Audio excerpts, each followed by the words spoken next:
Chapter 572. When will you understand that the level of your father's skill has nothing to do with the outcome of his stubbornness? A familiar, shrill voice rang in his memory. And it's not just him, there are countless others. Whether it's the king's partisans who side with the king, or those who oppose him like Koshter, the growing conflict between them will bring about unforeseeable consequences. Thales sat quietly in his chair and stared intently at the map in front of him, trying his best to drive out of his mind what Faken has said on Ghost Prince Tower. Is this the kingdom I'm going to face? At this very moment, everyone in front of the king was cautious. Do you know, Sauter, not to mention implementation? Beside the conference table, Prime Minister Cullen was like an old man who had suffered a serious illness. His voice was weak as he said, "How much of an uproar will it cause in the kingdom if your words today are leaked?" The military advisor snorted and shook his head. He was about to speak when he was interrupted by the Foreign Affairs Minister. It is one thing for us to live frugally and be responsible for our own profits and losses to support the regular army of the royal family. Gilbert was still gentle, but the warning in his words was clear.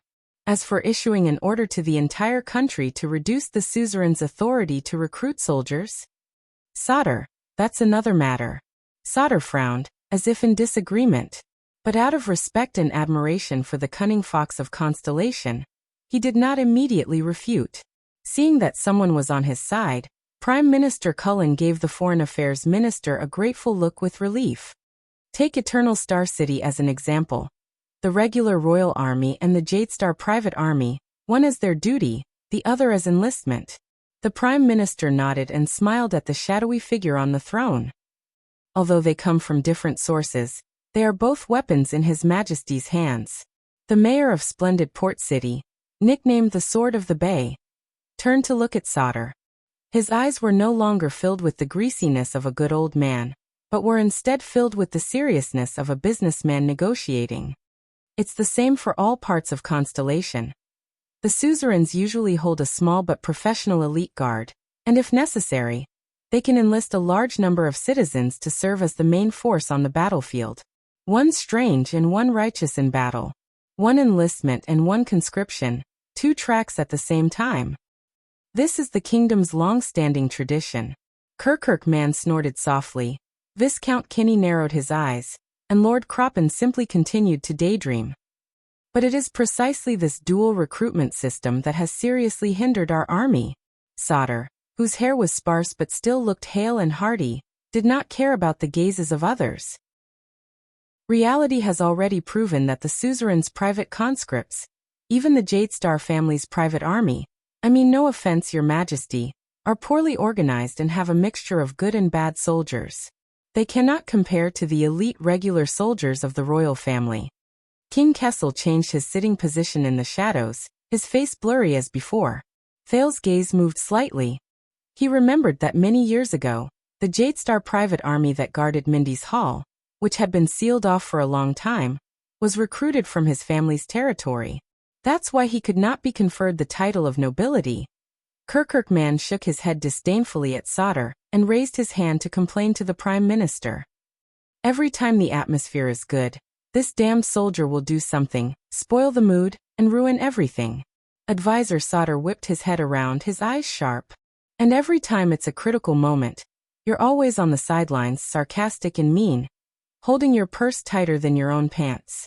Like a general on the battlefield, he retorted coldly. That's probably why you've never been conferred a title, purse. Kirkirk man blushed.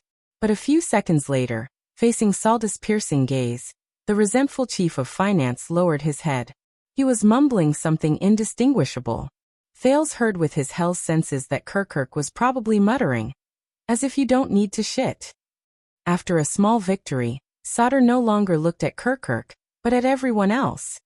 Since the establishment of the Sand King era, the regular soldiers of the royal family have gone through decades of development and testing, and have proven to be a reliable and professional elite force. From recruitment to training, from maintenance to combat, their significance and status far surpass that of ordinary suzerain's personal guards. He spoke generously. Take the three main guards as an example. Baron Murch's Fury Guards are the strongest army in the world, good at fighting tough battles, fearless and not inferior to Extet's heavily armed elites. Lady Cecir's Starlight Guards shoulder the heavy responsibility of guarding Broken Dragon Fortress. They are highly experienced and especially good at defending, exhausting, and blocking in the face of strong pressure. Baron William's Stardust Unit is the sharpest knife and arrow on the western front line. Their light cavalry is as fast as lightning and can travel thousands of miles. They are renowned for their military prowess.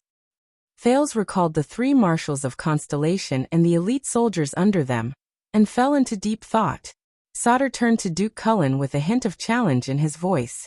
Can the Jadestar Private Army, which is a conscript, do all of this? Even the professional personal guards of a few suzerains, Western Desert's Black Lion Infantry Regiment, Arun's White Eagle Scouts, Great Deer Family's Mountain Walkers, do all of this. The king's figure moved slightly, revealing the sunlight behind him, which just happened to shine on Sauter. At this moment, the military advisor seemed to be upright and dignified. Duke Cullen was silent for a while. After a while, the Prime Minister picked up the teacup beside him and took a sip. When it comes to war, Sauter, I'm not as good as you. But armed self-defense is the natural right of suzerains, and assisting their monarch in battle is their traditional duty. It's a norm that everyone has been imbued with since birth.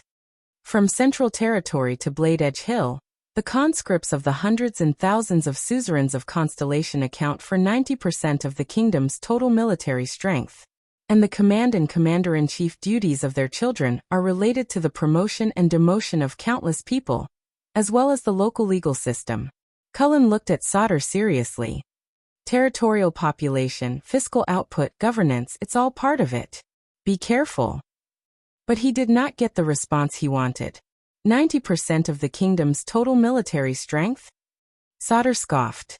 You mean the few hundred people you and the loyal suzerains put together at the National Conference 6 years ago? Facing Saldus' cold gaze, Prime Minister Cullen's teacup trembled slightly. Sauter, we're at the Imperial Conference. Gilbert spoke up in time with a warning tone, calming the terrible atmosphere a little. Be careful. Facing the Foreign Affairs Minister, Sauter reined in his combative demeanor. He said slowly, My apologies, Count Casso. The military advisor turned to the others with a firm expression. Your Majesty, everyone. His Highness Thales has returned to the kingdom. The fortress treaty exists in name only. There is no longer any room for a political buffer between us and Extet. Thales frowned. Gilbert gave him a reassuring look in time, indicating that there was no need to be nervous. 6 years ago in the Hall of Stars, the awkwardness of the group of suzerains discussing the number of troops to be dispatched is still fresh in our minds. Sauter did not look at the Prime Minister, but he could not care less that everyone else was looking at Duke Cullen. The latter only swirled his teacup gently, as if he did not feel anything. This is why I took the trouble to move the detailed battle reports to Ballard Room. The military advisor had a pained look on his face. Constellation will not be able to withstand another bloody year. In an instant, it was as if someone had abruptly turned off the sound in Ballard Room. Not even the sound of breathing could be heard. The table, the palms, the documents, the teacups. All the officials seemed to have found something more interesting, except that no one dared to look at the throne at the end of the long table. Thales took a deep breath and caught a glimpse out of the corner of his eye. King Kessel was as calm and unperturbed as ever, as if he was just an observer in the meeting before him, and a bystander in the disaster more than a decade ago. That's enough. Don't try to scare me anymore. A few seconds later, Kirkman, the chief of finance who had long been dissatisfied, finally spoke up. Count Casso made it very clear just now. Extet is suffering from internal strife and is in decline. Saldus' expression turned cold, and he quickly retorted. So the balance is no longer there, and the situation is in turmoil. More than ever, we need a powerful army. Kirkirk looked disdainful and was about to retort, but his expression changed before the words left his mouth. Ah, Sauter, I understand. The chief of finance said thoughtfully. You're so keen on this, is it because you're about to retire?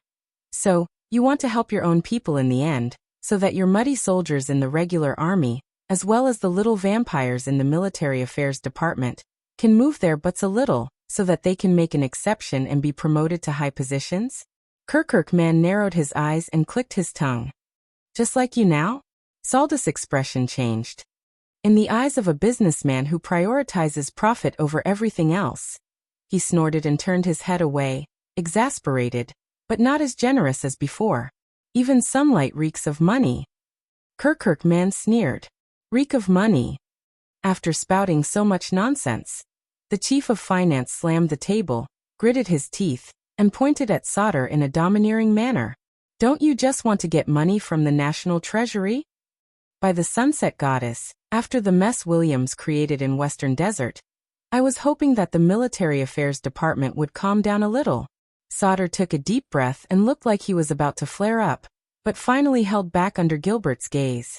Thales watched the two of them argue and observed their attitudes towards each other. Slowly, he began to understand the rhythm of the Imperial Conference. It was precisely what happened in Western Desert that strengthened my resolve. The military advisor's voice trembled slightly. It was obvious that he was holding back his anger with great perseverance. Needless to say, most of the conscripted militias are faced with lax discipline, inefficient organization, and an awkward position on the battlefield. Although the regular professional soldiers are few in number and good at fighting, if they only listen to the orders of an unruly suzerain, it is very easy for internal command problems to arise when cooperating in battle. The harm is worse than that of conscripted militias. Just like the chaos in Bladefang's camp and Extet's defeat. Sauter said seriously. We thought that by running the two systems of conscription, we would be benefiting from both, but in fact, we are suffering from the disadvantages of both. Whether it's for war or politics, whether it's for the regular army or conscripted militias, reform is imminent. His words were full of reason and lacked his previous indignation and accusations. Even Kirkuk, who dislikes Sauter, could not refute him for a moment. Unexpectedly, this time, the one who spoke was Gilbert. Putting aside the expansion of the regular army of the royal family around Eternal Star City, the Foreign Affairs Minister advised earnestly. But Sir Sauter, in the eyes of more people, interfering with the autonomous rights of local vassals, especially restricting the conscription of armed forces, will be interpreted as the royal power's persecution of freedom. Perhaps because he did not expect his old friend to not support him, Sauter snorted angrily this time, and did not spare Gilbert any face. Do you think they won't understand if we keep giving in without saying a word? Gilbert's expression darkened. Look at last night, the military advisor said coldly. The accident that happened at the royal banquet. No matter who it is, if they dare to reach out to the heir of the kingdom, we must respond. Thales' expression did not change. He pretended not to see the looks in everyone's eyes. But in his mind, the words of the Duke of Western Desert rang louder and louder. But haven't you noticed? Compared to 6 years ago, whether it's my father or the feudal vassals now, the actions of both sides are too drastic. And the irony is, do they really think that they can erase their opponent's ambitions and hostility through this so-called victory? Saldus' words rang out in reality, echoing Falkenhaz's words in perfect unison. Even if it's for the sake of future generations, sooner or later we will have to disband those so-called local conscripts that appear grand and imposing, but are in fact incompetent and deadly at critical moments. Thales closed his eyes gently.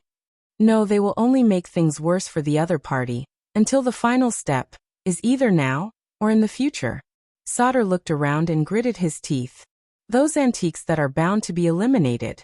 On the other side, Kirkuk finally grew tired of arguing with him and said impatiently, Then go and tell them. The chief of finance slammed the table without any grace, causing Gilbert and the others to frown. Lord Cullen is sitting right here. Tell him to his face. Tell the 7 Jadestar attendants, the 6 great clans, the 13 distinguished families and countless suzerains. Tell them that the kingdom wants to abolish their conscription system and remove their right to conscript. Our children and nephews no longer need to attend martial arts classes, no longer need to train as knights according to tradition. Everyone can focus on farming, no longer need to be soldiers, and hand over all the taxes originally used for conscription to the Office of Finance and Taxation for us to raise the regular army of the royal family. Sauter seemed to be used to the verbal sparring with Kirkuk at the Imperial Conference. I don't think you understand the basic relationship between cause and effect, Purse. The military advisor replied coldly. It's not because they pay enough taxes that we can afford to raise a regular army, and it's precisely because we raise a regular army that they will pay enough taxes. As soon as he said this, many people had strange expressions on their faces, as if they had seen through something. Duke Cullen, whom Kirkuk used as an example, was especially so. Ha ha ha. The chief of finance laughed sarcastically and said sinisterly, "You know, thanks to you, soldier, when the people outside are indignant. Oh, the treacherous king's partisans are deceiving the king and persecuting the loyal in the dark room again. I'll think. Perhaps we're not so innocent after all. Then perhaps the innocent you and your bunch of accountants should join the loyal camp." The chief of military advisor retorted sarcastically. Thales scratched his head. He suddenly realized that the Imperial Conference of Constellation, which was sparsely attended, was not necessarily as clear and simple as the large-scale National Conference or Dragoncloud City's boorish and unrestrained state affairs hearing. "Be careful, Sauter." Prime Minister Cullen sighed. Before Kirkuk could find a new way to retort, he helplessly interrupted their argument. "Some words spoken. There is a price." Sauter shifted his murderous gaze away from Kirkuk and responded to Cullen. "So are you saying this as the Prime Minister, or as the Guardian Duke of Eastern Sea Hill?" As soon as he finished, Prime Minister Cullen's expression darkened. "Sauter." Gilbert sternly interrupted his aggressive old friend. "Enough." The Foreign Affairs Minister obviously carried a lot of weight before the Emperor. His words stopped his colleague's quarrel in time, and prevented it from devolving into a street quarrel. The meeting room was silent for a while. A few seconds later, Cullen let out a long sigh, feeling rather emotional. "I never thought I would say this here, but please understand, Your Excellency Advisor." The pot-bellied governor of splendid Port City leaned on the table and looked sincere. At the Imperial Conference as the Prime Minister and Guardian Duke of the Kingdom. At this moment, this is far more important to Constellation than me being one of them. The officials present, including Sauter, were taken aback by those words. Even Thales could not help but raise his head to look at the Duke, who was usually a wily old fox. "You may be of humble birth, but you now hold an important position, Your Excellency Sauter Rider." The Prime Minister of the Kingdom, Bob Cullen, looked straight at Sauter. "You should understand this better than anyone else." Sauter was silent for a while. A few seconds later, he unexpectedly bowed to Duke Cullen. "It's my fault, Your Excellency Prime Minister. I understand your difficulties." This made Thales have a much better impression of him. Finally, a stern voice rang out in Ballard Room. Bob's words are not without reason. Everyone turned solemn and looked at the end of the long table. King Kessel raised his head, revealing his side profile in the light. He looked rather stern. "It is not wise to recklessly interfere with the military power of a vassal. Lampard is a lesson learned." These words seemed to set the tone for the quarrel just now. Prime Minister Cullen exhaled in relief. "Thank you, Your Majesty." As if by tacit agreement, the officials heaved sighs of relief. "All right. Since you say so." Sauter looked displeased and reluctant, but he still gave in. "I withdraw the proposal to reduce the national conscription." The corners of Prime Minister Cullen's mouth curled up, and he turned back into the smiling Duke of Eastern Sea. "Thank you for your understanding." The Chief of Finance also leaned back in his chair, looking as if he was in a difficult situation. "Thank God." Gilbert pursed his lips and smiled at his colleagues. At that moment, Thales looked at the king at the end of the long table and suddenly realized. The Imperial Conference was different. At least at the National Conference, King Kessel could not overpower the 6 great clans and the 13 distinguished families with a single word. And on the day of the state affairs hearing, the Archduchess had to be careful even in front of her own vassals. Only here in Ballard Room, no matter how much the officials quarreled, the Iron Hand King would always sit at the end of the long table. "But Your Majesty," Sauter interrupted Thales' thoughts. "You can try it out in Eternal Star City, set an example, and reduce the number of Jadestar private soldiers serving regularly. Surely it can be done?" Everyone was taken aback. Kessel, on the other hand, pondered seriously for a few seconds. If it doesn't involve other regions, perhaps there won't be too many objections. The military advisor's eyes lit up. Very good. And we can select the best of the disbanded Jadestar private soldiers to expand the regular army of the royal family. The king pondered for a moment. A few seconds later, King Kessel spoke again with an unquestionable tone. All right, Sauter, Kirkirk, Kroppen, discuss the details. Start with the Jadestar private soldiers. Start by reducing the conscription period, and carefully replenish the regular army of the royal family. Let's see how it goes. Apart from Kirkirk's expression changing drastically, the others hesitated for a moment, but ultimately did not interrupt. The military advisor looked delighted. Yes, Your Majesty. The next second, Kirkirk man spoke urgently. Wait a moment. The chief of finance, who had looked relieved, bounced forward from the back of his chair, and pointed at Sauter in disbelief. Expand? Why are we back at it again? The military advisor's eyebrows twitched slightly, but he did not speak. The chief of finance looked at the king, then at Sauter, his expression shifting. I understand, soldier. You did it on purpose. He turned pale with fright. Reducing the military strength of the feudal vassals. It's all a cover. You've made up your mind from the beginning to ask for sky-high prices and return them as low as you can. Kirkirk pointed at Sauter in disbelief, his fingers trembling. It's all about getting money to expand the army. Having gotten what he wanted, Sauter's expression was calm. I've already given in, His Majesty has given his consent, and the others have no objections. Kirkirk looked around and was surprised to see Cullen's silent expression and Gilbert's silence. No one objected like before. You think I'm a pushover, don't you? Sauter snorted softly. After the expansion is complete, the Ministry of Military Affairs will give you a new list of personnel salaries and material purchases. Money bags. It was Kirkirk man's turn to explode.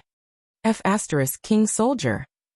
The chief of finance put on a fierce expression like a dog protecting its food, and enunciated each word clearly. I'll be merciful and tell you again, as I've said on countless occasions last year. The maintenance costs of the royal army are already heavily overstretched. I strongly suggest that you take a good look at last year's financial statements. If you're not smart enough, at least look at last quarter. If after that, you still insist on expanding the regular army, then I suggest that you look for your own source of income. By the way, it's popular to do business with rich ladies in Red Street Market, and those strong six-pack soldiers under you are in high demand. Sauter frowned slightly. How do you know? Lord Kirkirk man blushed and coughed. Managing finances, coordinating taxes, formulating economic policies, I naturally have to be proficient in that industry. In the midst of the awkwardness, a trembling voice rang out. Can I say something? Everyone turned to see the Minister of Agriculture, Lord Kroppen, smiling cautiously. My lords, I've seen Lord Saldus' draft request for an expansion of the army last year. Although our food supplies are increasing, but the amount of cultivated farmland, pastures, mines, forests, and towns in the country in the last 10 years is far slower than the rate of expansion of the army and nobility. He smiled obsequiously and probed. Everyone, do you know what this means? Kirkirk man seemed encouraged. He shrugged his shoulders and raised his arms. Look, soldier. But it was not Sauter who replied. This means that we can't just cut back on expenditure, we need to open up more sources. Kirkirk turned his head and saw the speaker clearly. Viscount Kenny?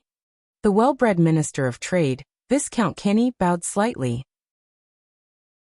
Ekstedt's decline due to internal strife will inevitably lead to unrest in its surroundings. Their territory is vast, and nearly a third of the trade routes in the entire Western Peninsula will be blocked. Merchants and goods will have to find other outlets, and even affect the transoceanic trade between the Eastern and Western Peninsulas. The newly promoted minister of the imperial household observed the expressions around him, and tried to seize the rare opportunity to speak up. If we can seize the opportunity, while the Northland barbarians are preoccupied with their own affairs, deploy our troops and attack aggressively, such as seizing control of the 3 major trade routes in the Great Desert, retaking the Lost Sea Corridor, and even further influencing the countries in Dragon-Kissed Land and the Long Corridor Sea Route, to fight for more benefits? Gilbert furrowed his brows, while Prime Minister Cullen bared his teeth. Even the king's gaze flickered. "Did I hear you right, sharp-faced Kenny?" Kirkuk man said in disbelief. "Forget it if Sodder wants to ask for money to expand the army. You still want to go abroad to fight?" Viscount Kenny flashed a friendly smile, but unfortunately, it was ineffective on that pointy face. "Chief Kirkuk, we are talking about absolute control over key trade routes, strategic hubs, resource-rich lands, and transoceanic trade. That's a huge sum of money. If we succeed, I guarantee that you will never have to worry about financial resources again." But the Chief of Finance only caught one keyword. His face was full of suspicion. "If..." Viscount Kenny's smile did not diminish. "To achieve this, perhaps, and I mean perhaps, the number of regular troops and armaments can indeed be temporarily increased." Kirkuk gritted his teeth. "Perhaps." Kenny coughed. "Yes.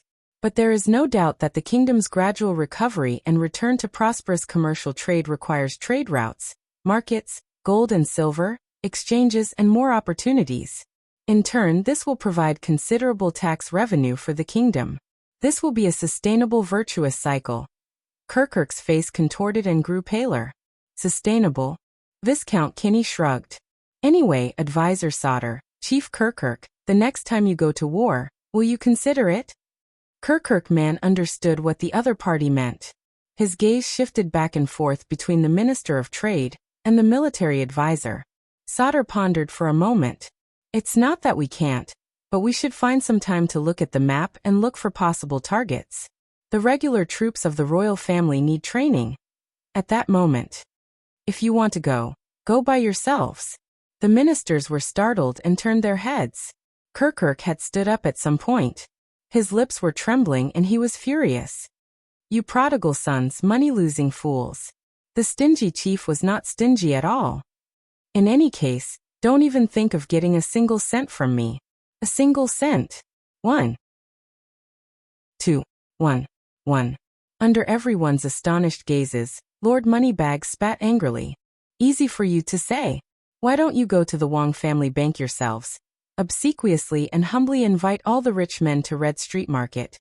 Give them all the good wine and food they want. Humble yourself to them like prostitutes, toasting and smiling obsequiously, shamelessly coaxing and pestering them, just so that they can extend the repayment date, and then lend us more money to make up for the financial deficit." Gilbert coughed softly, wanting to remind Kirkuk to be careful with his words. But Kirkuk did not seem to notice at all. He continued to grimace. "Then return to the government office and wait for vampires like you and Big Soldier to chase after us like spoiled brats who haven't been fed enough milk, crying and begging for money, turning the financial statements that we've painstakingly improved into a black bottomless pit again?" Kirkuk chattered on. The more he spoke, the angrier he became. It was as if he had nothing to lose. The kingdom's chief of finance? Perhaps it was because he had hit a sore spot. Kirkuk slammed his palm on the table. "I'm a King Gigolo who sells my SS with my face." Lying on the bed and forcing a smile while being ked by a customer. Having to get up and give the money to the procuress with both hands before it even warms up. You have to pay for the lubricant yourself. Kirkuk man closed his eyes and waved his fists wildly in front of his chest. He enunciated each word clearly. "Damn it, it's like this every year. Every year. Every 1 year." Thales was inexplicably shocked. Even the king had a strange expression on his face. A few seconds later, Gilbert coughed loudly. "Kirkuk, the occasion." The chief of finance took a few deep breaths before he came back to his senses. He was instantly shocked. "Ahem, that," he bowed awkwardly to the king. I was just making an analogy." I was just making an analogy. Rhetoric. The imperial conference was silent for a moment. "I know it's difficult, Kirkuk." Finally, the king spoke in a rare consolation tone. "That's why I need you in this position, more than anyone else." King Kessel stared at Kirkuk from afar. This is a job that even the noblest of bigwigs can't do. The chief of finance shuddered slightly, his expression instantly becoming inexplicably touched. "Of course, your majesty, of course." Receiving the king's encouragement and recognition, Kirkuk man looked grateful. It's my honor to serve you. Again, military advisor Sauter said indignantly. How many budget bills have he repudiated just like that? Kirkuk, on the other hand, only looked at the king loyally, as if he had not heard anything. King Kessel raised his hand and rubbed his forehead. That's enough. Let's rest. The meeting will resume in the afternoon to discuss how to help Kirkuk solve the budget problem. As if ringing the bell signaling the end of class, everyone breathed a sigh of relief. Only Sauter and Kirkuk, who were at the center of the discussion, glared at each other and turned their heads away in disdain. Cullen, Croppin, Stylianides, the scar-faced man from the Secret Intelligence Department. Everyone bowed respectfully and got up to leave their seats. Thales also heaved a sigh of relief. He stood up with Gilbert and helped him tidy up his notes. Until. You stay. Thales froze. The king did not even open his eyes. But everyone knew who he was talking about. The prince sighed inwardly and sat back down. All right. What's coming will come. The ministers glanced at him with different expressions. Relax. Gilbert patted him on the shoulder and said softly, just answer truthfully. Sauter deliberately walked past Thales and bowed to the Duke of Star Lake. I hope I didn't scare you, Your Highness. It's a pity. If the war in Western Desert could continue, the military advisor sighed, it would further prove that the suzerain's private armies are useless and pose a serious threat. The proposal to gradually reform the conscripts into a regular army would be more convincing. He gave Thales a regretful look. Your Highness, if only you had stayed a little longer in the desert. A little longer. Thales froze for a few seconds. Why does this sound so weird? A few minutes later, as the stone door closed, only he and the king were left in the imperial conference. The cramped Ballard room was much more spacious, but the atmosphere was solemn. Thales sat in his seat, trying hard to suppress the anxiety in his heart as he watched King Kessel rub the side of his forehead. All of a sudden, do you love her? Thales was puzzled. What? Love what? But the king had no intention of asking him. Every time that girl is mentioned, King Kessel put down his hand and revealed a pair of cold eyes in the darkness. You're like an old hen protecting her chicks. Thales was shocked. He tried his best to keep a straight face. After the accident last night, he had imagined the reasons why King Kessel would look for him. Assassination, duel, bet, acting on his own. But this, I have a good relationship with her. Thales frowned. But no. The Duke of Star Lake sneered and shook his head. She's the Archduchess of Dragon Cloud City. I don't love her. And it's impossible for me to love her. After saying this, King Kessel looked at him for a long time. Thales felt a chill in his heart. Then why at the banquet last night? The king spoke softly. Every word was powerful. Gilbert, Eastern Sea Hill, Land of Cliffs region, Elafure City, Reformation Tower. You cried to everyone you could find for help, wagged your tail and begged, just to help her. What? At that moment, Thales' heart skipped a beat. How did he know? Thales tried to frown and tried to defend himself. I don't understand. I saw a lot of people last night, but the king used an affirmative sentence, which did not allow him to refute. Your performance last night was terrible. The Iron Hand King leaned back and completely sank into the darkness of Ballard Room. There was a hint of contempt in his tone. Lord Polaris. Polaris. For some reason, the title given to Thales by this Northlander made him feel a chill in his heart at that moment. So the heir to the throne of Constellation fell in love with a Northland girl from the Walton family. At that moment his father, his supreme king, spoke coldly, and he was head over heels in love. Unable to extricate himself. Chapter 573. Why is he here?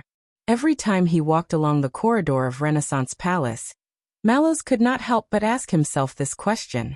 A few rays of light shone through the narrow stone window, dividing the corridor on this floor into countless black and white fragments. As for him, he passed through the light and shadows, flickering in the cold morning air.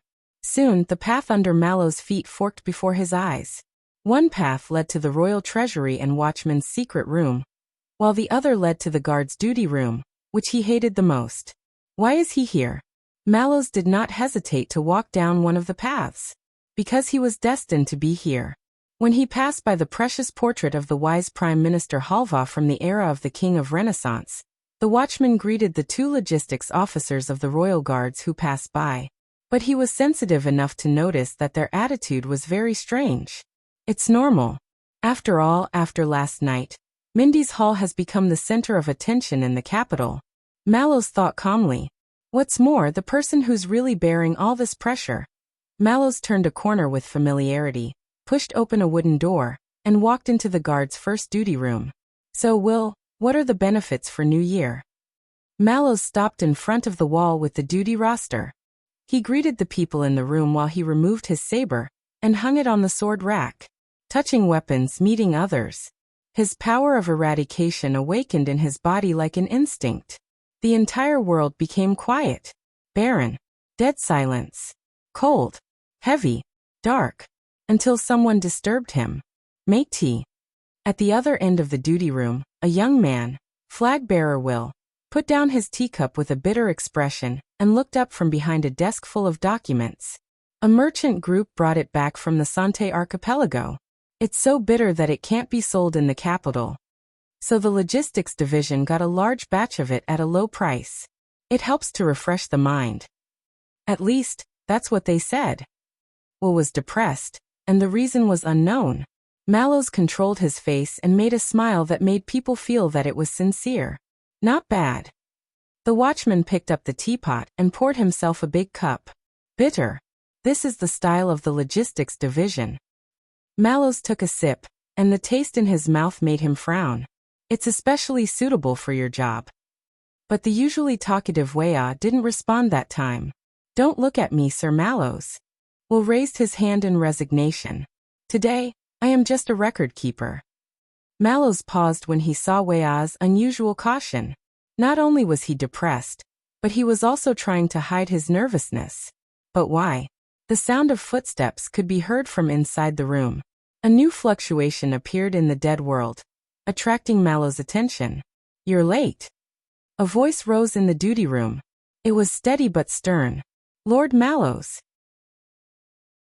The voice was full of displeasure. The watchman turned around.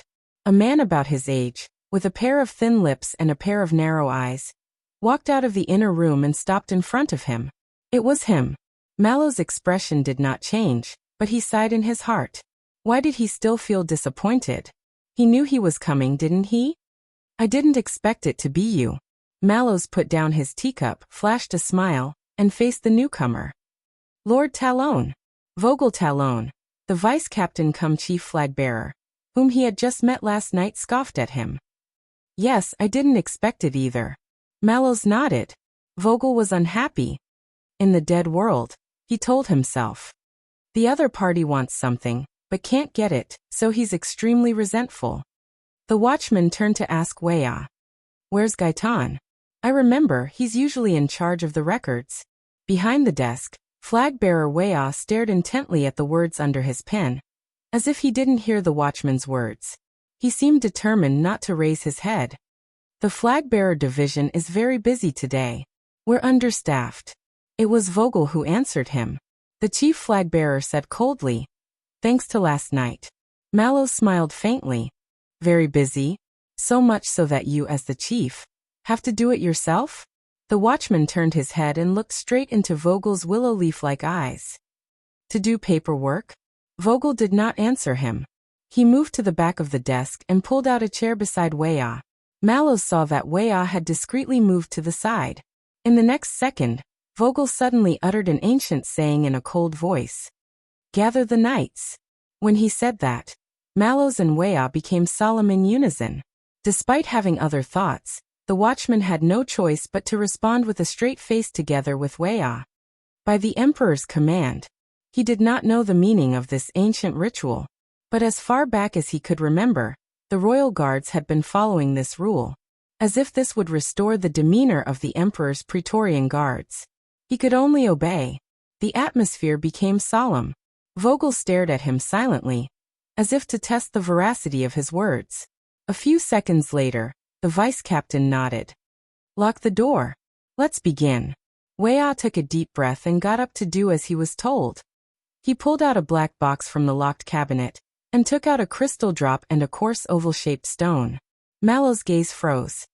Then, esteemed watchman of the guards, Tormund Mallows, please take a seat. Weah respectfully invited Mallows to take a seat as he pulled open an iron gate behind the wall. The wall under the iron gate was engraved with strange but intricate patterns, on which were written many ancient runes that could only be understood by scholars. Weah obviously did not understand these, but this did not affect him from following the procedure and embedding the crystal drop and stone into the intricate holes in the wall. His movements were careful, familiar, but also reverent. Weah closed the iron gate. A few seconds later, the gap in the iron gate glowed with a strange light. What does this mean? Mallows stared at the light.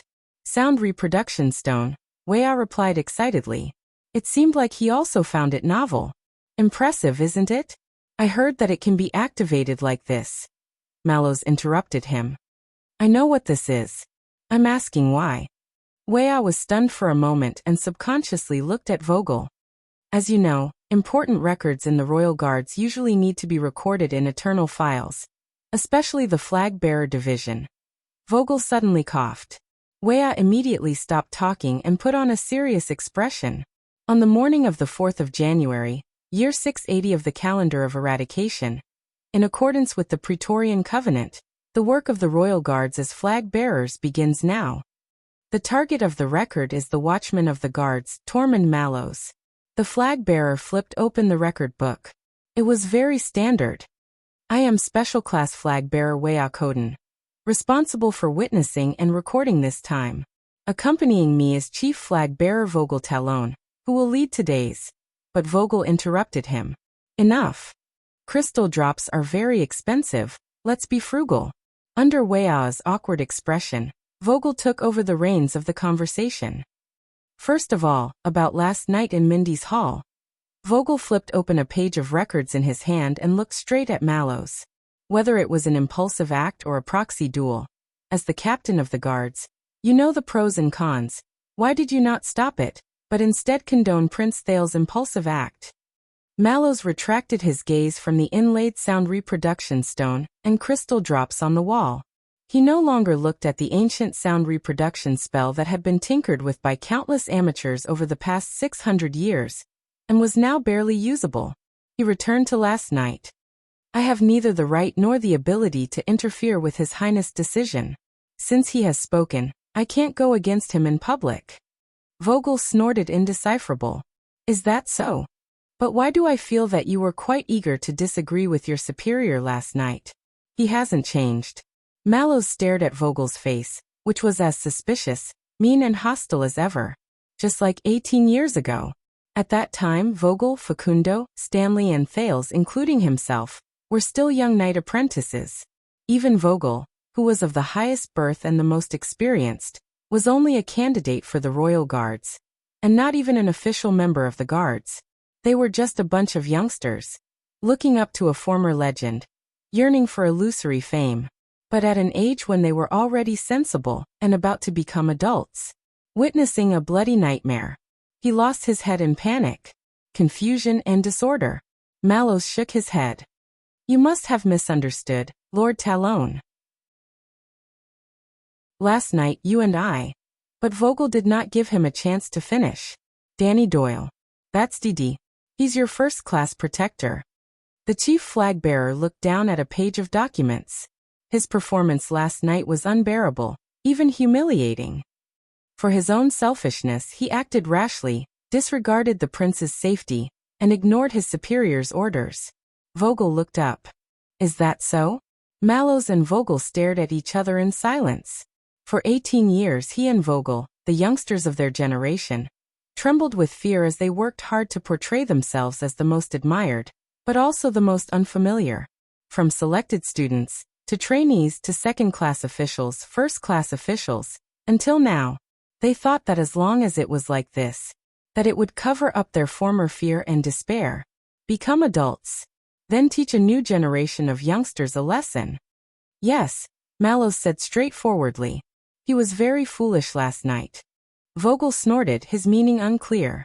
As for first-class vanguard Caleb Glover, the chief flag-bearer switched to another page.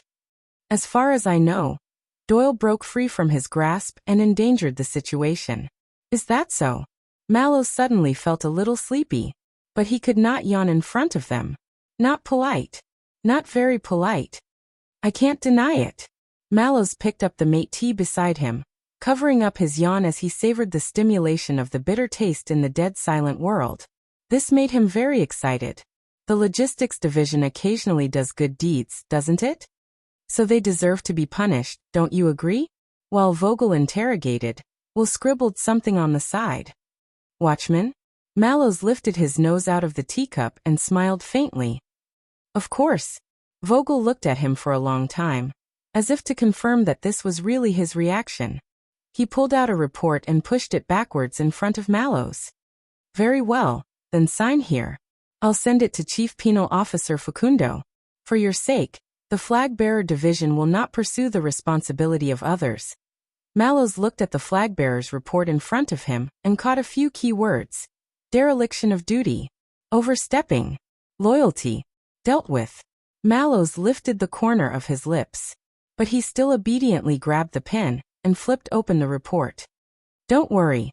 Although the mistake has been made, I think that both Doyle and Glover are pardoned and will not be imprisoned by the guards. Vogel continued to stare at him with bright eyes. His words softened considerably. I suggest that Facundo only demote them to second class. Mallows was as indifferent as ever. He tested the ink on the draft and grunted. That's very generous of you. He was not. Vogel was eager to do so. Mallows told himself. To assert the power he never had elsewhere. To numb the pain he felt elsewhere. To cover the frustration he had been feeling for decades. The world was still dead silent, allowing Mallows to sense Vogel's emotions more clearly. But even after he did so, he was still not satisfied. Just like how revenge could not fill the emptiness, the future could not make up for the past. But there's no doubt that these two are no longer fit to stay by Prince Thale's side. Vogel's tone changed. I think they should return to their original positions in the wings, reflect, and await further orders. Mallows nodded as he looked at the report. There's only one small problem. Vogel paused. What? The sound replication spell flickered slightly. Weah frowned and knocked on the wall tentatively. Under the witness of Prince Thales and the entire team, I have already carried out the punishment. Mallows' attitude seemed indifferent. Doyle and Glover have also paid the price they deserve. Vogel was silent for a few seconds. When? This morning. Mallows flipped to the next page. Oh, this was the signature page. The specific records are with Vice Penal Officer Gray Patterson. Of course, I believe that Hugo Fubel will also report this to the Flag-Bearer Division, as soon as possible. Vogel did not speak.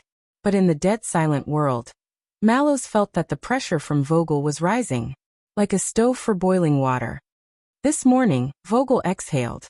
Isn't it a little hasty to deal with last night's incident in such a hurry? It was indeed hasty. Mallows dipped his pen in ink. Unfortunately, Prince Thales could not suppress his anger. We dared not delay under a forceful order. Vogel frowned fiercely. Mallows, on the other hand, laid out the report meticulously. He was prepared to sign the most perfect signature in his life on the report. After a few seconds, the vice-captain in front of him slowly forced out a sentence. Is that so? Vogel stared at Mallows. Prince Thales, is he so harsh, ungrateful, and unreasonable? At that moment, Weah suddenly felt a little suffocated, and had to concentrate on maintaining the sound replication spell. As if he really knew that stuff. Mallows shrugged and chuckled as he began to write the letters. Ha, you can't imagine. Vogel lowered his eyes and looked at Mallows' beautiful handwriting. Are you sure the punishment is appropriate? I don't know. Mallows dipped his pen in ink and shook his head. Of course, if you feel that His Highness was unfair and needs to be resentenced, it is not incomprehensible. Bang! The vice-captain slammed his palm on the table. Mallows' pen stopped. He raised his head and looked at Vogel. He did not need to stroll in his own dead silent world to sense the other party's emotions. No need. Vogel stared intently at Mallows and pulled back the report in an irrefutable manner. Halfway through his signature, the tip of his pen left a long ink stain on the paper that was pulled away. Weah lowered his head deeply. This child had been in the flag-bearer division for a long time, and knew how to read people's expressions. Under normal circumstances, we do not punish him twice for the same crime. Vogel was expressionless. In front of Mallows, he tore the report in his hand into pieces and threw it into the wastepaper basket. Of course, I forgot. Mallows put down his pen and smiled at him. Thank you for the reminder. What a pity. That was his best signature. Vogel was silent for a long time, until he had digested his current emotions. A few seconds later, when the chief flag bearer looked up, his posture was perfect and his attitude was proper. As far as I know, you have been living with Prince Thales for more than 2 months. Vogel swept away his earlier unhappiness. He took out another report and returned to his current work. How has His Highness' personality been these days? Personality. That child's personality? Mallows' gaze was slightly unfocused. Fighting with no regard for his life, he said slowly. Still reluctant to admit defeat. Vogel frowned and looked down at the report. It's not just martial arts, it can also be. The chief flag bearer paused. Other aspects? Mallows smiled faintly. Perhaps the kingdom's secret intelligence department knows more about His Highness' life in the north. Vogel looked up. But I'm asking you. There was a momentary pause between the two. Mallows stared at Vogel quietly. Just like when they were young. Bardic poetry. Mallows spoke slowly with a nonchalant expression. He quite likes this stuff. He's read quite a lot and sings quite well. It's a pity that he's only good at lute. Played by him like a cat in heat. Vogel frowned again. He liked to talk to himself and play chess, but his chess skills were as bad as DD's. He liked to carry a book wherever he went, pretending to be a cultured person. Mallows picked up his teacup, and gradually felt that the tea inside was not so bitter. But he never flipped through it. What else? Vogel interrupted. For example, some abnormalities? Mallows looked up. Vogel's expression did not change. We all know that the prince is a genius, different from ordinary people. Different from ordinary people. The watchman stayed in the dead world that only he knew about for a while, before scoffing and returning to reality. His Highness's venomous mouth is unforgiving. But strangely, his usual temperament is gentle and unhurried. Mallows put on a knowing smile again. Including some of the usual moodiness and melancholy of his age. You know, the lack of love in childhood. Vogel coughed intentionally. Mind your words, Lord Mallows. Mallows smiled apologetically. How interesting. The watchman stood in the dead world, looking at the boundless wilderness ahead. Vogel had been living in irritation and emptiness, burning with anger. But he was still in awe. In fear. Anything else? Yes. Although I'm not sure of the details, there is something about His Highness that worries the guards. Vogel raised his head and pretended to listen. From various signs. Mallows thought for a moment. Prince Thales, he might The watchman nodded and said seriously, prefer men? At that moment, Will, who was sipping his tea, was splashed in the face by a huge splash from the teacup. He hurriedly wiped it away in a pathetic manner. The report in Vogel's hand was torn out of shape, its folds disheveled. The night shift room was silent and inexplicably awkward. Only the sound replication spell was still operating diligently. Mallows. Vogel's face was expressionless, but his voice deepened. Do you know, we used the sound replication stone, he said darkly. This eternal world file will be passed down for thousands of years. Mallows smiled. Yes, I know. The watchman looked at the glowing sound replication spell. His smile was as fake as a New Year's greeting. So we try to be as real as possible, don't we? Chapter 574. Thales sat in his seat, but his body did not feel like his own.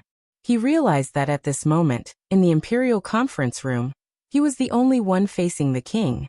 He could not turn a deaf ear to it, nor could he lower his head to hide. This morning, when the military intelligence from the north arrived, regarding Dragon Cloud City. King Kessel's voice rang out in the narrow room, lacking the echoes and emptiness of the council chamber. But it made people feel even more suffocated. Gilbert insisted on letting his student listen in, saying that this was the prince's practical lesson. However, even in front of the emperor, when he was wrangling over your farce last night, he was not this anxious. When Thales thought of Gilbert, gratitude and disappointment surged in his heart at the same time. Today, Bob Cullen specifically mentioned that pirates from the north are becoming increasingly rampant. He said that he wants to reorganize the Huigang Navy to protect the trade interests of the 7 ports of the East Blue. Kessel sat on the main seat. Even the everlasting lamp could not light up the darkness in his figure. Koster's men, on the other hand, rushed to the Department of Agriculture and Pastoral Affairs early in the morning. With the excuse of preparing to purchase seeds for the spring plowing, they checked the amount of grain exported to the Land of Cliffs region. Most of the grain was also grown in the Northland. Thales tried his best to inhale. Prime Minister Cullen and the one-eyed man of the Land of Cliffs. As for Extet, the king snorted coldly, and his words were filled with disdain. Elefure City's diplomat group has been in Eternal Star City for a long time, but they've been very patient. It was only after the banquet last night that they released the messenger Crow to communicate with the country. Those Northlanders from Reformation Tower are really clean, and we can't get anything on them. It's a pity that the Doyle family is unlucky. They exposed the matter of them selling grain privately. Jorge of Elefure and Levi of Reformation Tower. Thales stared at the map on the table. You ran around for that girl, thinking you were doing it discreetly. The Iron Hand King's voice suddenly tightened and focused on Thales like a scattered mystic gun. Actually, every single one of my movements is completely exposed. Thales suddenly felt his mouth go dry. Obviously, the tea and Ballard room was not prepared for the Duke of Star Lake. And I thought that you would calm down a little in front of the foreign ministers at the Imperial Conference, and put away your rutting tail feathers. Obviously, I underestimated your determination, Duke of Star Lake, or should I say North Star. King Kessel paused for a moment, and repeated the word coldly, but sarcastically. For a love? The king's voice fell. Thales looked up. But, the teenager instinctively retorted, that's not love. No, the king's eyes pierced through the darkness, piercing the sunlight. It descended on Thales. Not love. His father's response was scornful. That's worse than love. Is it the desire for youth and beauty? Or are you interested in conquering noble women? Kessel V's voice boomed like thunder. Or are you just an arrogant pig who can only rely on your swaying penis to find self-esteem? Thales shut his eyes. Over the past 6 years, the library, the Hall of Heroes Shield District, the dining room, the study. Countless scenes from his memories assaulted him in that instant, but none of them helped the situation before him. But we're not. Thelma. No. The youth clenched his fists. He struggled to breathe, trying to expel the discomfort that he had not felt in the past 6 years. Why? Why did he feel so uncomfortable, suffocated, out of control, and irritated? No. Thales looked up and defended himself with difficulty. Thelma and I, we have a good relationship, that's true. He withstood the Iron Hand King's cold gaze, just like withstood the day before the bitter cold blizzard, and also withstood the desire to retreat in his heart. You can't run away. Find a way out. Face him. Just like facing his past opponents. King Nuvan, King Chapman. But outside of our personal friendship, I treat her. Face him. Face it. Face them. Thales took a deep breath and finally said those words. I have a responsibility to her.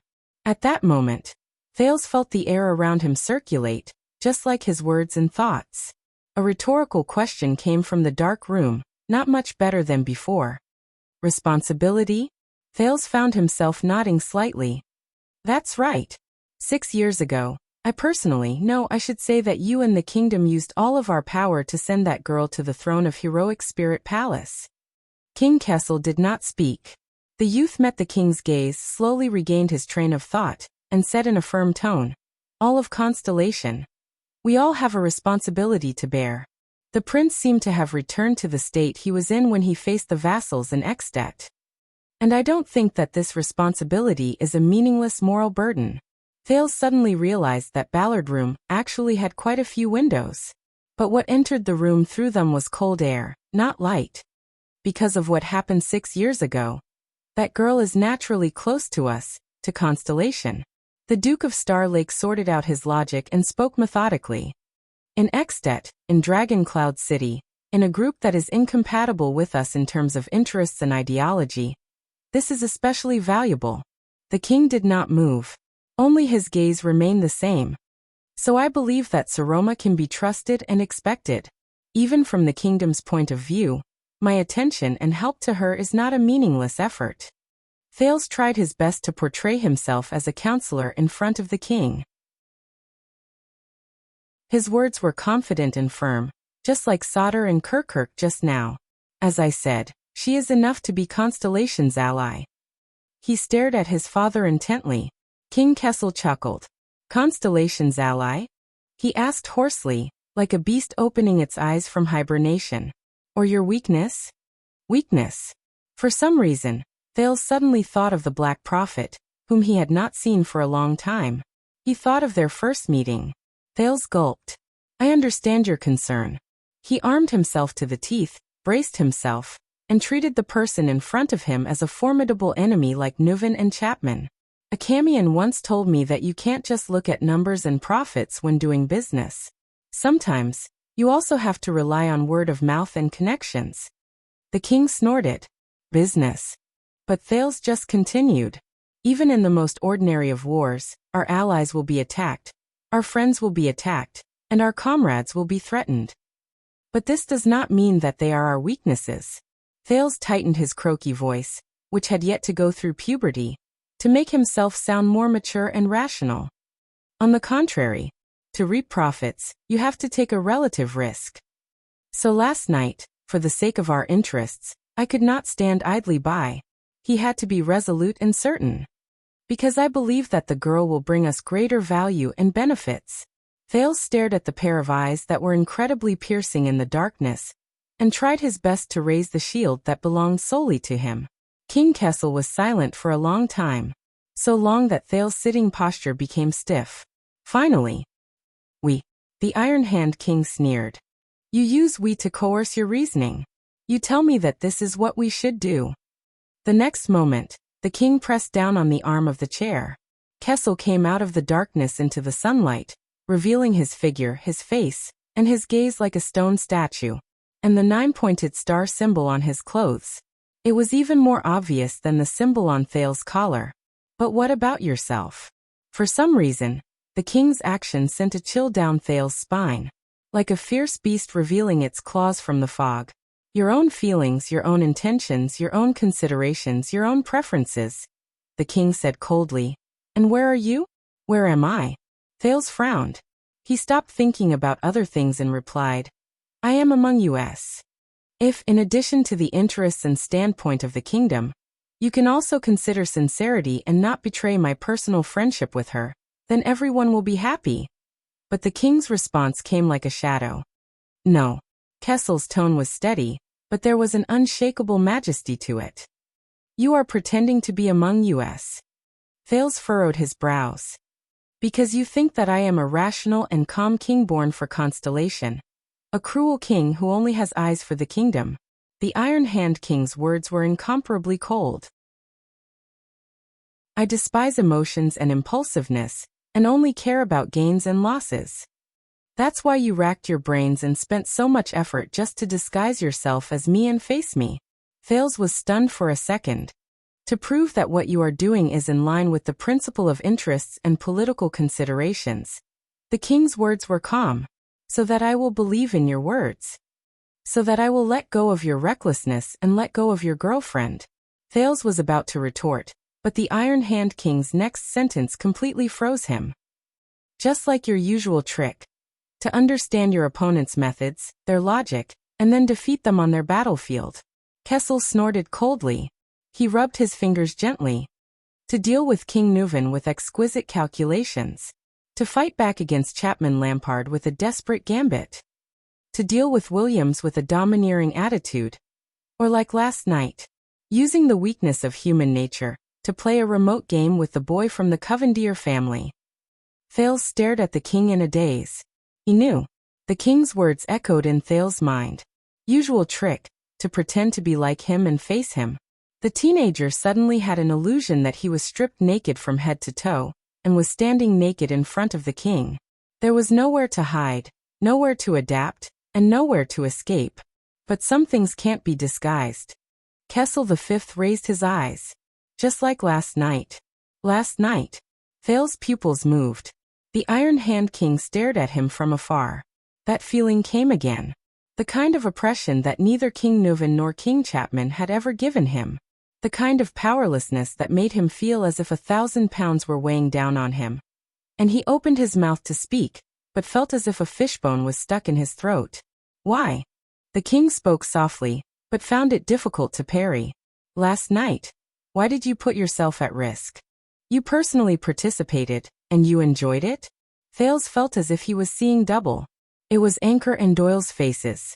The teenager took a deep breath, focused, and tried his best to explain. The situation at last night's banquet was tricky. I was in a dilemma, and no choice was appropriate. So I personally participated in order to find a third way, to show them a completely different Thales Jadestar, so that we... But at this moment... Lies. Thales stopped talking. You personally participated, not because of us. King Kessel stared at him from afar, as if he was watching a game of chess. And it was because of you. You wanted to save the chess pieces and the game at the same time. Thales felt a chill in his heart. Because this is who you are. No matter what, you always want to find a way for everyone to be happy. A perfect choice that meets the highest expectations in your heart. It's best if there are no ripples, no harm. To avoid the ugliness and sacrifice that you are most unwilling to face. Thales felt his breathing become more and more sluggish. He wanted to speak, to relieve the pressure, but it's useless, Thales. The teenager opened and closed his lips in vain, thinking bitterly. It's useless. He knows. Thales lowered his head in a daze. And just like he said, you have nowhere to hide. No excuses. But what I don't understand is... The king continued speaking. Don't tell me that damned fate doesn't give you a damned response every time? Thales was stunned. At that moment, King Kessel's gaze seemed to cut open his chest. You slaughtered everyone at the national conference, but received even more malice and suspicion. You turned the tide in Dragon Cloud City, but brought up an enemy more terrifying than your predecessor. You spoke up for the Archduchess in Heroic Spirit Palace, but put yourself in danger of being targeted by public anger, and had no choice but to turn to an even worse ally. You had an ambiguous attitude in Bladefang's camp, and seemed to be enjoying a better life. But at the banquet last night, you were hit hard by the irreconcilable conflict between both sides, and ended up in a sorry state. As he listened to these personal experiences, Thales felt his body become more and more numb. Is that so? As for my choice, fate gave me a response every time? Just like last night, when you wisely secured the chess pieces and the game, and won your position and reputation. The king's tone was sarcastic. But you left the shit on your ass for the entire kingdom to wipe. Thales was stunned. More excuses emerged from the bottom of his heart, but when the words reached his mouth he could not bring them out. A third way? Just like how you are used to the willfulness of a street beggar, but delusional about the status and glory of the kingdom's bloodline. Hearing this, Thales could not help but tremble. You wander around the top of a cliff, but delusional about the view of the sky. And you think that as long as you are not afraid of death, you can have a firm foothold. Kessel's rebuke was like a sharp blade, and it cut into his heart. The king's sharp gaze left Thales, and he looked into the air. Just like you and that girl from Dragon Cloud City. Thales allowed the Supreme King's voice to drill into his ears, but he could do nothing about it. You tell yourself that out of value and position, a powerful ally can bring you benefits. But you also tell yourself that out of love and desire, a beloved lover will make you willing to sacrifice yourself. In the next moment, King Kessel's words took a sharp turn. But if you confuse these 2 points, drift between the two, and think that you can handle both with ease, and take care of both. Then you are wrong. The king's gaze was deep and cold, and he enunciated each word clearly. Until you understand that every time, every self-righteous and perfect choice, there is a greater price. The teenager gulped again. I think that she, the Lady of Blazing Blood, has already proven her value and position in that battle. Thales adjusted his voice so that he did not sound so lost and helpless. But for some reason his sentence was stuttering. She is very powerful. She can be very powerful. She can bring benefits to us. The king snorted coldly. You know, he looked straight at Thales and said coldly, I'm not talking about her. Thales' body swayed a little. The Iron Hand King said sarcastically, Polaris. Polaris. Polaris again. Thales had never hated this title as much as he did at that moment. Just like how he hated this moment. What about you? After struggling for a while, Thales' voice finally rang out faintly. Your Majesty. The teenager's voice was not loud, and the pitch was not steep, but it sounded like a powerless question that had gone through a lot of hardships. Honorable Lady Gines, is she your ally or your lover? In the darkness, King Kessel's eyes suddenly moved. The air around him was no longer frozen, but there was an additional tension like before an avalanche. And are you really, as you said, someone who despises feelings and impulsiveness, and only cares about gains and losses? Like a drowning person coming to the surface and gasping for breath, the teenager's words fluctuated. A rational, calm, and cruel king who only has eyes for the kingdom, able to distinguish everything clearly and without confusion. Kessel's gaze sharpened, but Thales could not tell if there was anger or sadness surging in his eyes. But he suddenly realized that this was the first time he had refuted his father today. Or the first time in his life? The stone statue named King Kessel moved in his seat. He raised his chin slightly, and there was a hint of anger in his voice. You, but Thales interrupted him. I am a jade star. He inhaled with all his might, as if this was the only way to avoid suffocation. He even had to grab his palm hard to keep his voice from changing. As the Prince of Constellation, as the bloodline of the kingdom, if I cannot even be responsible for a girl who has suffered because of me. Thales realized that he could not control the pause in his words, but he still tried to finish them. Then, in times of crisis, at the critical moment, what right do I have to stand up and be responsible for my kingdom and my compatriots? King Kessel's gaze changed, and there was a different light in it. Thales stared at the king. That's right, this has nothing to do with her. It only concerns me. A few seconds passed. The waves in the king's eyes finally subsided. He looked at Thales again, and his tone was firm. You care about her. Thales shuddered. At that moment, the teenager actually did not dare to raise his head and look at his father again. But he still had to face it. Just like Kessel's questioning of his past behavior just now, he still had to answer. I do care about her. The teenager did not know what his expression was like at the moment. He knew how difficult it was for him to break through all the obstacles before his words could come out of his throat, just like what he was thinking at the moment. She is my true friend, my friend in times of need. My savior, my classmate, Li Yundong said. Thales lowered his head sadly, and his voice also became softer. Of course I care about her, and maybe even like her. Little rascal. King Kessel did not respond. Not even a sarcastic and disdainful snort. He only looked at his son in silence. Thales took a deep breath. He forced determination out of his gaze, and forced away the pain. So that's even less of love. It did not have to be love. It could not be love. The moment he said this, Thales' heart trembled. He felt as if he had stepped on air. Weightlessness, imbalance. He was at a loss. Thales looked at King Kessel, trying to catch his breath in a trance, deliberately forgetting everything else.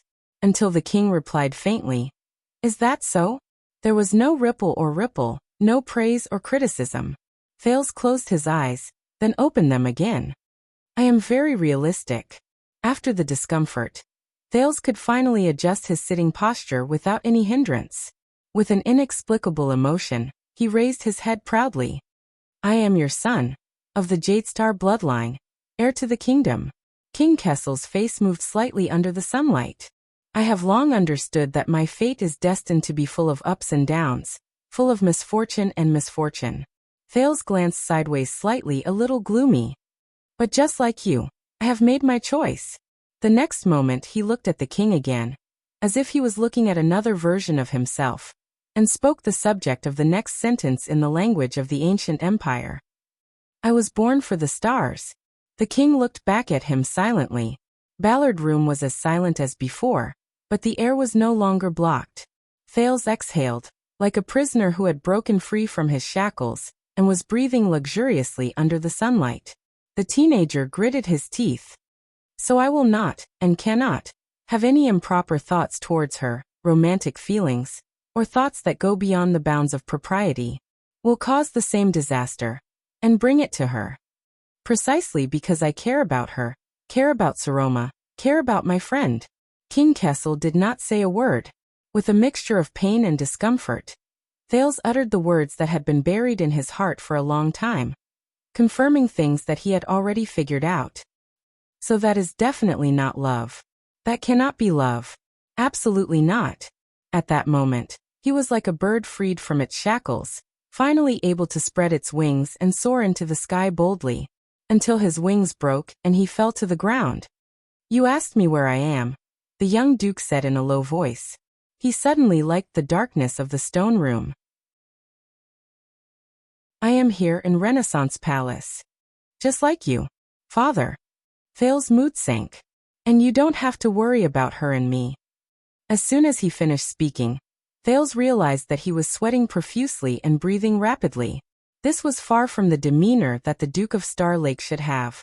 The silence in the room lasted for a long time. It was as if he wanted to leave enough time for this confession, until the meaning behind it was completely understood. Is she well? King Kessel suddenly spoke, startling Thales. But the teenager immediately fell into dejection. I don't know. He closed his eyes and opened them again, trying to eliminate all expressions. I also don't want to know. Ballard Room was completely silent. It seemed like a long time had passed. Finally, the king's figure voluntarily retreated in the light. He sat in the shadow of his seat again. His face was no longer visible. Only the voice of the king could be heard from afar. Sometimes I am really strange. King Kessel's words were as sharp and harsh as ever, but there was no longer that prickling sensation. Why is your rationality on par with your stupidity? Why are they in the same mind? The king snorted coldly. And still able to coexist peacefully. Thales did not speak. He sat at the long table in a daze. Just now the teenager understood a little. In his life he had faced 3 kings. King Nuvan's tyrannical methods were a combination of strength and gentleness, a mixture of kindness and authority, as unfathomable and immeasurable as the sea. King Chapman, on the other hand, pressured and threatened him with tangible benefits, as if a blade was pressed against his neck and a thorn in his back. But the Kessel V in front of him, the Iron Hand King, he was completely different from the other 2. As the supreme king of Constellation, he did not speak eloquently and did not know how to speak boldly. But Kessel had an even more bizarre and terrifying ability. With this ability, he could transcend kindness and authority with just a few words, directly strike at the heart, and grasp the most damned vital point, forcing Thales to face his true self. Calm and tranquil, but heartbreaking. The king reached out and moved a cradle on the table. The door to Ballard Room opened. A few unfamiliar royal guards appeared at the door. A person walked past them and into the room. It was the scarred man from the Secret Intelligence Department. But Thales did not seem to hear it. He just sank into his seat expressionlessly. Take him out. King Kessel's voice rang mercilessly. Let him see the mess he left behind. Thales looked up absent-mindedly. What? Don't dawdle. The king lowered his head again and flipped to the next document. There are much more important matters in Ballard Room. Remember what you said today. Thales did not remember what happened next. He did not even remember how he walked out of Ballard Room in a daze. He also did not remember how the scarred man stiffly put his hands behind his back and apologized stiffly, saying that the king's orders could not be disobeyed, But Lord Mallows could not leave for the time being and asked His Highness to come with him, until Thales followed him absent-mindedly out of the palace through a side door, and into a carriage. "Where are we going?" Feeling the swaying of the carriage, Thales, who had finally adjusted his emotions, came back to his senses. "The kingdom's secret intelligence department, Your Highness, His Majesty's orders." Opposite him, the fierce-looking scarred man scratched his face as he answered, "Secret Intelligence Department." Thales frowned, but he found something even more wrong. The scarred man in front of him. His voice became different. Noticing the prince's gaze, the knife-scarred man smiled faintly and stretched out his hand to tear off the skin on his face. Thales widened his eyes. "Long time no see, Your Highness." The person in front of him threw away the scarred mask and lowered his head to fiddle with his eyes. His voice was relaxed and humorous. "How have you been?" Thales was stunned. "It's him. You don't look happy, why?" His old acquaintance, the Baron Bone Man Raphael Lindbergh, opened his dark red eyes in the carriage and looked straight at Thales. "Dumped by your girlfriend just now?" Thales' expression froze. Raphael. The prince, who was already in a bad mood, leaned back. "One more word of nonsense from you." The Duke of Star Lake stared straight at the top of the carriage and said expressionlessly, "I'm going to ask for the Honorable Lady Miranda's hand in marriage." Raphael's face fell. Then the carriage became completely silent. No words were spoken throughout the journey. Chapter 575. Thales and Raphael sat opposite each other in the swaying carriage. They did not speak to each other. Thales sized up the emissary of the Secret Intelligence Department, who had gone through life and death situations with him in Dragon Cloud City. He recalled the last time they parted in the tunnel. Raphael remained calm, a faint smile in his dark red eyes. He was as confident as he was when they first met. Why was he always so confident? Then he would do all sorts of shameful things, and when he messed up he would need someone else to clean up after him. Thinking of this, the youth who had just escaped from Ballard Room felt even more gloomy. "Weren't you supposed to stay in the north and play hide-and-seek with the Star Killer? When did you return?" Thales was the first to break the silence. He could not stand the other party's enchanting smile. Raphael smiled and looked out the window. "Recently." "Look, it's so fast. Could there be a more mysterious answer?" Thales coughed. "Those who stayed in Dragon Cloud City, Waya, Ralph and Putre, safe." Raphael's answer was concise and tight. Thales frowned. "Gilbert said that he could not find you in the Secret Intelligence Department for the past few years." "It's a secret." "Then the disguise you put on at the Imperial Conference just now." "Hide. So why did you bring me to the Kingdom's Secret Intelligence Department?" "It's important."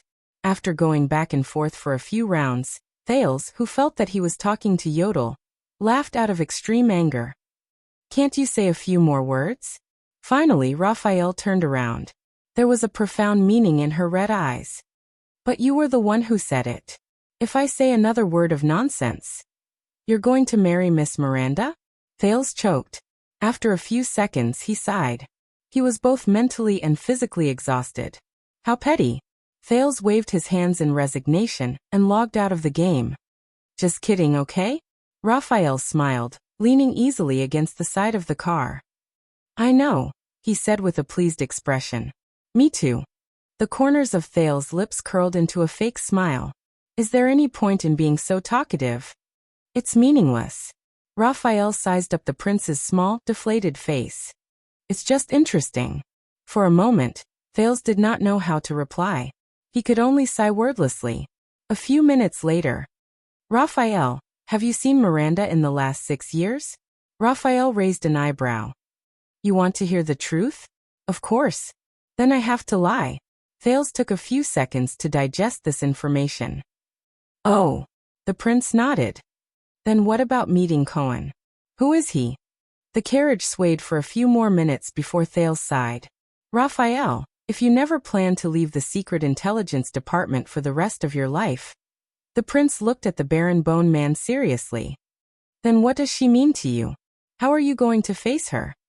Raphael raised her red eyes. "Why do you suddenly ask?" "He cares about his subordinate's love life." Raphael smiled sarcastically. What about you? He asked back. What does she mean to you, Your Highness? Thales leaned against the carriage and sighed. I've already said that I won't marry Miranda. But Raphael's next sentence made Thales stop talking. But I'm not talking about Miranda. The air was silent for a moment. The scenery outside the window changed inch by inch, from a city street to a country road. Thales was silent. When you were in Dragon Cloud City, you had a deep and intimate relationship. Raphael looked to the north. His voice was light. Can you really give up on this relationship? And become strangers from then on? Thales clenched his teeth. Don't talk about other things, Raphael, the prince said unhappily. I have nothing to do with her. Raphael chuckled, unconcerned. If you are destined to become the king of Constellation, Your Highness, strategizing in Ballard Room. In Thales' ears, the Baron Bone Man's words became extremely sharp. How are you going to face her? Face what I like.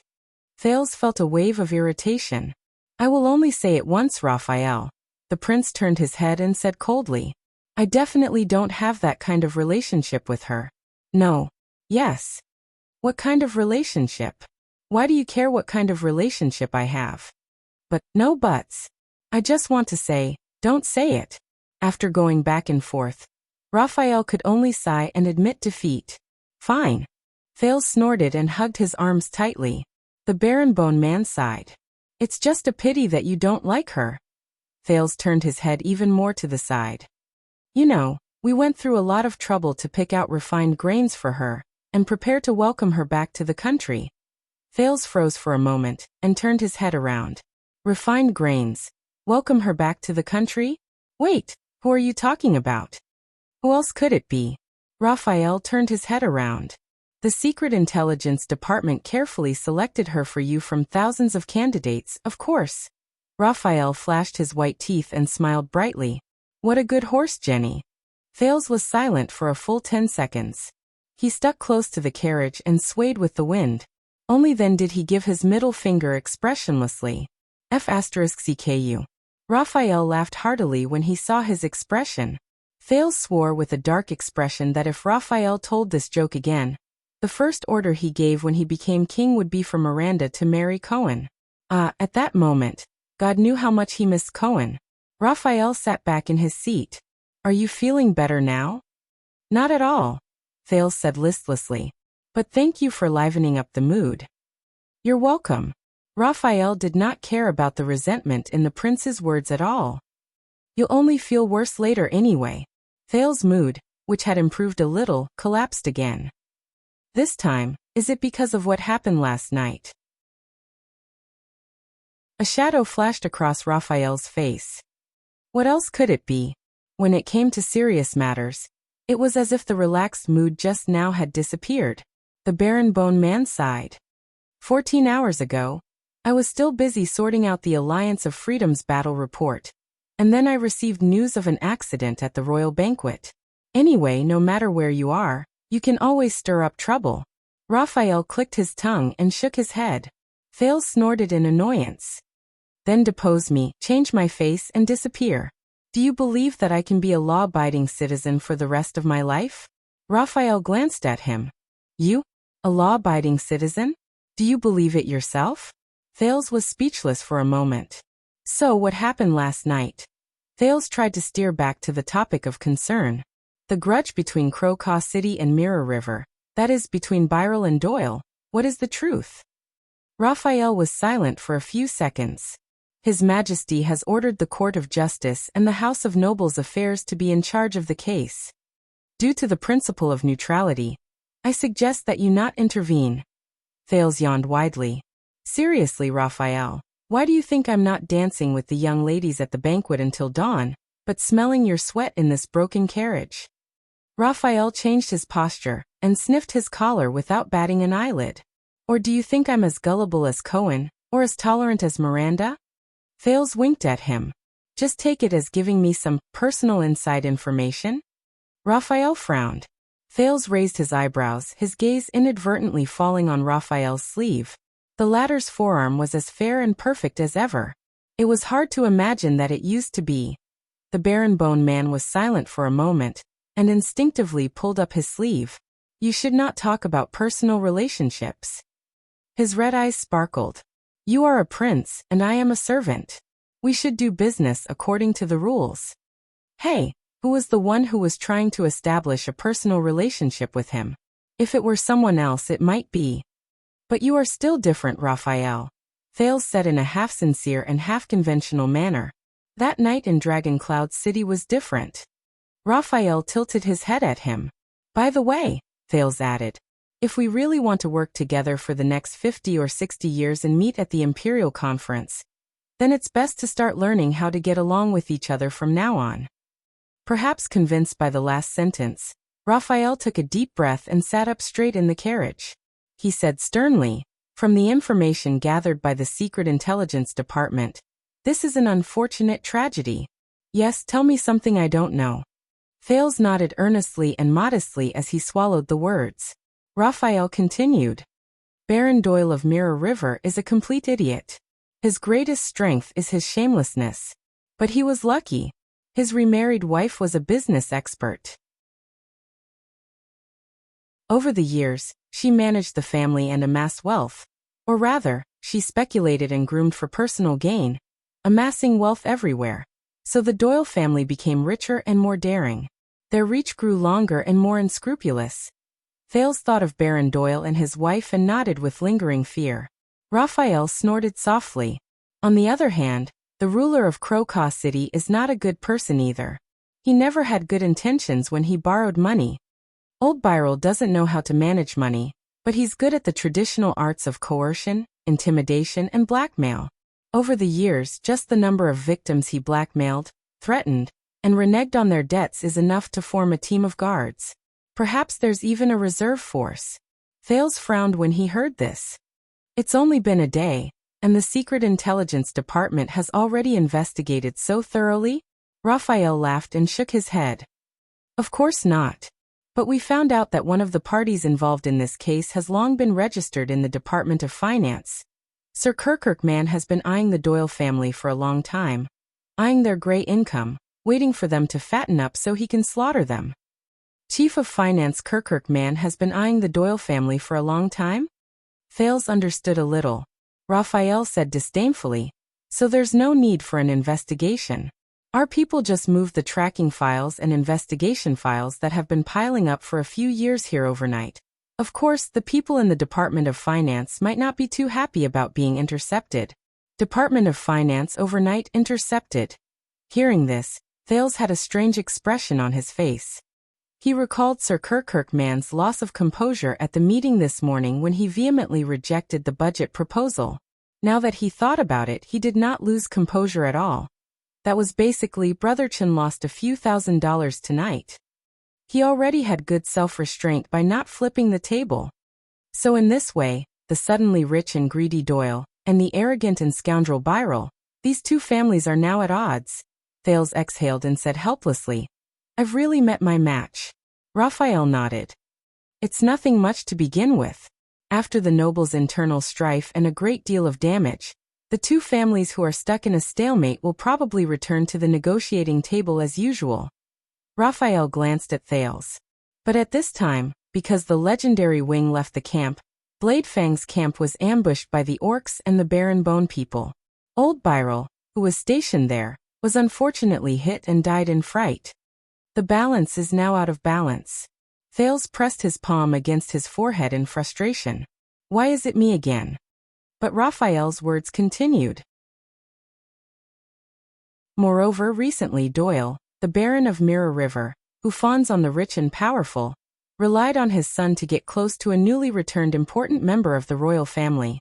He has become especially prestigious in the capital, and has become more upright. Thales' expression became increasingly unpleasant.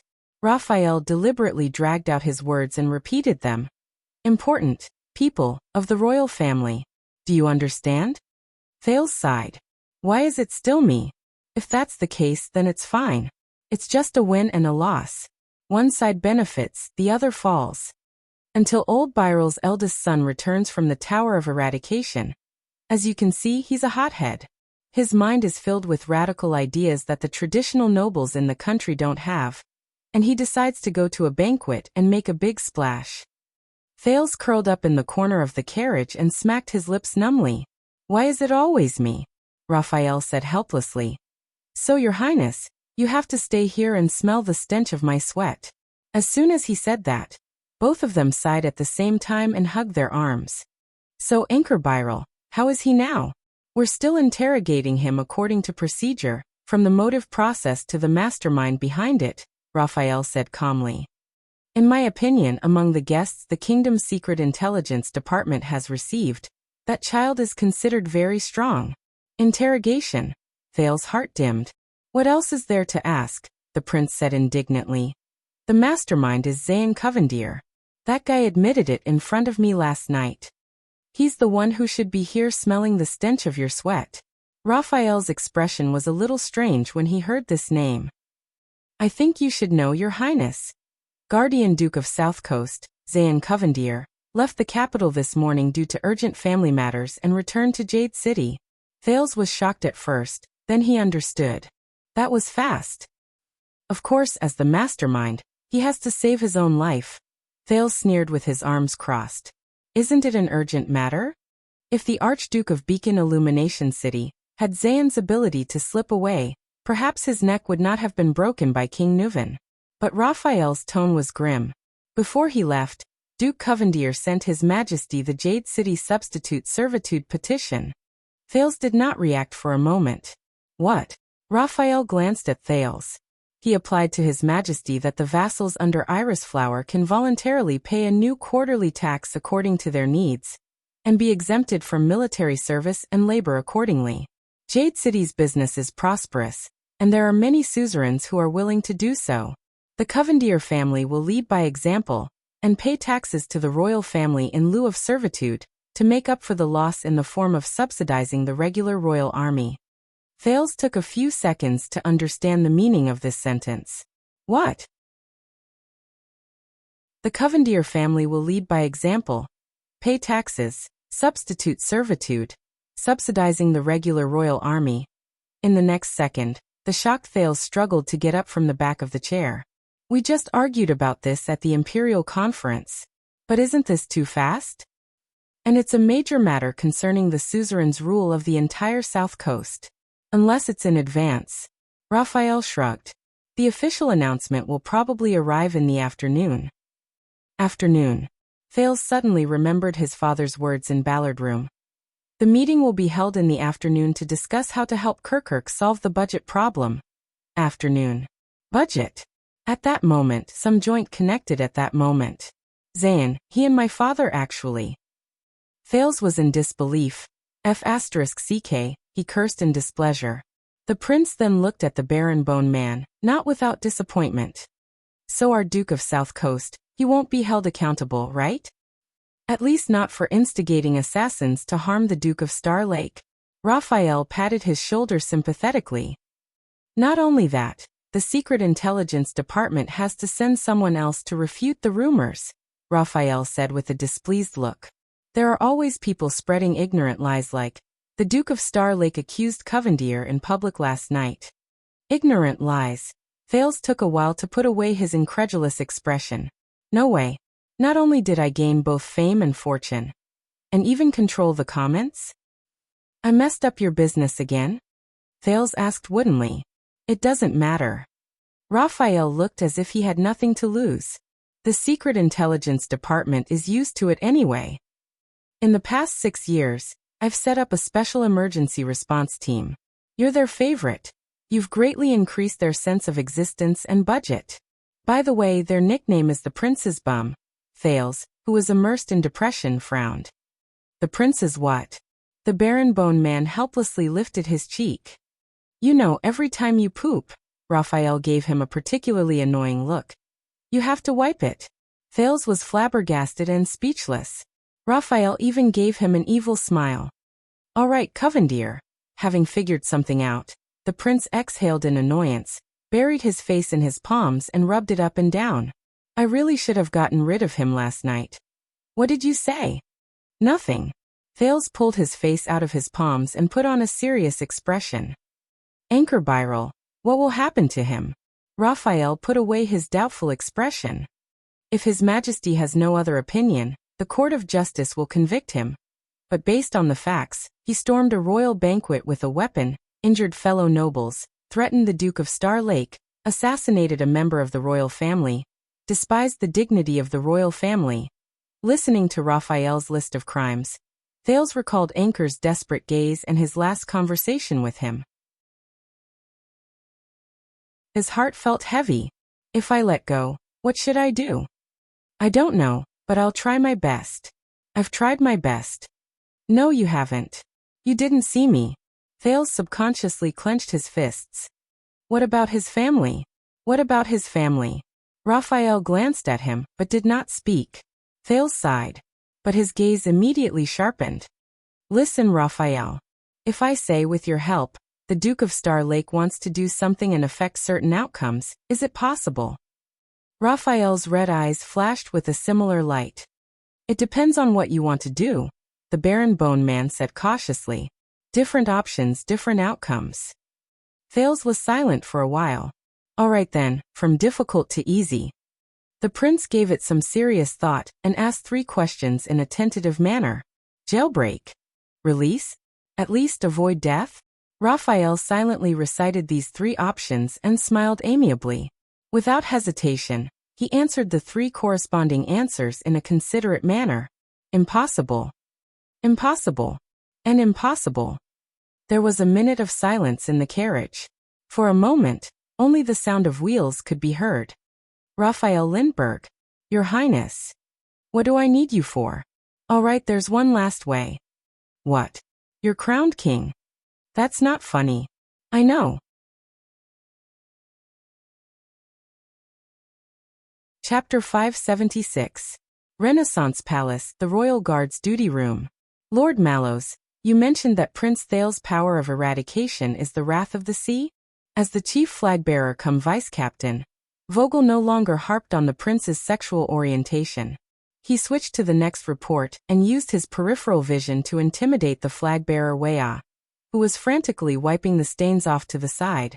But as the target of interrogation, Mallows felt that the tension in the room was even more intense than before. Yes.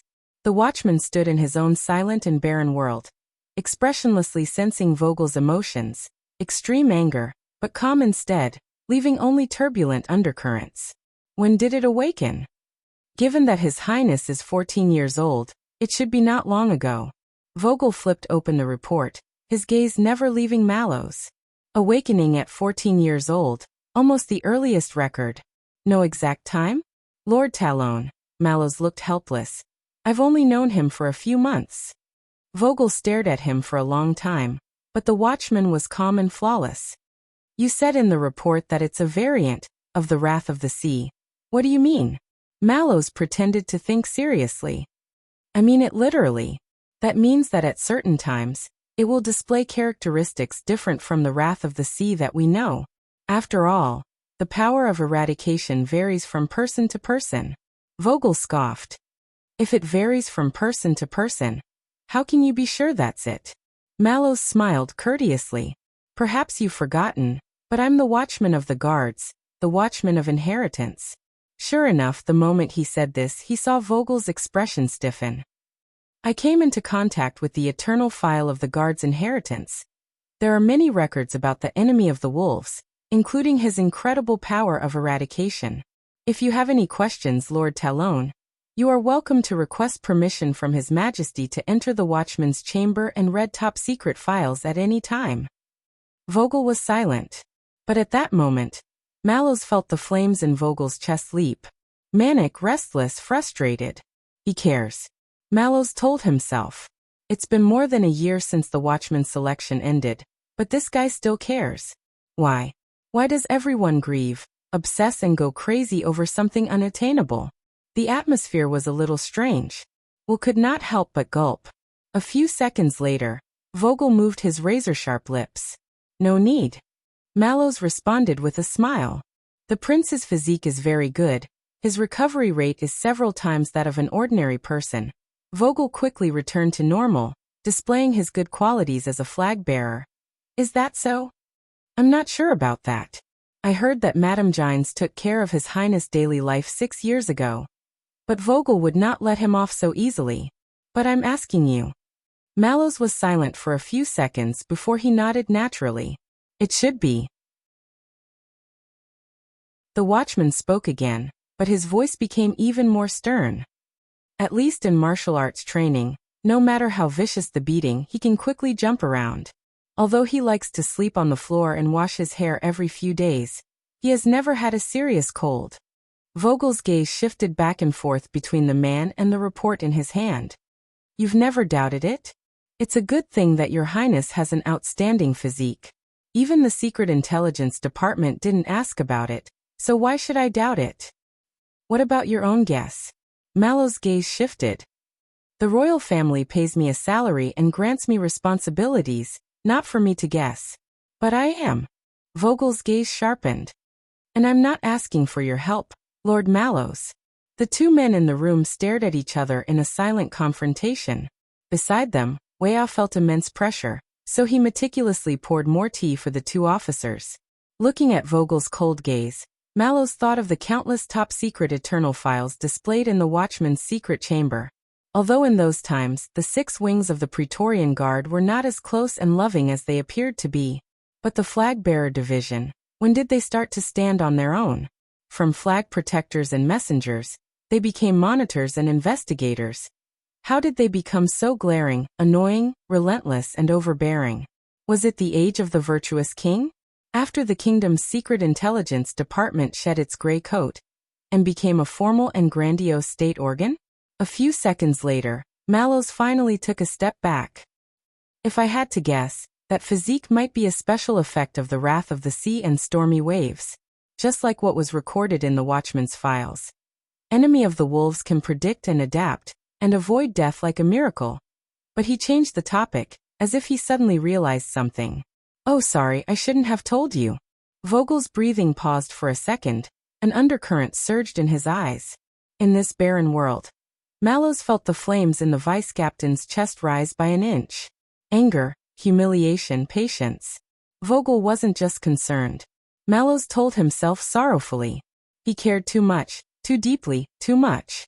So he didn't notice it. Unlike me, who was locked in and unable to extricate myself. But you just said, Vogel breathed expressionlessly. Prince Thales only recently awakened his power of eradication.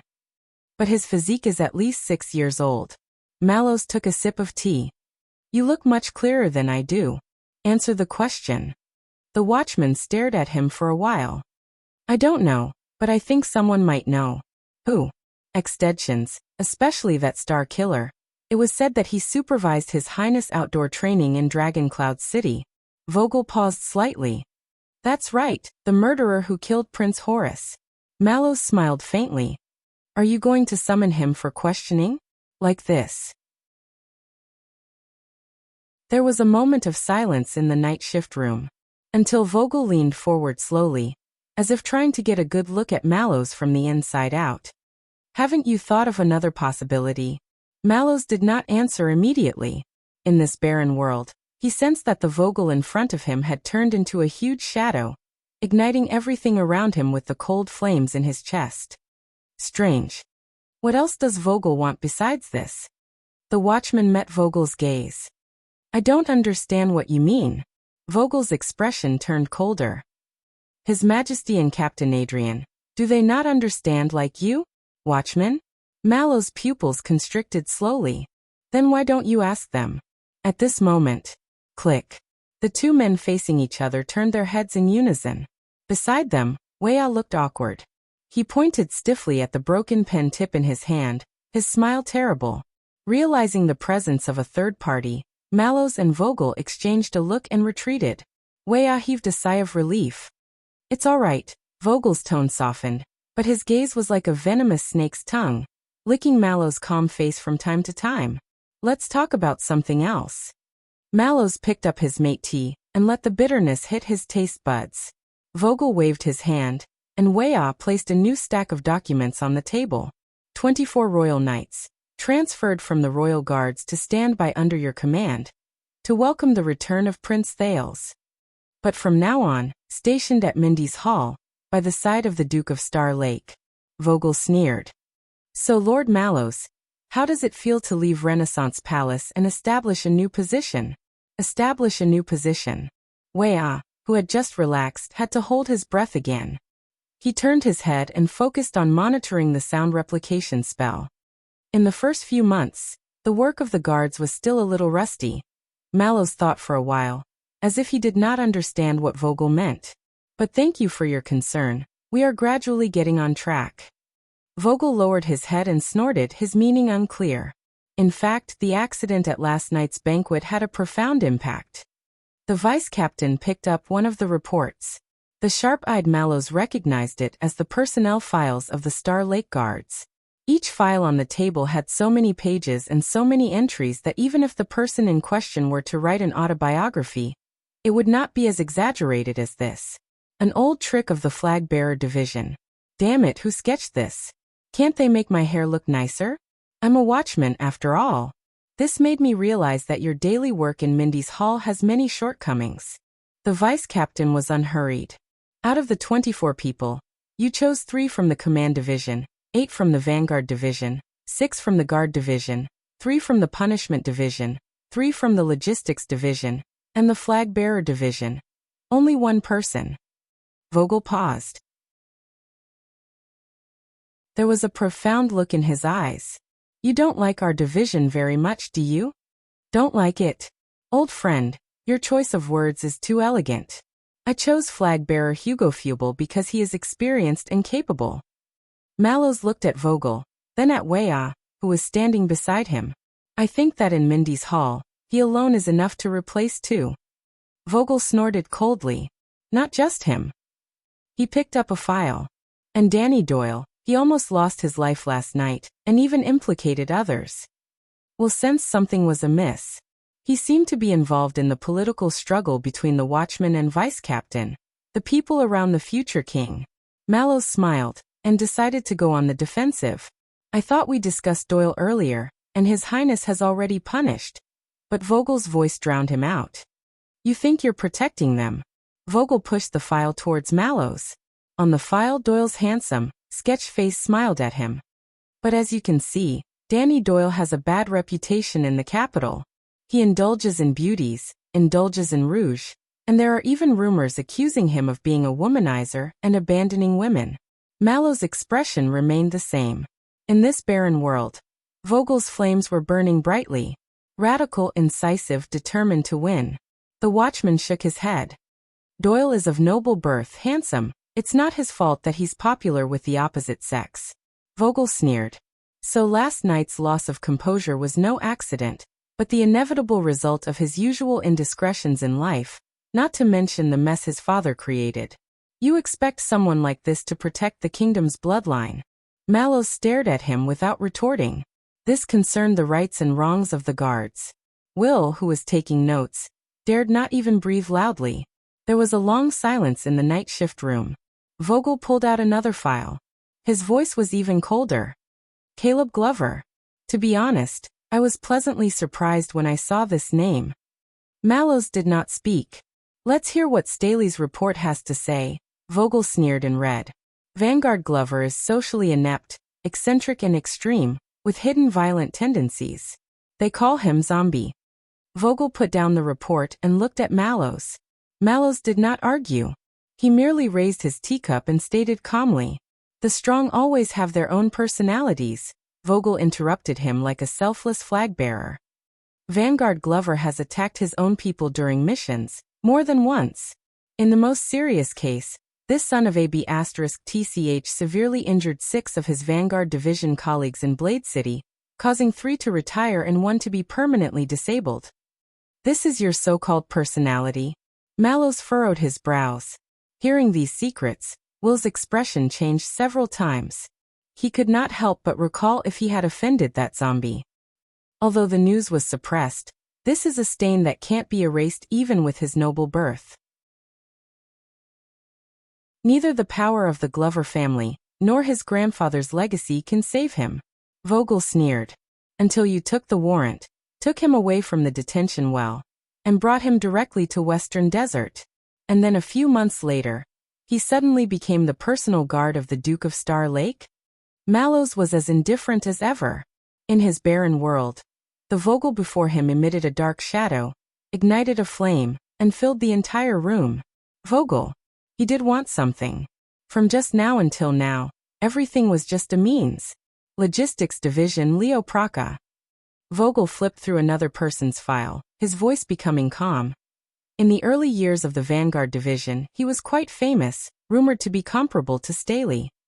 The chief flag-bearer's tone changed to one of contempt. But ever since he was injured in the Desert War, his health has deteriorated. He lost his drive, and all he can do is bow and scrape.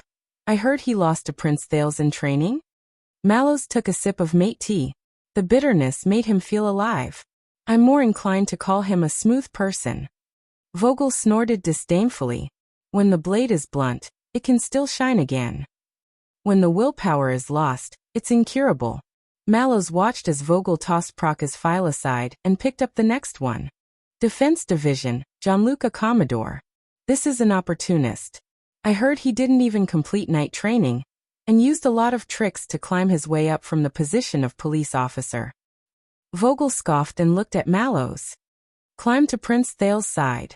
Mallows raised his eyebrows, as if he did not understand Vogel's sarcasm. Beside him, Weah hurriedly turned to look at the sound replication spell to avoid the increasingly unpleasant topic. At the same time, he cursed himself regretfully. Why did I sell my soul for 2 gold coins and switch shifts with that old fox Gaetan? Why aren't you speaking? Vogel said coldly. Aren't you quite good at retorting? Listen to your advice, Lord Talon. Mallows looked up. And reflect on yourself. Vogel snorted angrily. Mike Johnvold, originally from the Discipline Division, transferred to the Vanguard Division from the Star Lake Guards by you. The vice captain flashed the next file, received knight education from the Northern Territory. No wonder he's a left-handed swordsman. Looks like the Northlanders didn't correct him when he was young. But why did I hear that he had an affair with his young stepmother? Mallows sighed silently. He really did not know about this. He had indeed underestimated the flag-bearer division. Vogel flipped to the next page and spoke faster. And Nate Ness, a brilliant disciple of the Tower of Eradication, a student of the Flash faction, a genius who was admitted as an exception, a supreme class sooner or later. The chief flag-bearer looked up maliciously. But he has a nickname, and both of them are linked together. One-on-one Heavenly King, Vogel paused, then maliciously spat out Ness' second nickname. Sinkhole Team Battle? Mallows frowned. About that. But Vogel seemed to have found a rhythm to attack, and he showed no mercy. Ness is arrogant and selfish, has no sense of teamwork, and will step on the heels of those in front of him even when walking in line. These are the original words written by Mariko in the training report. Although this child is talented, he is not naturally suited to teamwork and cannot work as a partner. Whether it's the battle formation of the Age of the Empire or the contemporary astral formation. If there's even one additional comrade within 2 meters, the swordsmanship he prides himself on will be greatly discounted, and he may even attack blindly without distinguishing between friend and foe, dragging the battle down and making things worse. Mallows sighed in his heart. Vogel put down the file and sneered. I didn't expect there to be someone in this world who 1 + 1 is less than 2. Reminds me of your predecessor, Lord Mallows. The watchman's gaze sharpened. He glanced sideways at Mallows. One is when the enemy is against him, the fewer people, the better. The other is when the enemy is against us, the fewer people, the better. Vogel shook his head sarcastically. Sure enough, geniuses have something in common. That's right. And you, Vogel Mystical CC Talon, you have something in common with your predecessor as well. Mallows reminded himself not to retaliate with sarcasm. Perhaps after living with a certain Jade Star boy who was unforgiving with his words, his desires in this area had grown stronger. That was not a good sign. In the world of dead silence, Vogel's shadow grew larger and larger, his body covered in flames. Confidence, greed, ruthlessness, and emptiness.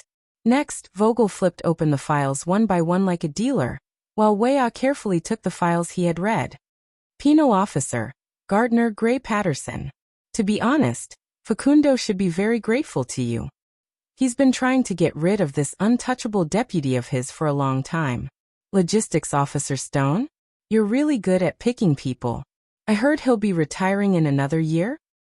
Defense Division, Iron Tower Bastia. A man who can't even outrun a rapid march. Defense Division, Hyman Franzuk. A man who's afraid of water and heights?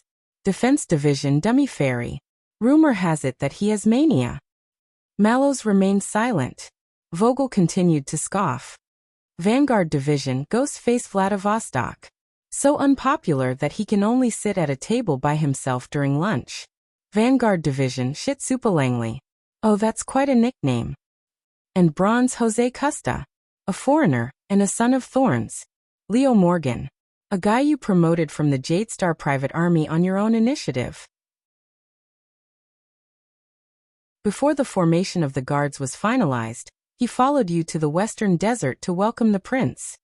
At the mention of this name, Vogel's expression changed. But the most important thing is, he lifted the file. The sketch was of a sinister man with a face full of scars and enough to make children cry at night. Morgan, a veteran who murdered his superior on the battlefield? Vogel slammed the table angrily. Are you King kidding me? Mallows stared at Leo Morgan, who looked like a murderer on the file. His expression was calm, and his thoughts were indecipherable. These are the elite guards you've selected? For the sake of Constellation's heir, the nation's treasure. You've chosen such a batch. The vice captain gritted his teeth. Defective?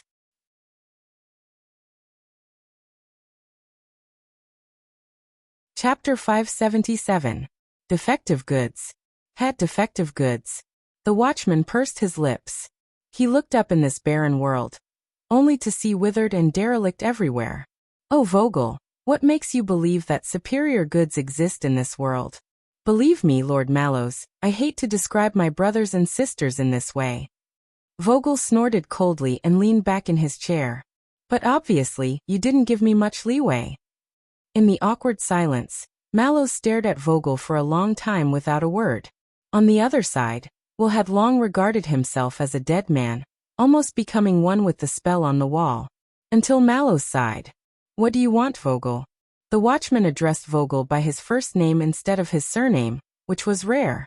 If you really want to cause trouble for my subordinates, it would be much more effective to report it directly to His Majesty, the captain, or even Chief Penal Officer Facundo. Vogel stared back at him, the anger on his face slowly fading. A few seconds later, he reverted to the stern vice-captain. Flag-bearer Will. Vogel spoke softly. On the other side, Will, who was trying hard to pretend that he was not there, shuddered subconsciously.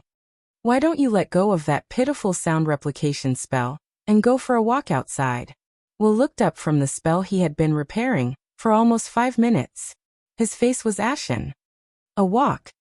Joy appeared on his face when he realized something. Of course. I'm a little tired from sitting for so long. Commander Talon, you're so considerate. Will. This time it was Mallows. He was calm and gentle, concise and clear. Get out. Now. Will, who was about to say something, immediately fell silent. In a few seconds he tiptoed up, left their line of sight, and slipped out of the night shift room as if fleeing from a disaster, leaving the two men in the room, facing each other, and the sound replication spell that was glowing strangely. Others may not be able to tell, Tormund. Vogel spoke softly, addressing him by name. But the Flag-bearer Division is the eyes and ears of the guards, specializing in internal investigations. That's why after last night, I realized that the so-called Star Lake Guards under your command either have a bad reputation, a lack of character, a foppish playboy who's hard to teach, a lot of trouble, or a lot of *T in secret. He tapped the guard's file on the table. When you became the prince's personal guard captain, everyone was envious of you because you were close to the prince, yet you chose these people who were marginalized in the royal guards, and even controversial people to be your right-hand men? Are they easier to control, or are they less threatening and less likely to cause trouble? Vogel's gaze sharpened. Maybe I should ask you, what do you want to do?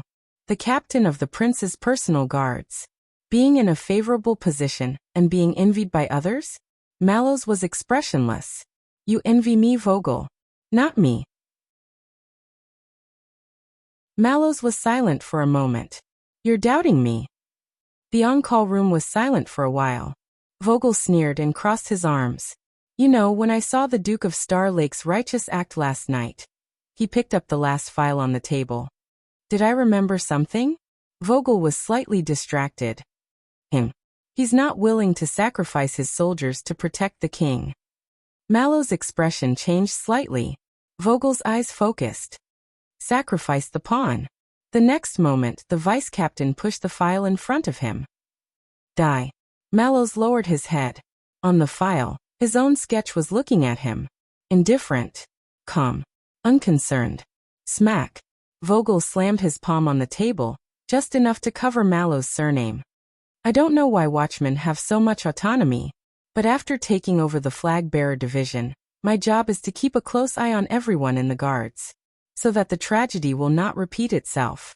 Their gazes met, and their breathing paused. Mallows was silent. In his barren world, Vogel's shadow was enormous.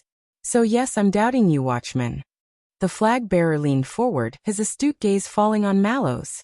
As you said, there are many top-secret eternal files in the Watcher's secret room, including the Bloody Year, Roland said with a smile. Therefore, I suspect that when you became the captain of his personal guards and selected the Star Lake Guards for him, you had other ideas. Some ideas that are far beyond the duties of the Royal Guards, and not even known to His Majesty and the captain. Mallow's gaze fell on the glowing sound replication spell. Without waiting for a response, Vogel scoffed and said in a warning tone, Tell me, you must have a good reason for doing this? Vogel's gaze turned cold. Tell me, what's so strange about the prince? Is there a secret that only the watchmen of the past generations know? So much so that you act cautiously, peculiarly, and even absurdly around him? Mallow's expression did not change, but he sighed in his heart. Tell me, Tormund, or this eternal file will be presented directly to His Majesty and the captain. Vogel said coldly, Tell me, the 24 people under your command, including yourself, did not you act on your own? Did you specially select them for that special prince out of resentment? In the next second, Vogel's tone became chilling and vigilant. Consumable. In that moment, Mallows saw in the barren world that Vogel's shadow and flames simultaneously turned into infinity, covering everything. The room was very quiet. Only the sound replication spell operated tenaciously, ignoring the oppressive atmosphere at the moment. A few seconds later, Vogel. The watchman slowly raised his head and addressed Vogel's name like he did many years ago. What's on your mind? Vogel was startled. Mallows looked at him expressionlessly. Was it me who was nominated a year ago and snatched away the watchman position that you were supposed to have? Vogel's expression changed. Was it the senior flag-bearer division who escaped the escort team because of your mistake 6 years ago, Colin Samir? Was it you who saw Bloodchant take the late king's head in the Hall of Stars the day before you officially joined the Royal Guards? Was it the chaos in the capital during the Bloody Year, which ultimately implicated your parents and caused them to die under the mob? With every question Mallows asked, Vogel's face turned paler. It was the National Conference 6 years ago. Because of the second prince's sudden appearance, the watchman said slowly. Among the 13 distinguished families, the Talon family, a distant relative of the Jadestar family, failed to successfully become the heir of the royal family when the king had no heir? Vogel Talon? In the next moment, Mallows stood in his barren world and saw, as expected. The huge shadow belonging to Vogel trembled. The boundless flames flickered erratically. Desire, apprehension, unease, and fear. When you lose everything, people will always want to hold on to something, whether it's a life-saving straw or a devil's condition. Don't let fear dominate your life, old friend. Mallows shook his head. It's not worth it. Vogel's breathing became faster and faster. His anger grew hotter and hotter. If this is your answer, watchman, Mallows interrupted him. Didi. He has a very special ability. Vogel narrowed his eyes. That's right. Most people, including you, might think that he's naive and hedonistic, thick-skinned, lazy, baffling, even frivolous and rather unreliable. Mallow's pupils focused. But there's one thing. Whether it's contempt, disdain, helplessness, or sighing. Most people, after interacting with Danny Doyle and truly coming into contact with his character, find it hard to get angry. It's hard to truly hate him, not to mention hatred and strife. Vogel's expression changed slightly. As long as he wants to, he can close the distance between him and anyone in a minute, without hindrance or burden, even if the other party is an unreasonable lunatic or a murderous monster. Mallows stared at his reflection in the teacup. Do you know how difficult it is for most people in this world not to hate you, Lord Talon? He said faintly. It's much easier to train to the supreme class. That's why, in terms of ability and quality, Danny Doyle may not be the strongest, but he can mingle well with the guards and win the hearts of the people. They would rather let him handle matters. Vogel stared at Mallows, the anger in his eyes still lingering. And Vanguard Glover? Mallows stared back at Vogel, calm and indifferent. Although he's taciturn and unsociable, he's reliable and meticulous. He participated in the Desert War, and is the most knowledgeable in actual combat among the younger generation of the Vanguard Division. Even second seat Mariko might not be able to win against him. Vogel furrowed his brows. As for his blemish, if you don't limit yourself to cold records and figures, and tear apart the prejudices and misunderstandings of others, Lord Talon, then you might discover that Caleb Glover fought with his peers because the other party had been insulting his family and background for a long time, ostracizing, isolating, and framing him for 5 whole years. As a royal knight of the kingdom, Caleb Glover could not take it anymore, and was forced to respond. Vogel repeated with a frown. Forced? Mallows nodded. If I were you, I might pay attention to the discipline within the guards. Think about why the Vanguard Division would have 6 people ganging up on one person. And why the Vanguard Division, known for their combat prowess, ended up with 3 injured and 1 disabled despite fighting 6 against 1. Vogel did not speak. He frowned at the files on the table. As for the others, Patterson has an eccentric temper, Stone is about to retire, so they won't be easily bribed, especially when the prince returns, and everyone wants to pounce on him. To be honest, Commodore isn't perfect, but we need someone who understands the affairs of the city's police station and officials. I don't know about the scandal between Jonvald and his stepmother, and Costa is indeed a son of thorns, but in view of His Highness' experiences over the past 6 years. Mallows did not hesitate. We need to ensure the geographical diversity of the guards. Ness is a pain in the ass, but when we were young, who wasn't supercilious and self-centered. He might be a little exaggerated, but he just needs to be honed, like a partner who can take a beating. And did I mention that in the Desert War, Bastia took 2 blows from the orcs' hammers and didn't fall? As for Vanguard Morgan, his old case from 20 years ago has been concluded. There is no evidence to prove the accusation that he murdered a superior. Vogel snorted coldly. But that's even scarier, isn't it? Mallows smiled. I know my men, the watchman said calmly. They're not what you think. Mallows looked at his old friend seriously. They're not expendable, nor are they abandoned pawns. They're people. The night shift room fell silent again. Vogel's gaze flickered between the file and Mallows. People. People. Vogel was silent for a long time. He patted the file on the table and snorted. You know, the Flag-Bearer Division doesn't see it that way. Don't trust people. This is the first lesson of the Flag-Bearer Division. Mallows shook his head. A long time ago, about 60 years ago, there was a watchman in the Royal Guards named Cyril Fakenhas.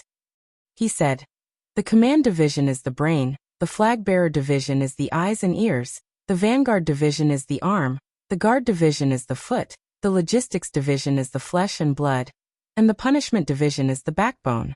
But the Watchman of Inheritance, this is the heart of the Guards. Vogel was stunned. The brain can be confused, the eyes and ears can be deceived, the limbs can be broken, the flesh and blood can be broken, and the Emperor's Praetorian Guard has also been destroyed and lost. Mallows picked up his own file on the table and stood up. But the heart will not. He pressed his hand on his chest and said solemnly, only the inheritance is unbroken. Witness eternity. Vogel stared at him in a daze.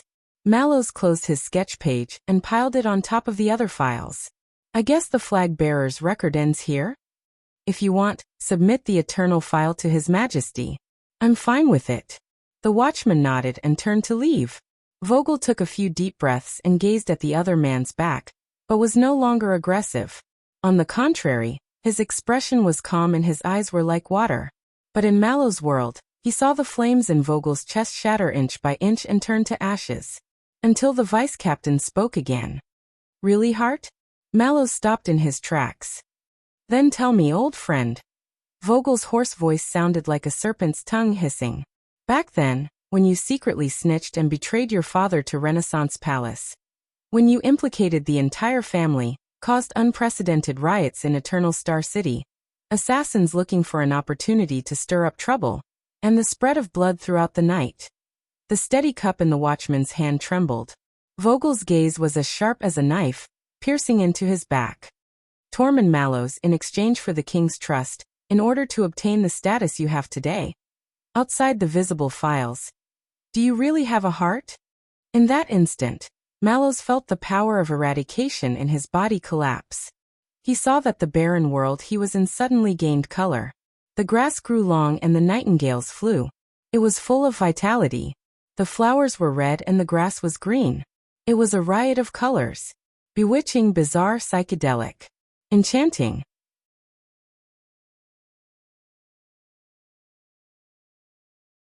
Chapter 578. If you asked a constellatiate which department under the king was the scariest, he would most likely blurt out the kingdom's secret intelligence department. But if you asked him which department was the scariest, he would definitely not know. Only for Thales, this department was considered an old acquaintance. Whether it was when he first met the Black Prophet in Mindy's Hall, when he was imprisoned in Dragoncloud City, or when they met in a hurry in Bladefang's camp, they had interacted a little too many times. Unfortunately, it was definitely not pleasant. Now this mysterious department that had been operating since the era of the King of Renaissance, the highest intelligence agency of Constellation, was sitting in front of him. This is the kingdom's secret intelligence department?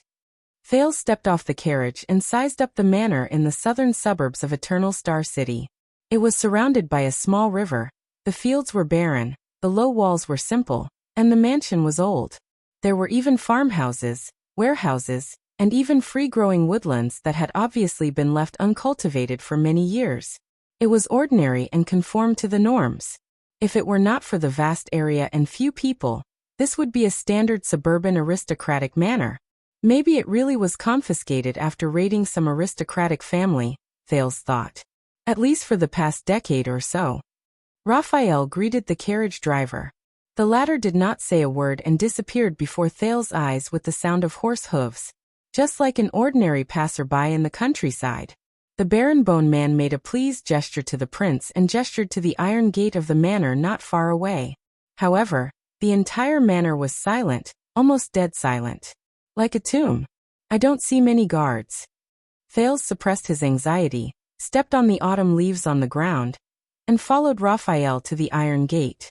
But he soon discovered something unusual. 2 black crows flew out of the dense forest, flew over their heads, and disappeared into the simple manor. No need. Raphael's pace was relaxed. Ordinary intruders can't threaten us. Thales raised his eyebrows. Then what if it's not ordinary? But at this moment, Thales' hair stood on end, and he heard the whistling of the wind. Reminded by the roar of the Sin of Hell's river, he quickly turned his head. But it was too late. A huge black shadow broke through the air with an unstoppable force. It went straight for Thales. No. Amid Raphael's shocked and angry cry, Thales could only seize the time given by the Sin of Hell's river to react, and put on Iron Body style. Dong. In the blink of an eye, the huge black shadow arrived and crashed into Thales' bosom. He was sent flying. The first thing Thales felt was a violent jolt in his arm. Then he felt the pain of his back rubbing against the ground. His bones and muscles all over his body were protesting. It was as if he was about to fall apart. No. As the Sin of Hell's river surged, Thales gritted his teeth and endured the pain. He tried his best to open his eyes. But this was not the end. A huge black shadow immediately enveloped Thales' entire body. It restrained his legs, pressed down on his shoulders, and pressed a huge weight on his chest, making it difficult for the teenager to move and breathe. Thales could even feel the other party's heavy, violent, fiery, and hurried breathing as he leaned forward as if he was demonstrating his strength. He was so close to Thales' cheek that he could even feel the other party's rough, violent, and fiery breathing. No. Thales struggled fiercely. He swore that no matter how inconvenient, suspicious, or inappropriate it was, he would definitely bring the police or the sentinel with him. He absolutely could not allow himself to be slaughtered unarmed. The attacker stuck his head under Thales' neck and took a few deep breaths. Each breath was longer than the last, and he seemed to be gradually intoxicated by it. Raphael's exasperated voice was then heard. No. Edward. At this moment, Thales suddenly felt his cheeks heat up. Below his neck, a moist and sticky soft object covered him. His chin, cheeks, and cheekbones. From bottom to top, it slowly swept across the side of his face. Hot, warm, and soft. And a little fishy. Thales was stunned. The other party left his cheek, leaving behind a sticky liquid. When the wind blew, it felt cool. Before he could react, the black shadow approached him again, accompanied by rapid and fiery breathing. Another wave of warmth and dampness covered Thales' mouth, nose, forehead, and ears over and over again. It made him unable to open his eyes. The other party breathed continuously. The tip of his nose and lips brushed against Thales' skin countless times. They pressed closely against each other, and he seemed rather excited. Thales was stunned. Even the sin of Hell's river was silently dispelled. What is this? Edward, this is Prince Thales. He's not a threat. Finally, the barren bone man's arm appeared on the attacker's neck, trying to pull him off Thales' body. As the attacker protested in dissatisfaction, Thales felt his chest loosen. He finally gained some space and raised his head. The prince was immediately stunned. On top of him was a large pitch-black dog. Woof woof. At this moment, Raphael was grabbing the fierce dog's neck and dragging it backwards. He was in a sorry state during the wrestling. Thales recognized its breed. It was an angry wolfhound. This breed of dog was known for its fierceness. It had always been a good helper for the nobles of Constellation when they went on hunting excursions. A long time ago, Chief Morris of the Brotherhood, Quiet and Rick's superior, also kept a majestic angry wolfhound. He even met Thales by chance in the back alley of Sunset Pub. The angry wolfhound also liked to play with Thales. The play that was not too friendly. The large dog in front of him also had similar characteristics, whether it was sharp fangs or a fierce face. Except for one thing. It was also too big. Thales stared blankly at the wrestling in front of him. Although Raphael was slender, he was not short. But even with his size, it was difficult for him to restrain the large dog. He was like a child trying to reach out and hug an old tree that was 2 or 3 times thicker than him. At this moment, the fierce-looking dog was looking at Thales on the ground with great interest. Its breathing was hot, and it occasionally licked its tongue and swallowed a mouthful of saliva. Sabo. Raphael, who saw that he could not hold on anymore, looked into the distance and shouted angrily, "Pull it up."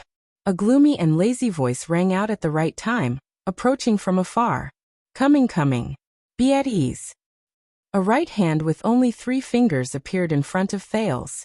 It grabbed the large dog's collar and exerted force in a very skillful manner. Finally, Thales felt his body relax. It felt as if someone had lifted the 3 layers of quilts covering him. And in the middle of summer, the large dog was pulled away from his body. It barked in dissatisfaction, and the sound was deafening. "I'm sorry, Lord Raphael. Edward was walking in circles, and I did not pay attention." The lazy voice dealt with the large dog's protest while apologizing insincerely. Thales grabbed Raphael's hand, felt his whole body go numb, and struggled to get up. "Damn it! What is this?" Thales patted the dust off his body, still in shock, and pulled up his sleeves to wipe the saliva that had not dried on his face. Raphael coughed awkwardly. "Your Highness, I believe you have met Edward. He is one of our guards." The Baron Bone Man waved at the large dog in front of him. The exaggerated movement made it roar. Woof, woof. It bared its teeth, its gaze fierce. But when it subconsciously wanted to move forward with a fierce look on its face, the right hand with only 3 fingers reached out and stopped Edward. You know, guards, Edward doesn't like being introduced like this. He thinks this is his territory, and he is the master. Raphael snorted. Is that so? The person holding the large dog was a haggard middle-aged man who looked like he did not sleep well last night. He had dark circles under his eyes, and ignored Edward's threatening barking. He bowed to Thales. Duke of Star Lake, I've heard a lot about you. Raphael looked at the angry wolfhound warily and introduced. This is Sabo, the best tracker in the kingdom's secret intelligence department. Sabo shrugged. Also a gatekeeper, and a dog walker. The large dog next to him was dissatisfied again. Woof, woof. All right, my bad. Sabo comforted Edward. I mean, I'm a gatekeeper, and someone who scoops your poop. Tracker, gatekeeper, dog walker. Thales, who got rid of the unknown liquid on his face, nodded awkwardly and returned Sabo's greeting, but his eyes kept drifting to Edward, the Secret Intelligence Department's watchdog, looking at the other's forelimbs that were as thick as his thighs, and the forepaws that could reach the height of a normal person's shoulder, as well as the impact of a heavy cavalry charge. Thales gulped with lingering fear. This is too big. That's against the rules. Once it noticed that Thales was sizing it up, the ridiculously large black angry wolfhound instantly lowered the volume of its growl. Awooh, the large dog Edward retracted its sharp teeth and revealed its tongue. Its lower jaw opened up into a huge arc, and its tail swung freely from side to side. Obviously he likes you, your highness. Sabo frowned and said in a dark tone. Edward opened his mouth in a frightening manner. He could not hide the saliva dripping from his mouth as he stared at Thales with sparkling eyes. Joy was written all over his face. He was full of energy. Thales quickly lowered his head to avoid eye contact, and tidied up his messy clothes in a flustered manner. Yeah, I can see that. Sabo held the collar with one hand, and scratched Edward's back with the other to soothe its restlessness. It's been a long time since he pounced on someone. The last time was a long time ago. Raphael cleared his throat and gave Sabo a warning look. I'll go open the door. Watch your dog. Sabo turned his head indifferently, and Edward bared its teeth again. Woof woof. You misunderstood. Raphael wasn't talking about you, he was talking about me. Watch me. The Baron Bone Man strode towards the double-opened iron door. Sabo looked at Raphael's back, and then at the large dog beside him that kept nudging forward, obviously interested in Thales. TKSK, Lord Hansen must be very upset. Thales suppressed his fear of Edward. Why? Don't you know? Sabo took out a chain. Who the F***CK uses a steel chain to chain a dog? The prince later complained, and buckled Edward's collar. He took a step closer to Thales. The prince subconsciously took a step back, and said in a low voice, There's a rumor in the Secret Intelligence Department that Lord Hansen's leg was bitten off by a terrifying dog. Huh? The Black Prophet's leg? Thales pricked up his ears. But there's always been a dispute over which dog it was. There's even a bet. But TSK if you ask me. Sabo winked at the large dog beside him, and put on a pretentious air, hinting at something. Do you understand what I mean? The terrifyingly large angry wolfhound barked excitedly, its enthusiasm for Thales undiminished. Thales took a step back and nodded stiffly. In the distance, Raphael approached the double-opened iron door, pulled up his sleeves, and waved his fingers in the air. What was even more bizarre was that as his fingers danced, the air in front of the iron door rippled like the surface of a sparkling water. Thales frowned. What is he doing? Magic veins. Sabo looked at the prince, then at Edward and answered casually. It's a trick of Soul Tower. Only by drawing the corresponding veins on the corresponding ceiling circle will one be let in. In comparison, I prefer Alchemy Tower. They're all classical, and like to use keys. Thales' heart skipped a beat. But I remember that magic is forbidden? Sabo shook his head. Forgotten. Thales raised his head in confusion. What? Sabo tugged at the chain on Edward's body, and prodded it, preventing the large dog from slipping out of the cage and approaching Thales. Magic is forgotten, not forbidden. Thales' expression changed. Is there a difference between being forgotten and being forbidden? Sabo shrugged. From the practical point of view, no. But in terms of motive and purpose, at that moment. Sabo, Raphael's voice came, sounding dissatisfied. That's enough. At some point, the Baron Bone Man had turned around, and the iron door opened a gap behind him. Sabo smacked his lips and waved his hand nonchalantly. All right, but before he could finish, there was a sudden change in the situation. The large dog, Edward, suddenly jumped up and leaped towards the iron door. Thales was shocked, perhaps unprepared, or perhaps unable to let go in time. The equally shocked Sabo was pulled down by the chain and dragged towards the iron door by Edward. In the next second, the large Edward slammed into Raphael in front of the iron door. Bang! The Baron Bone Man was mercilessly sent flying and fell to the side, moaning. Sabo was thrown off by the chain and rolled a few times on the ground, moaning as well. Thales looked at everything in front of him in shock. 2 men were taken down by a dog. Are you guys all right? I knew it. This dog is too big. But what happened next was even more unexpected. In front of the dumbfounded Thales, the large black angry wolfhound dragged the empty chain and happily smashed open the iron door on one side, then ran back and clumsily pushed open the other door. Once it was done, it turned around happily and looked at Thales. The prince's heart sank. Wait, hey, good dog, Edward, right? I actually don't know them. If you have a grudge against them. But in the next moment, Edward roared, took a step forward, and rushed towards the teenager. No. Don't come over. The traumatized prince took 5 or 6 steps back in fear. In the end, he could not care less about the dignity of the royal family, and turned to run. But Edward's size was not only huge, but it was equally fast. Thales had only run a few steps when the large dog swept past him and pounced on him. F***ck. Thales subconsciously raised his arms to block the attack. But fortunately, Edward did not recklessly pounce on him this time. It nimbly stopped not far in front of Thales, and obediently whimpered twice, as if to remind him of something. Thales lowered his arms in puzzlement. The large dog approached him carefully with short, quick steps. This time, as he looked at its obedient gaze, Thales realized that the sin of Hell's River in his body did not react. Edward stuck out its tongue, wagged its tail, and turned twice on the spot with its mountain-like body. Woof! Woof! It barked twice at the open door. Its gaze was obedient, and its bark was ingratiating.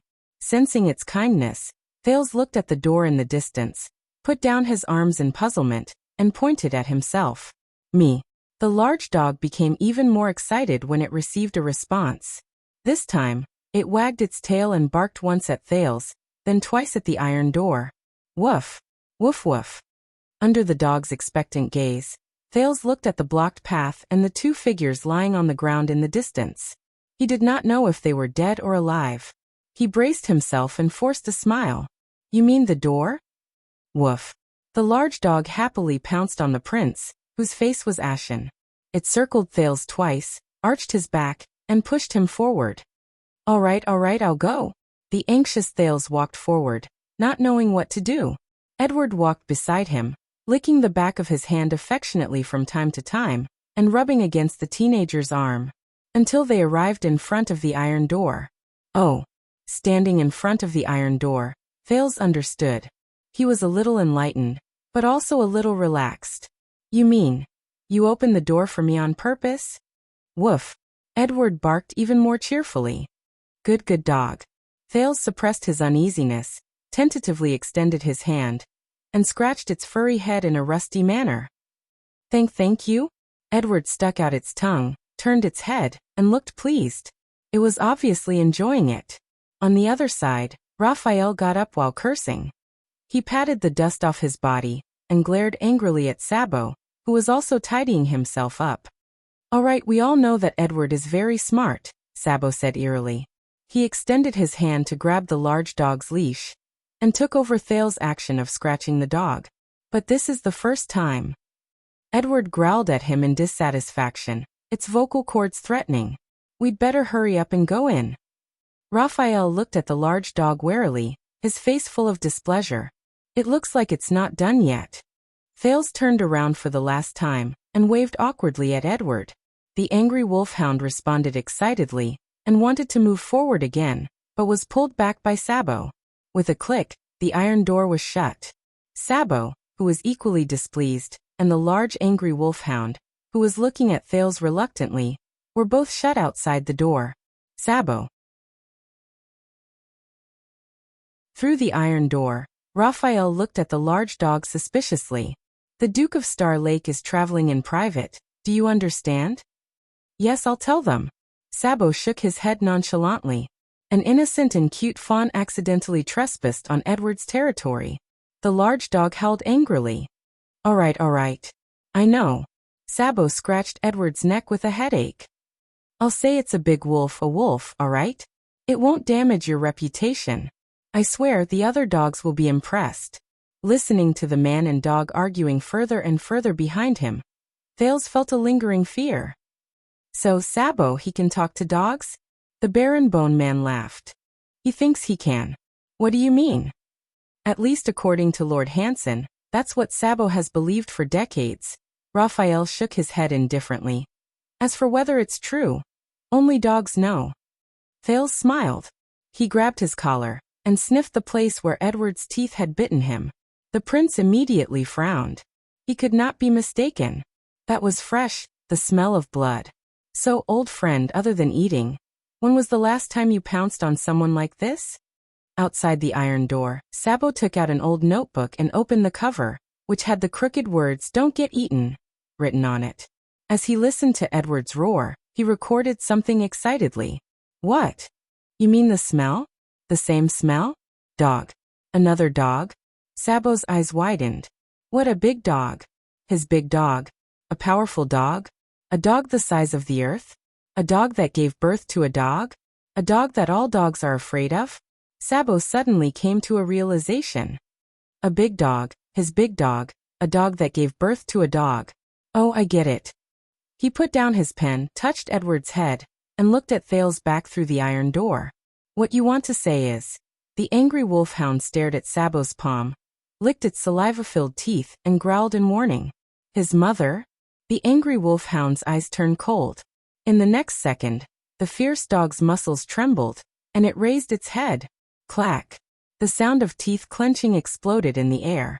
In the nick of time, Sabo skillfully and swiftly retracted his palm. I see. Fine, so you bully the weak and fear the strong. Sabo showed no fear. He raised his right hand, which only had 3 fingers, and smiled at the fierce angry wolfhound. I say, his mother may not be human. But you're a real dog. Edward snorted in dissatisfaction. Then it turned its head in disdain, flicked its tail, and strode its paws, and went back for a walk in high spirits.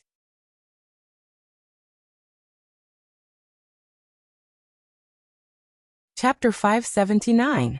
In the hall of the Manor of the Secret Intelligence Department, Thales stopped in front of a portrait that faced the porch.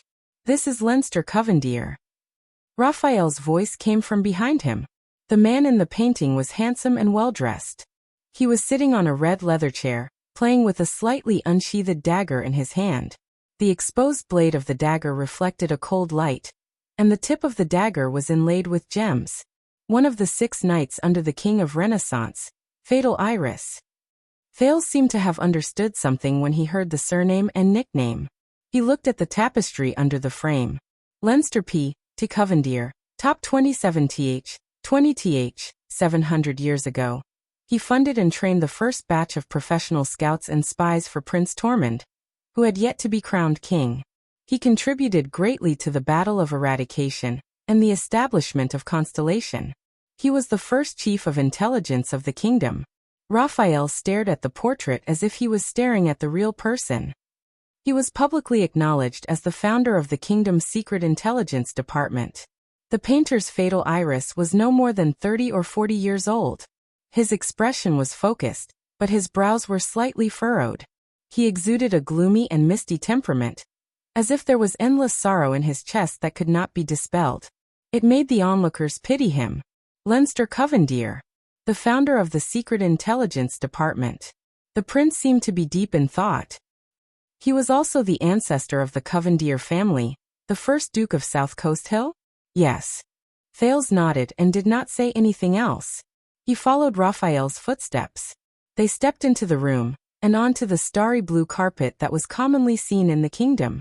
The hall of the manor was wide and bright, completely different from the old and deserted manor outside. Thales looked around. It seems bigger than it looks from the outside. Sunlight shone through the window, illuminating the silver double cross on the wall carpet and hanging flag. It was not as deep and dark as he had expected. We have to thank the original owner of this manor. The architectural layout was unique and contained a universe. Raphael looked straight ahead and did not stop walking. Unfortunately, the manor was unlucky during the Bloody Year, and was almost burned to ruins. Otherwise, it would not have become our headquarters. A few people in casual clothes were busy in the hall. Some were handling documents, some were whispering to each other, and they turned a blind eye to them. It was almost no different from a normal municipal department. Almost. Raphael led the youth into a side hall. Whether it was the shape of the corners of the walls, the pillars, the stairs' handrails, or even the ceiling, Thales could tell that this place used to be luxurious, glorious, and historical. However, Raphael's pace was very fast. It was obvious that he was used to this kind of pace. The teenager only had the intention to admire it, but he could only take a cursory glance at it, until he saw another classical portrait in a corridor.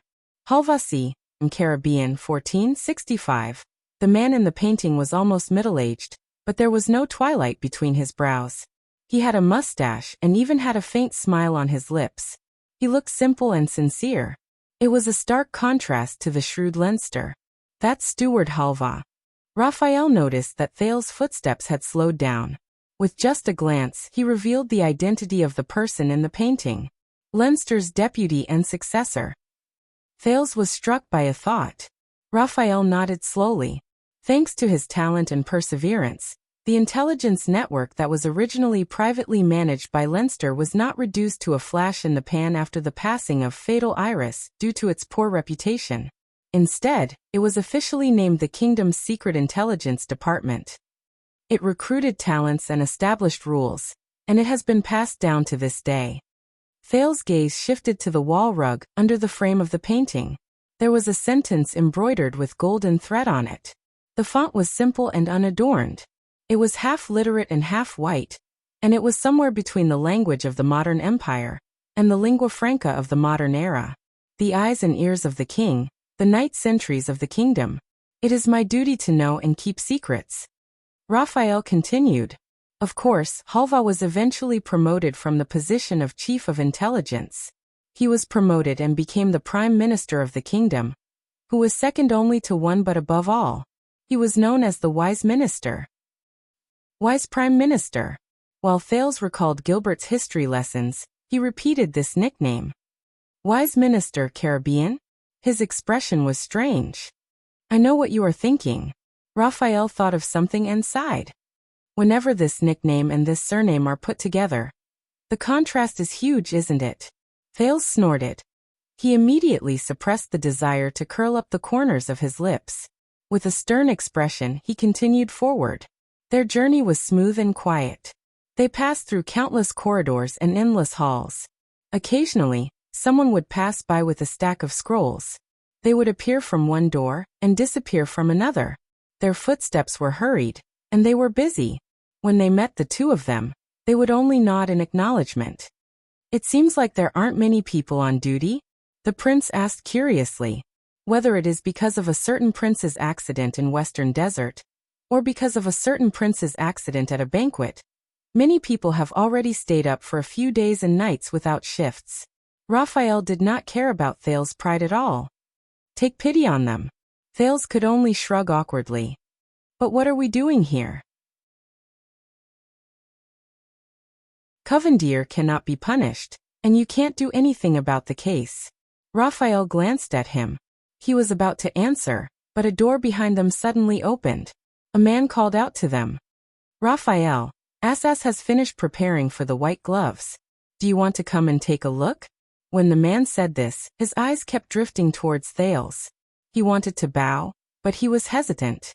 Raphael was deep in thought, but Thales frowned. He said, Ass? Thales approached Raphael suspiciously and asked in a low voice, Ass? Raphael turned around and spread his hands indifferently, as if he did not see the prince's expression. It's a special team under me. I told you the full name. Do I need to repeat it? Thales forced himself to smile. Raphael raised his eyebrows understandingly and turned back to walk towards the man. Very well, Danny. Let us check the procedure. It won't take long. By the way, put your eyes in a normal place. The man at the door immediately stopped sneaking glances at Thales. Thales was about to follow him in, but was blocked by the barren bone man. No, I'll be out soon. Wait for me here.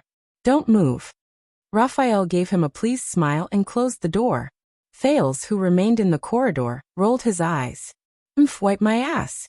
The corridor was still quiet. Thales was bored, so he took a few more steps and looked at the portraits hanging on both sides of the corridor. Most of them were men in their prime to middle-aged, either quiet and serious or aggressive. In contrast, one of the special portraits first attracted his attention. It was a full-body portrait of a woman. She was lying on her side on the dark sofa in a relaxed posture. Her skin was fair and beautiful, her facial features were deep and intimidating, and her clothes were full of exotic charm.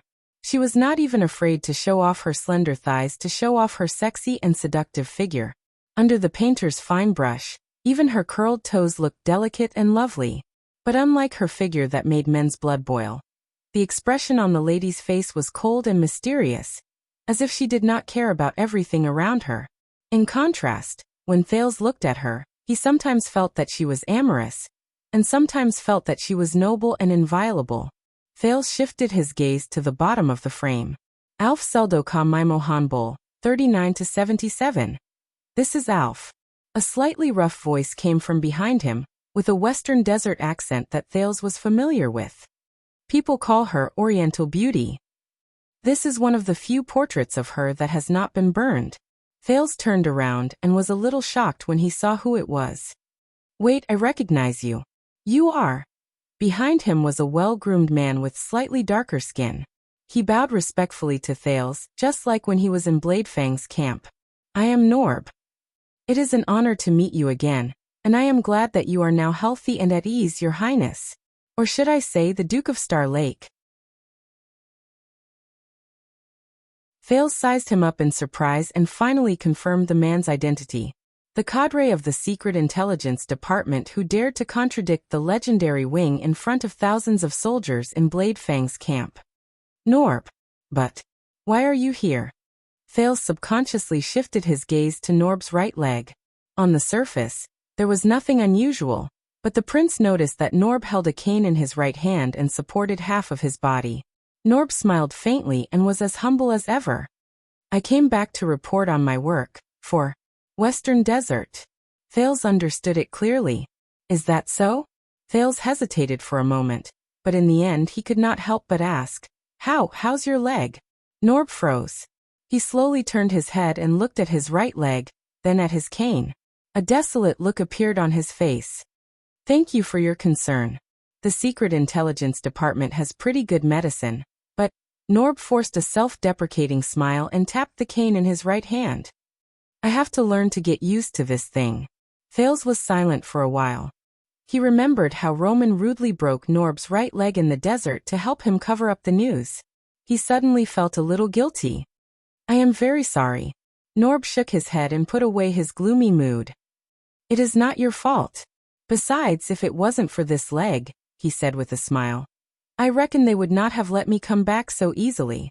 I don't think they'll let me come back so easily. It's a blessing in disguise. Thales did not know how to respond to his self-deprecating and open-mindedness. Norb obviously noticed the awkwardness in the atmosphere.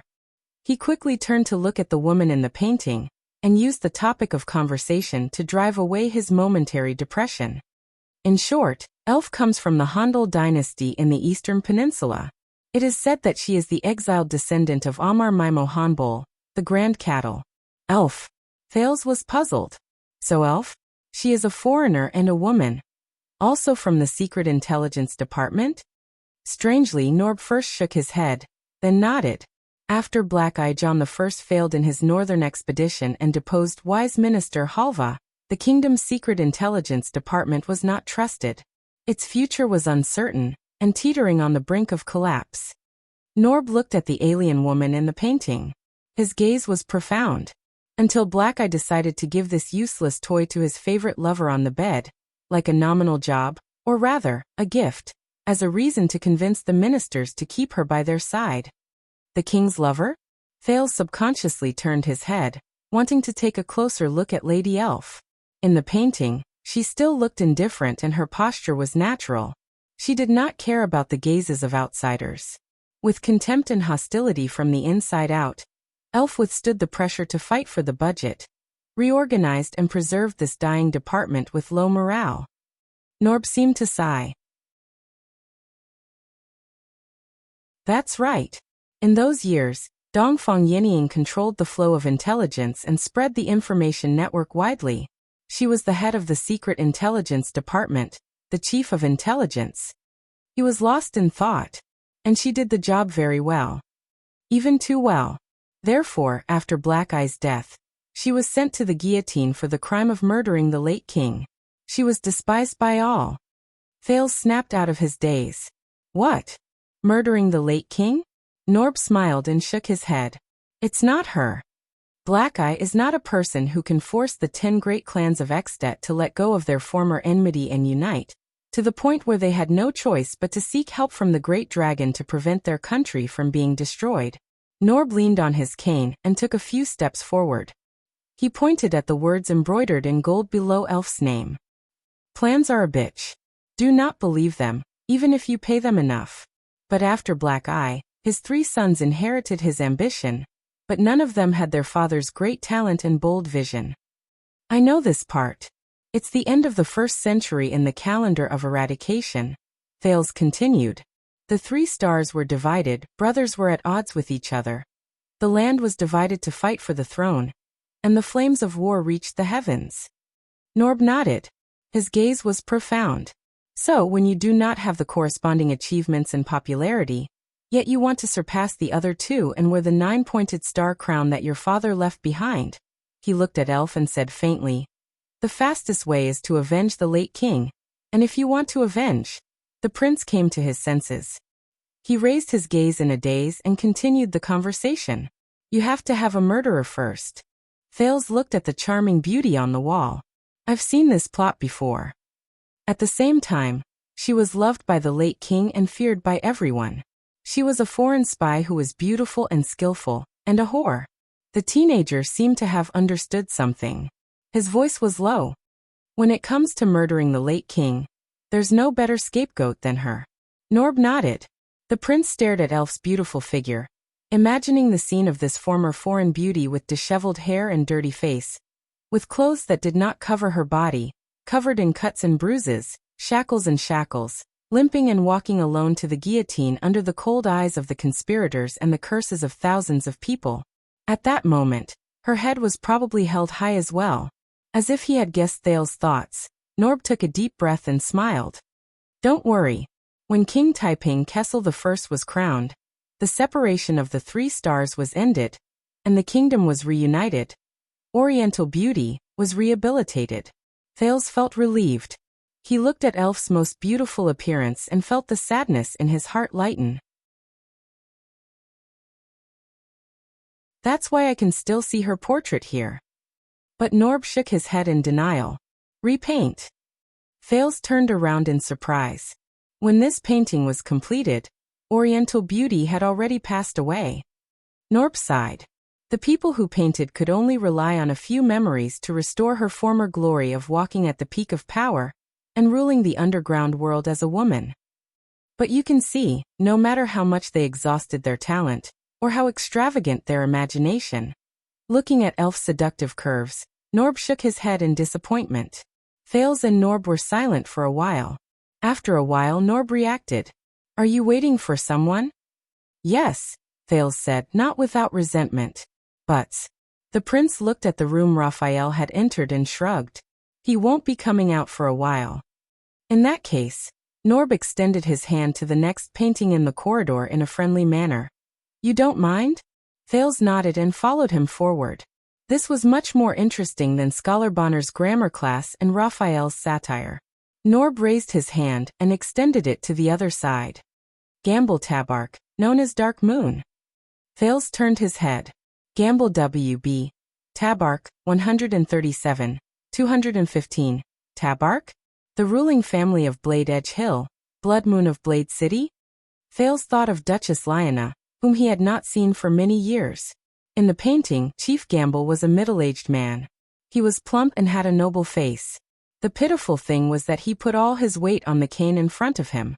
He puffed out his chest and sucked in his stomach with all his might, which made his smile look a little stiff and comical, coupled with his hairline that looked like he had lost control of the city gate. In another world, he would probably be unphotogenic. He was the chief of intelligence who served 3 generations of kings at the end of the 2nd century and the beginning of the 3rd century. Norb nodded. From Pulsebreaker Sumer I to Ascension King, Alan I, and even Thorn Cutter, Tormund III, the 3 kings relied on him as their right-hand man and trusted him. Ascension King. When he heard the familiar name, Thales could not help but compare it to Gilbert's history class. He thought of something and his expression turned slightly cold. Norb's words were filled with nostalgia. Don't judge him by his appearance. People born in our era might find it hard to imagine how great Chief Gamble's contribution to the kingdom was, how significant it was, and how deep his influence was. Why? Norb exhaled. Because in the history books, everyone only saw the king, the prime minister, the generals, and the dukes. They were moved by their foresight and great achievements, but they did not know or turned a blind eye to the filth in the night. Because it is also hard for us to imagine how much power and influence Sunset Church once had within the kingdom in the era before Gamble Tabark's reign. It was as big as seizing territories in ruling succession, and as small as weddings and funerals, daily necessities and daily necessities. An order could be changed, and a word could be spoken. Thales was deep in thought. Norb clicked his tongue and shook his head. At that time, the king's scepter was lighter than a bishop's ceremonial robe. The loyalty of the people came from the piety of their prayers, and the gaze of the gods was the fate of the mortal world. The next moment, Norb raised his head and looked solemnly. But from the time Gamble took charge of the Secret Intelligence Department and assisted the king, to the time he gloriously retired from old age in Blade City, half a century had passed. Sunset Church's believers split into 2 major factions, the church and the temple. They fought endlessly, and the internal frictions weakened them. They could no longer meddle in the royal family's genealogy of succession, nor could they interfere with the kingdom's policies, let alone dictate the daily lives of the people. Thales frowned. Priestess Melgen, who talked about the conflict between the elders and the young, in theology class, appeared in front of him. And that nervous little nun. In the end, the gods became high and mighty again, illusory, and their believers had no choice but to bow their heads to the 9-pointed astral crown and gradually withdraw from the center of power in constellation. Norb looked at the plain-looking Gamble, and his eyes sparkled. During this period, Chief Gamble hid his reputation, but his contributions were great. As expected, Thales stood in front of Gamble's portrait. Do not judge a book by its cover. But it was still too early for him to say that, because the next portrait Norb pointed at was of a hunchbacked old man with a weathered face. William, 226 to 306. Rather than make people fear him, it is better to make people underestimate him. Hunchback William, Norb introduced. The William in the portrait was ordinary and well-behaved. Not only was there nothing outstanding about him, he even looked deformed and ugly because of his hunchback. The first chief of intelligence who was born a commoner, as you can see, he did not have a surname. From the middle of the 3rd century, he was in charge of the kingdom's secret intelligence department for 50 years. He was conscientious and diligent. Norb's walking stick tapped the ground lightly. He looked at William's hunchback and seemed to have the same feeling. When people talk about the legend of the Empress Dowager Iron Spike's regent reign, which lasted through 7 dynasties, they always overlook this low-key official who was in the same period as her. Norb spoke to himself. For a moment he even ignored Thale's existence. But it was also William, the chief of intelligence who lacked illustrious achievements and a noble reputation. Together with Empress Dowager Iron Spike, he managed to support Constellation during the weakest, darkest, and most dangerous half a century in its history. Thales lowered his head and remembered the origin of Ballard Room. Did I make you feel bored? Of course not. Thales snapped out of his daze and spoke in a standard manner. Please continue. Norb's eyes lit up. I got it. You must be more interested in this senior of the kingdom's secret intelligence department. He led Thales forward a few steps, past a few chief executives of the kingdom's secret intelligence department, and stopped next to the most outstanding portrait. Thales was stunned. Unlike the other portraits, this one was framed in a silver frame, which made it stand out from the rest. What caught his attention even more was the young woman in the painting. She was riding on a horse, fully armored, holding the reins and a sword. She looked confident, arrogant, and calm, as if she was going to rush out of the frame the next moment and stab the heart of the viewer with the sword in her hand. This was the second woman Thales saw in the kingdom's secret intelligence department besides Elva. More importantly, Thales squinted at the pattern engraved on the woman's armor, and was astounded. That's right. That's the 9-pointed star.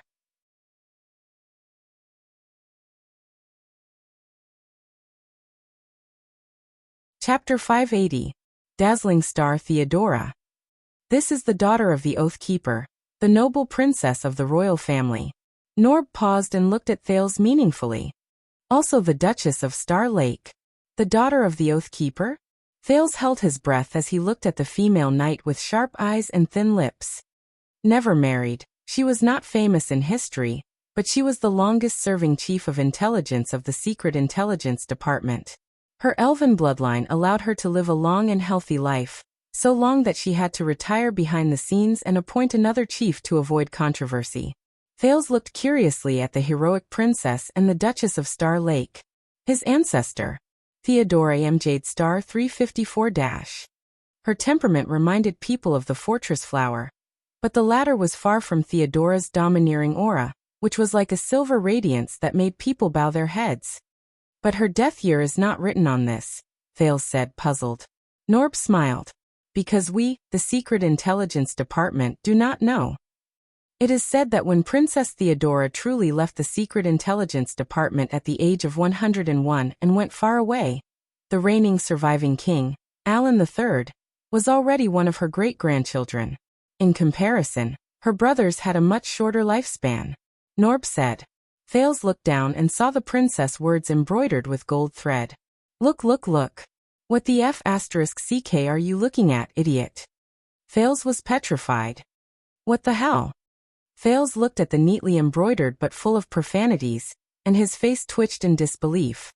This is the Princess of Constellation? Can't you say something else? Something more normal? Norb showed an awkward expression and hesitated. Well, because it was her own will. It's not convenient. What if she comes back one day? He bit the words in his mouth. Thales narrowed his eyes and understood. He accepted the advice and stopped looking at Theodora's portrait. As you can see, although she was a woman, Theodora was unyielding and domineering when she was in power. She was the best in the Secret Intelligence Department. Norb took the opportunity to explain. Starting from her, the kingdom's Secret Intelligence Department spread its spies all over the world. They are ruthless, radical, and vengeful. If necessary, she wouldn't hesitate to sign the much-criticized foreign assassination mission, even if it might trigger a war. Assassination outside the border. Thales was stunned. He remembered what King Nuvan had told him that night about the fate of his eldest son. But it was said that during those years, the secret room dreamed of crossing the Great Pine Forest in the south, and Quintana did not dare to cross the Sea of Eradication. Even though they hated the Secret Intelligence Department to the core, no one dared to touch even a single hair on the spies of the Secret Intelligence Department. Norb stared at the special princess of Constellation. He did not hide the admiration and longing in his eyes. Thales exhaled. Damn the Secret Intelligence Department. In this place, how much history had not been written in the history books? Oh, I'm afraid we'll have to watch the next 3 together. Norb leaned on his crutch with great interest, as if he was still getting used to his new third leg. He pointed at another painting to Thales. In the painting was a tall, handsome man. Noah C.P. Almond, 434 to 462. Loan sale. Noah Almond. Rumor has it that he was one of the lovers of the conqueror of the north, Queen Erica. The queen's lover. So, this is the queen's man? Norb lowered his head and blinked. His previous solemnity was gone. Of course, some people said that the conqueror of the north liked to chase after women. There was no one in her court that the queen had not slept with, regardless of gender. When he heard the gossip, Thales looked at the handsome Noah differently. From afar, the Noah in the painting had a fit body and a handsome face. He was indeed outstanding and the best choice. Norb shook his head. Unfortunately, as Queen Erica fell from power, Lone Sail was sent to the guillotine by his deputy-cum-successor. Deputy? By his own deputy. Thales frowned and thought of my home tavern in Blade Fang's camp, and its thought-provoking slogan. Norb nodded and sighed. Indeed, not every pair of partners can work together as happily and seamlessly as Leinster and Halva. He looked at the next painting. And this is Lone Sail's deputy. There was a hint of reverence in Norb's words. The pale Baron Sancho. Thales looked up and saw a man with a pale face but a pair of deep eyes in the painting. Sancho's face was not bad, his posture was elegant, and his fingers were slender as they plucked the strings. He looked like a scholar. He was not the chief of intelligence of the underground world. Sancho D.D. Doyle, 438 to 489, Thales was stunned when he saw the surname. Doyle. His surname is Doyle? Norb was puzzled. Yes, what's wrong? The pale Baron Doyle. Nothing. Thales shook his head and thought of wise Minister Caribbean. That is, whenever you put these nouns together. Thales tried his best to chase the image of the other sloppy personal guard, and his equally eccentric father out of his mind. He sighed with emotion. He sighed and said, "It always makes people wonder. Oh history, what have you done to them?" Please continue. Norb was a little puzzled, but he still continued. Sancho was once the head of the ruthless officials under the Red King, John II. He was at the top of the powerful officials, and his hands were stained with blood. The Secret Intelligence Department was just an intelligence agency before him, but in his hands it became a terrifying monster that combined supervision, control, judgment, law enforcement, violence, propaganda, censorship, and stability maintenance. Norb spoke in a cadence, as if he was telling a ghost story. As the most powerful chief of intelligence in history, he spread the Red King's anger and tyranny to his heart's content. He did whatever he wanted, and his power was so great that it was difficult to control him. He ended the historical legacy of countless noble families. Thales frowned and looked at this different Doyle again. He was noble and elegant, and did not look like an executioner with a heavy debt of blood. Norb's tone became urgent, as if he saw the bloodshed of those years. Until the Pale Baron also died in the hands of his deputy and successor, Black Messenger Mason Johnvold. Thales raised his eyebrows. Died again by the deputy. He followed Norb's gaze and saw a third person. Mason H. A. Johnvold, 443 to 506. This person stood alone in the darkness. His eyes were gloomy and his face was not bad, but he appeared harsh and merciless, like a beast choosing its prey in a corner. If one only looked at the portrait, Lone Sail Almond was a righteous and heroic young man. The Pale Baron Doyle was a gentle scholar who admired himself, and the Black Messenger Johnvold. There was no doubt that his gloomy and terrifying temperament made him look like a villain. Norb's voice traveled into his ears. The Black Messenger betrayed his master for glory, and after killing Sancho, he failed to defect. He was fortunate enough to receive the first execution order issued by virtuous King Mindys III after he succeeded to the throne. To spend the rest of his life in the prison of bones. Thales exhaled deeply. In that case, from the time of the conqueror of the north to the Red King, the three chief of intelligence of the Secret Intelligence Department all died from internal troubles, and did not have a good ending. Why is backstabbing popular in the kingdom's secret intelligence department? As if sensing the Duke's sentiments, Norb said slowly, during that time, the kingdom was in chaos. Thales nodded. A little gossip. Perhaps to liven up the atmosphere, Norb lowered his voice and smiled faintly. It is said that these three chief of intelligence slept with Queen Erica, or rather, were slept with by the Queen. Slept with by the Queen. Thales raised his eyebrows and swept his gaze over the portraits of Lone Sail, the Pale Baron, and the Black Messenger. He suddenly realized that they were either heroic, gentle, or gloomy, but they were all men in their prime with their own unique characteristics. All right. Taking advantage of her position, this queen really knows how to enjoy life. As expected, it's very chaotic. Thales blinked. In every sense of the word. At that moment, enough. They turned around in unison, and found Raphael standing behind them with a displeased expression. He stared at Norb gloomily, then looked at the prince reproachfully. I said, do not move around. The Baron Bone Man said coldly, especially with strangers. Thales glanced at Norb, and the latter lowered his head apologetically. The Duke of Star Lake twitched his lips. I'm sorry, I thought. Thales glanced at the room behind Raphael. It's not that fast to wipe your ass. Raphael's and Thales' gazes met in the air, and they exchanged a series of blows through the air. Norb observed their expressions and walked forward at the right time to greet them. Raphael. Raphael seemed to have just noticed the man with the crutch as she replied coldly. I'm not sure. He replied coldly, Norb. For some reason, Thales felt that the relationship between the two of them was a little stiff. Norb smiled faintly. So, I heard that there is a sudden major case involving a Western Desert noble? Raphael nodded. There was a faint sense of alienation in his words. Yes. Norb nodded in understanding. He looked into Raphael's red eyes. All right, although it's not my case if you need help. Raphael cut him off bluntly. If I need help. When he saw that Raphael did not want to speak further, Norb stopped talking to him and turned to Thales. I have not had the time to thank you, Your Highness, Norb said respectfully. If you do me the honor, I would like to visit you later. His Highness still has matters to attend to. Raphael suddenly stood in front of Thales and warned him. And he came in private. Norb shut his mouth indifferently. Of course. He looked at Raphael, who refused to budge an inch, and nodded dejectedly. Of course.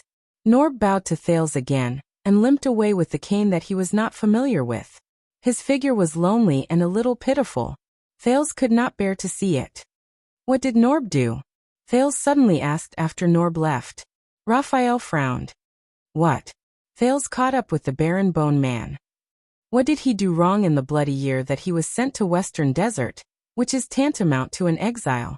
Raphael's expression tensed. You will have to ask him himself, or his lordship. Really? Thales observed Raphael's expression and snorted. If you want to come to the Secret Intelligence Department for a day, Your Highness, Raphael said unhappily, I can totally satisfy your needs. Why? Are you jealous that I'm so popular? Thales was happy to see Raphael's displeasure. Raphael snorted softly and continued walking. All right, so, tour guide Raphael, who is this? Thales pointed casually. Raphael glanced at it. Lisandro Esposito, no nickname. Or rather, there were too many nicknames, so he simply did not want to use them. Thales moved closer to the portrait. It was a middle-aged man with a humble smile, a kind and humble expression. Lisandro Esposito, 530 to 602. When you know your mistake, you are right. He was born in the year the virtuous king passed away. As the son of a lowly cobbler, he changed his fate by passing a literacy test. In the end, he became the chief of intelligence of the Silent One Sumer IV, and attended the imperial conference. Raphael moved forward steadily, not caring that Thales was left behind. Since him, the kingdom's secret intelligence department has swept away its old traditions. It is no longer the king's private toy, but an important national intelligence department with clear rights and responsibilities, efficient operations, adequate budget, and a clear position. Little by little, step by step, We have taken back the disadvantages we have faced against the secret room over the past 100 years. Hence the Secret Intelligence Department today. Raphael's tone was respectful. Thales had to speed up to keep up with Raphael's inconsiderate pace. And he is also Lord Morat Hansen's teacher. Raphael walked out of the corridor and came in front of a specially shaped iron door. Similarly, he swiped at the air with his finger, opened the magic lock in the ripples in the air, and turned into a dark inner room. You mean the Black Prophet? Thales quickly caught up and walked into the inner room. His teacher? But the moment he stepped into the room, Thales suddenly felt a pang of panic. The sin of Hell's river stirred restlessly, but it was different from any previous danger. This feeling was illusory, but it made his hair stand on end. Hiss hiss hiss. A faint hissing sound rang in his ears, reminiscent of a slithering snake. Fortunately, this feeling was fleeting, as if it had been there. If it had been any shorter, Thales would have even thought it was an illusion. What's going on? Thales adapted to the darkness of the inner room and followed Raphael's footsteps with trepidation.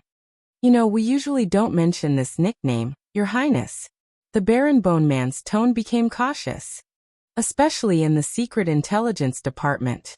Why? Under the dim light, they walked more than 10 meters forward. Thales was still immersed in the fear he felt just now. He subconsciously asked, "What's wrong?" He subconsciously asked, "Why not?" In the next second, a hoarse voice that he had not heard for 6 years rang out in the darkness. Just like how we usually don't mention star under your skirt in front of you. Your Highness Thales. This is, hearing this voice, the prince stopped in his tracks. He did not even have time to understand the ridicule in the other party's words. The feeling of panic attacked him again. Even more so than before. The sin of Hell's river was restless. Raphael stopped a few steps in front of him and turned around, revealing the person behind him. Thales' eyes widened. He had expected this to happen, but Lord Hansen. Thales stared at the thin black figure in front of him. Long time no see. In front of him was King Kessel's current chief of intelligence, the head of the Secret Intelligence Department, the Black Prophet, Lord Morat Hansen, who had been out of sight for many years. He was sitting in a dark wheelchair facing him. The old man in front of him panted painfully while raising his repulsive face, which was only skin and bones, and gave Thales a frightening smile. Thales looked at Morat in surprise. How? He remembered 6 years ago, although the Black Prophet was old, he was hale and hearty, imposing, and could still threaten Gilbert and Gines with a cane. But now Thales stared at the wheelchair under the other party. Why does he look like he's about to die? But Thales soon realized that something was wrong. Hiss. Hiss. Hell's senses fed him countless hair-raising hissing sounds, which came from the dark and colorless wheelchair. The sin of Hell's river spread to Thales' eyes, allowing him to see the dark room clearly. Thales instinctively looked down and saw that the Black Prophet's wheelchair was wrapped in countless sticky, moist black veins, like muscle veins, which also wrapped around Morat's legs. It even squirmed, contracted, and breathed from time to time. That's not a wheelchair. At that moment, Thales' hair really stood on end. That's a living thing. Like branches, vines, tentacles. Its back extended to the walls of the room, covering half of the room like vines, all the way to the ceiling. And Morat, sitting in the wheelchair, seemed to have grown out of these vines. Thales breathed blankly and suddenly thought of the blood mystic. This is... Don't be afraid. Morat breathed with difficulty, raised his skinny arm, and connected it to the thousands of black vein vines that were squirming like thousands of snakes. Some necessary means like taking medicine to cure a disease. Raphael stood by the side, his expression unchanged. Taking medicine to cure a disease? It took Thales a few seconds to calm down. Your Grace, what's wrong with you? Morat laughed, causing the black veined vines around him to sway. I'm old. Your Grace. The Black Prophet's voice was a little ethereal, but it still chilled one's heart. Time has caught me. Just like how it captured Teacher Lysandro and King Adi. Just like it will eventually catch everyone. The Black Prophet's gaze froze, revealing a yearning look. Of course, except for the elves. Thales breathed in a daze. At that moment, he did not know how he should face the monster-like man. I believe you have seen, Your Highness, the kingdom's secret intelligence department has gone through 57 chief stewards. Murat came back to his senses. They are all closely related to Constellation, sharing honor and disgrace. Inseparable. We are not your enemy, Thales. Murat looked at the disgusting living thing wrapped around half of his body, and called out the Duke's name. In fact, we are struggling just like you. Thales stared at the black veined vines and felt his eyebrows twitch. The Black Prophet raised his hand and did something. The black veined vines that covered half of his body trembled and broke away from the back of his wheelchair, releasing Murat. Hiss! The sound of the vines contracting made one shudder. Only the part that was still wrapped around the wheelchair was still moving back and forth, like maggots surging and pupae twitching. Watching this scene, Thales felt a little uncomfortable in his abdomen. Murat closed his eyes and took a few deep breaths before opening them weakly and nodding at Raphael. Let's begin. The Baron Bone Man bowed his head respectfully, turned to open another door, and disappeared into the darkness behind it. Seeing Raphael leave, Thales suddenly realized that only he, the Black Prophet, and those black things were left in the room. This thought made him uneasy. Mind giving me a push, Your Highness? Murat stretched out his skinny hand towards Thales, opened his deformed mouth, and smiled like a dead man in a coffin. Don't worry, I won't read your mind this time.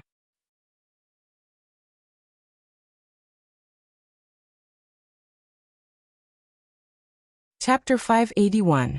In the dim corridor, Thales put his hands on Murat's wheelchair, which was covered in black veined vines. It took him a lot of effort to struggle with his thoughts before he reluctantly touched it. Following the Black Prophet's instructions, Thales reluctantly became Murat's means of transportation and pushed him forward. The black veined vines seemed to have sensed his approach. They immediately wriggled and courteously made space on the back of the chair to accommodate a pair of hands. This only made Thales feel weirder and more hesitant. Don't worry, it doesn't bite. The Black Prophet chuckled as if he had seen the Duke's expression behind him. It only eats people. The old chief of intelligence murmured leisurely. Thales twitched the corner of his mouth and continued forward. It was not that he had not thought of refusing, but since a week, with one foot in the grave, he had no choice but to comply. Since the crippled old man had made such a request, he had no choice but to comply. But are the people of the Secret Intelligence Department all dead? The teenager complained silently. So much so that a newcomer is needed to help with chores. Shouldn't this job be done by the kind-looking, black-hearted, sharp-tongued Raphael? The wheels covered in strange vines rolled on the ground, but strangely, they did not make any sound. Raphael's figure was hidden in the darkness ahead. Only the faint sound of his footsteps could be heard, barely pointing the way for Thales. They moved forward in silence. Facing the back of Murat's bald skull, Thales felt more and more uncomfortable.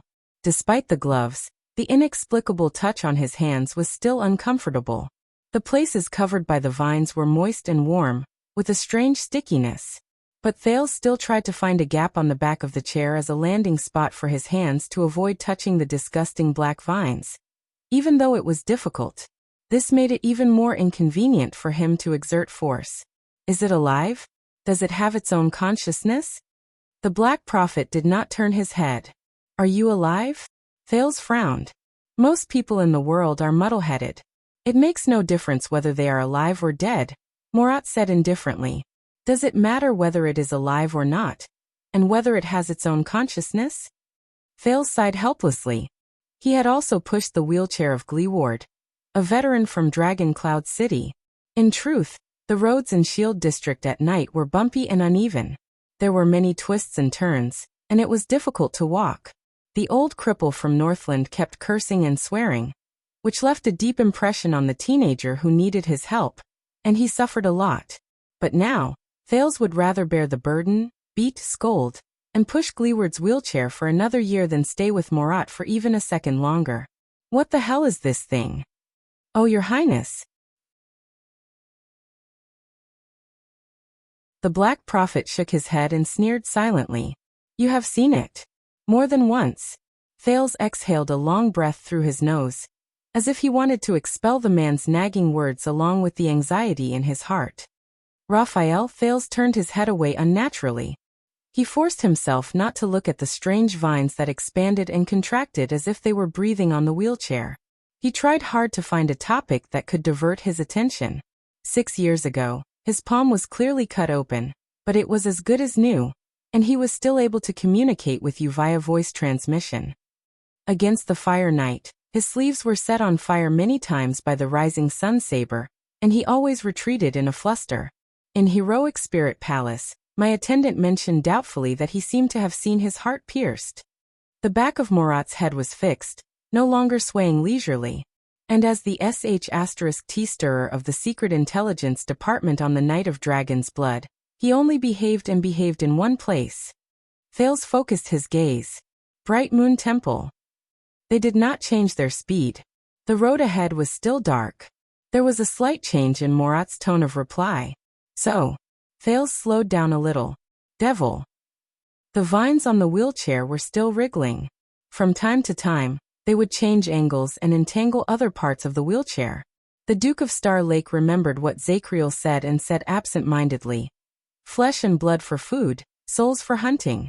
Revealed in the fire, vanquished before the gods. Thales stared at the vines. This is the flesh of a devil. Murat tilted his head slightly and glanced at the prince. Thales came back to his senses and remembered the other party's identity. Vigilance crept into his heart. He quickly added, I heard it. That's what I heard. When I was a hostage in the north. There was a moment of silence in the corridor. Only the strange rustling of the black-veined vines could be heard. Sometimes it sounded like the crackling of flames, and sometimes it sounded like the gurgling of water. You can always find the answer yourself. Murat turned his head and smiled. As always. So devils in hell. Thales ignored the other party's sarcasm. They exist here, in the Secret Intelligence Department. And developed by you into Thales glanced at Murat's disgusting wheelchair. Medical prosthetics? Murat seemed to be interested by Thales' words. He shook his head and clicked his tongue. Not us, Your Highness. Not us.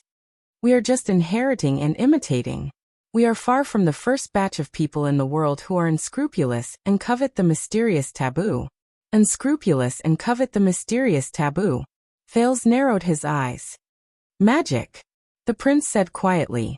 He picked up his pace again and caught up with the faint footsteps ahead. Another legacy left behind by wizards, is it? He said sarcastically. It seems that the kingdom's secret intelligence department is the rightful heir to the magic tower. This time, Murat's tone was cold.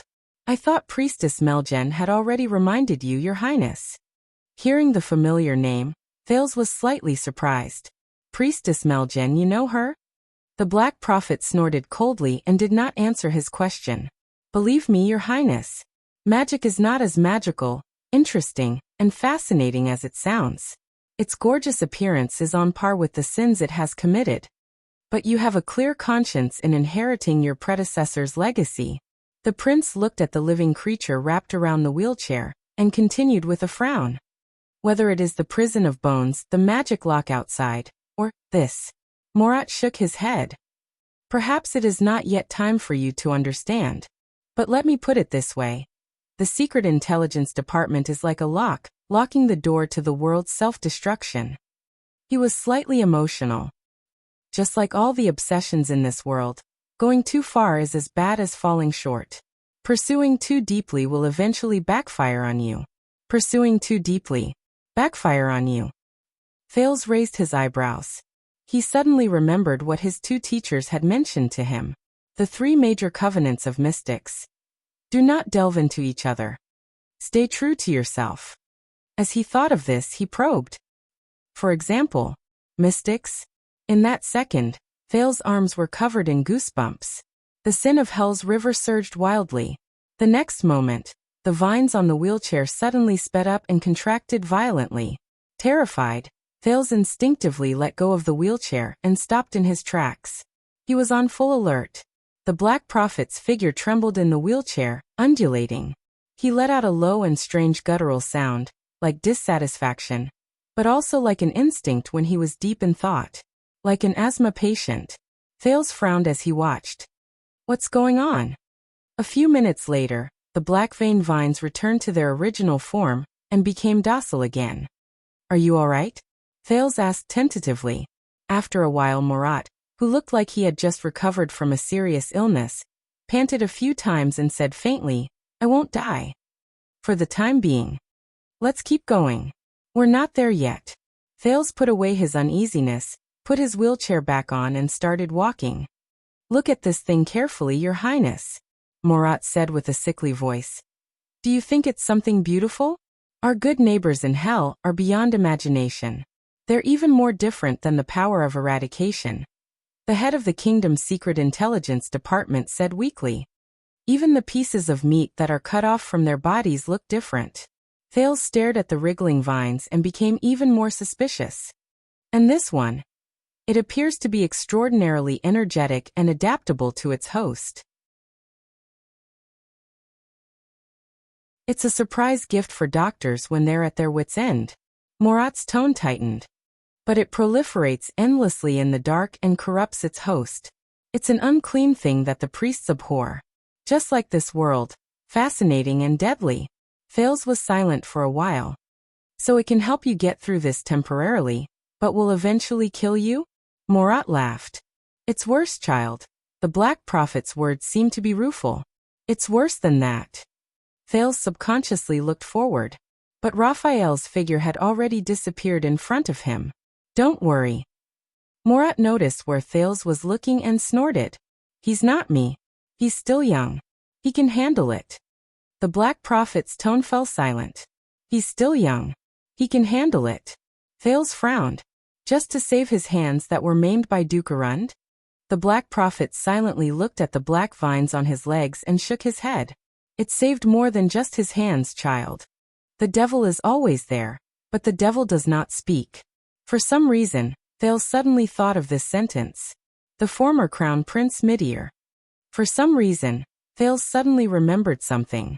As the creator of Project Dragon's Blood, he used to lead the Secret Intelligence Department, or at least worked with you, right? Murat looked up, his gaze sharp. Did he use it? Thales looked at the black veined vines tightly wrapped around the Black Prophet's legs. Using this thing to treat his crippled legs? This time, the silence lasted for a long time. It's not that no one suggested it. It was rare for Murat to express his emotions. He spoke in a nostalgic tone. But Prince Midir, he refused with a smile. He said. Murat stared at his skinny hands, then at the vines on his legs. Without these legs, he can still stand up and be a complete and healthy person. Thales' eyes lit up. As expected of him. It's thought-provoking. He said sincerely. Of course. Murat hunched his chest and could not help but lament. Most of the defects that people need to fill are not in their bodies. Looking at Murat in this state, Thales suddenly had an illusion. In his state of being wrapped in vines, Murat, who was weak and in pain, had lost his once terrifying appearance as the Black Prophet. He now behaved like a sentimental, ordinary old man.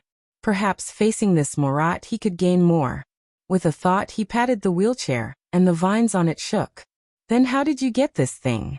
Don't tell me you have a mind that leads straight to hell? Murat was silent for a while. Just when Thales thought he was not going to answer. According to the agreement, the leader of Blood Whistle should be standing here now to continue talking about our cooperation. Murat sighed. But unfortunately he missed the appointment. Thales was stunned at first, then his eyes widened. Who did you say? Murat chuckled. You know, child.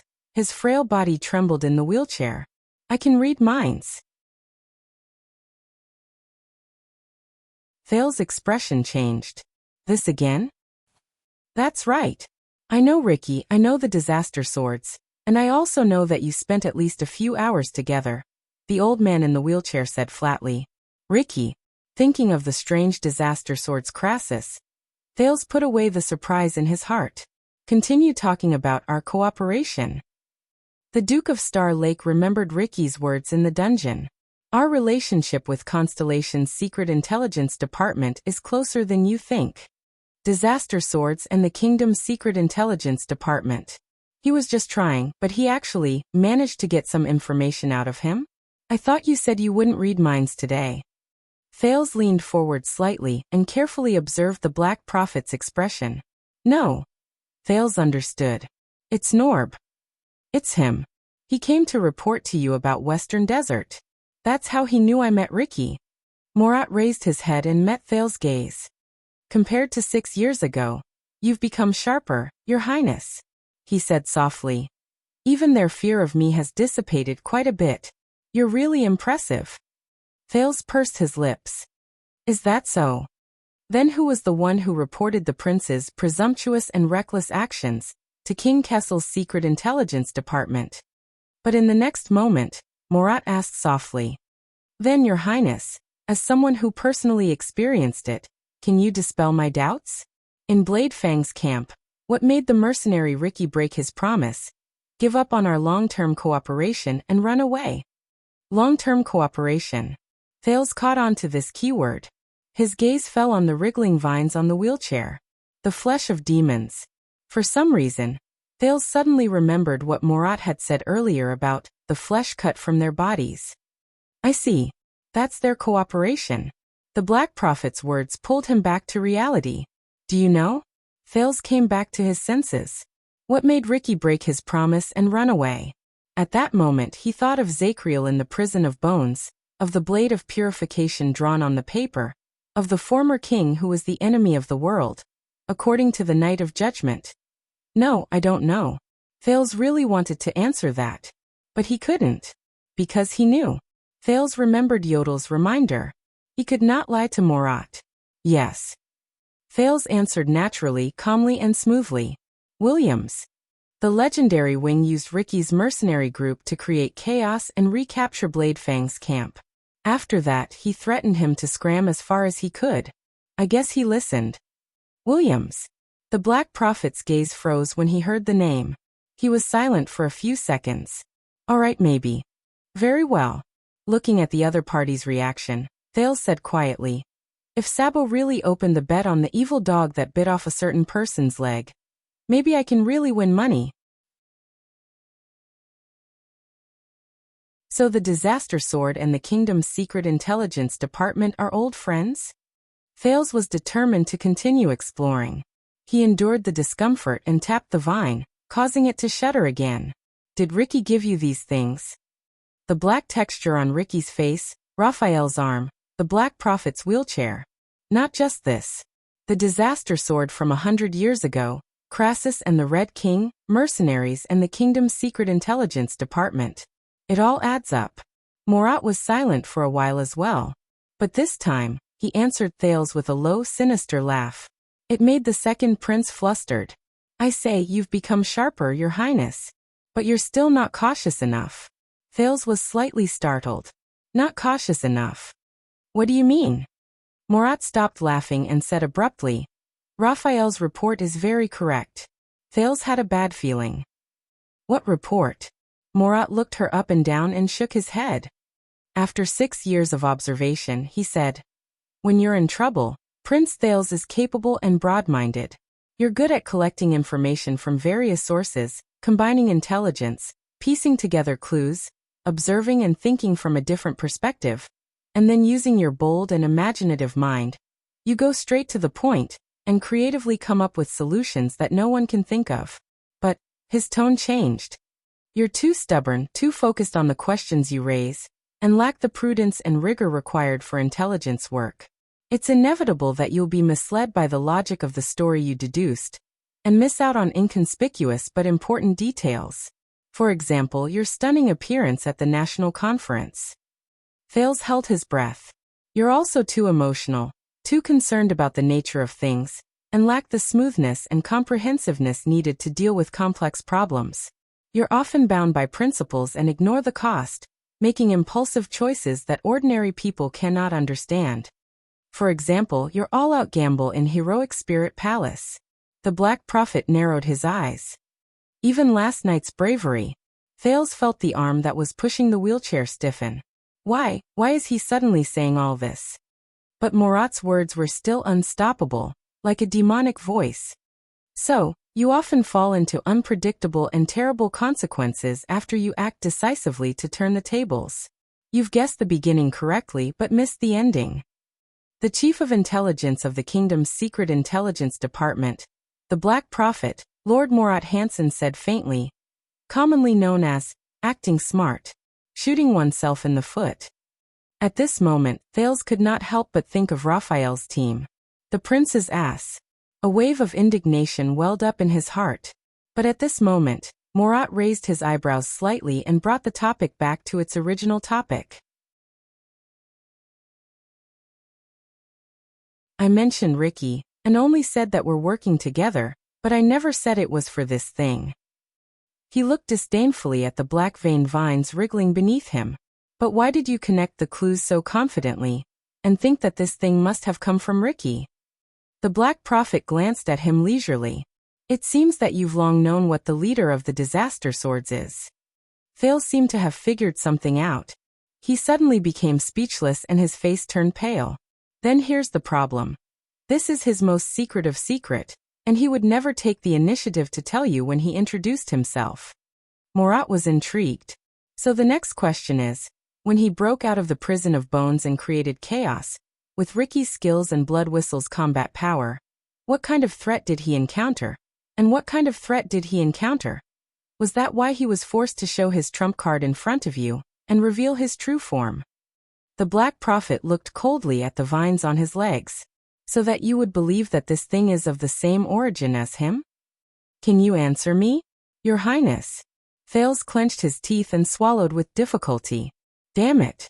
What did Ricky encounter in the prison of bones that forced him to reveal his true form as a demon? Revealed in the fire, vanquished before the gods. The heavy but unstoppable figure of the Night of Judgment appeared before his eyes. No. The teenager shook his head and forced himself to focus and answer Morat's question. Do not lie, Thales. Do not lie. The legendary wing. The prince tried his best to speak calmly. He beat up Ricky for being so audacious. We all saw his face. It looked like it came out of a black mineshaft, just like this.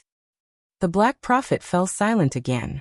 Very well, you are telling the truth, the Chief of Intelligence said slowly after a while. At least you think you are telling the truth. Thales breathed a sigh of relief in his heart. However, the next second. But the second time. Morat's voice became cold again. The legendary wing. This is the second time you have used him to answer a question. Thales' expression changed slightly. It is as if you are certain that this is your shield, and that he will prove your words. The Black Prophet rubbed his skinny wrist and muttered. Both times are related to him. Both times are related to him. Is it a coincidence? Thales pursed his lips. Or, Your Highness, is it because you do not want to talk about the situation when Ricky revealed his true form, and because you do not want to talk about what happened in the prison of bones? You would rather send a troublesome busybody like me to ask Williams, and throw all the troublesome details to the fiend who is brimming with murderous aura? The encounter in the prison of bones. At that moment, Thales heard his own breathing. The black-veined vines on the wheelchair began to surge again, making Thales increasingly uncomfortable. But he had no time to care about it. If I were to guess, perhaps you have some sort of tacit understanding with the legendary wing to hide something. Something that could force Ricky to reveal his true form. Something that could even make him abandon his relationship with the Secret Intelligence Department. The Black Prophet pondered. Is it Shadow Shield? Or is it the reason why the secret room came all the way to Blade Fang's camp? At that moment, Stake and Quick Rope's figures flashed before Thales' eyes, almost causing his entire body to tense up. No, Quick Rope. But Morat shook his head. No, you used the legendary wing as an excuse. The person who can force Ricky to reveal his true form is at least on the same level as him. Finally, while Thales was still in shock, the Black Prophet relaxed his furrowed brows, exhaled, and ended his speculation. So it has been more than 10 years since we last met. At that moment, Morat looked at Thales calmly and calmly. How is our dear former watchman of the guards, Lord Zacriel? At that moment, Thales felt a chill run down his spine. As for those prisoners of the prison of bones who escaped from prison during the chaos according to the official announcement, and were executed by Williams. The Black Prophet looked at him with great interest, as though he was sizing up prey that had fallen into his trap. Although the unruly Baron of Bladefang's camp did not give a specific list, I guess it must include some of the former royal guards who colluded with the enemy during the Bloody Year, right? The Black Prophet spoke softly, and each word seemed to be laced with poison. That is why they were not executed. Instead, they were released by you and Williams. The mercenary Ricky was a witness. Thales did not know how to think anymore. All he did was say one sentence more than he should have. But the other party could. See? This is what we call. Morat chuckled and tapped his fingers on the wheelchair a few times. Smartass. Shooting yourself in the foot. Thales pushed the wheelchair stiffly, and only then came to a realization. I was wrong. Very wrong. The prince's gaze froze in the air. Just like how he could not be king and still make Williams look good. Even though Morat was in a wheelchair, he did not have long to live. But he was still the master of the Secret Intelligence Department, and King Kessel's chief of Imperial Intelligence. He was the entire kingdom's, the Black Prophet. So, Your Grace, as the heir to the throne, why did you, Your Grace, confine this group of prisoners with sensitive identities, extraordinary skills, and knowledge of the secrets of the palace? At that moment, Morat spoke slowly, like a venomous snake hissing. If your father knew, what would he think?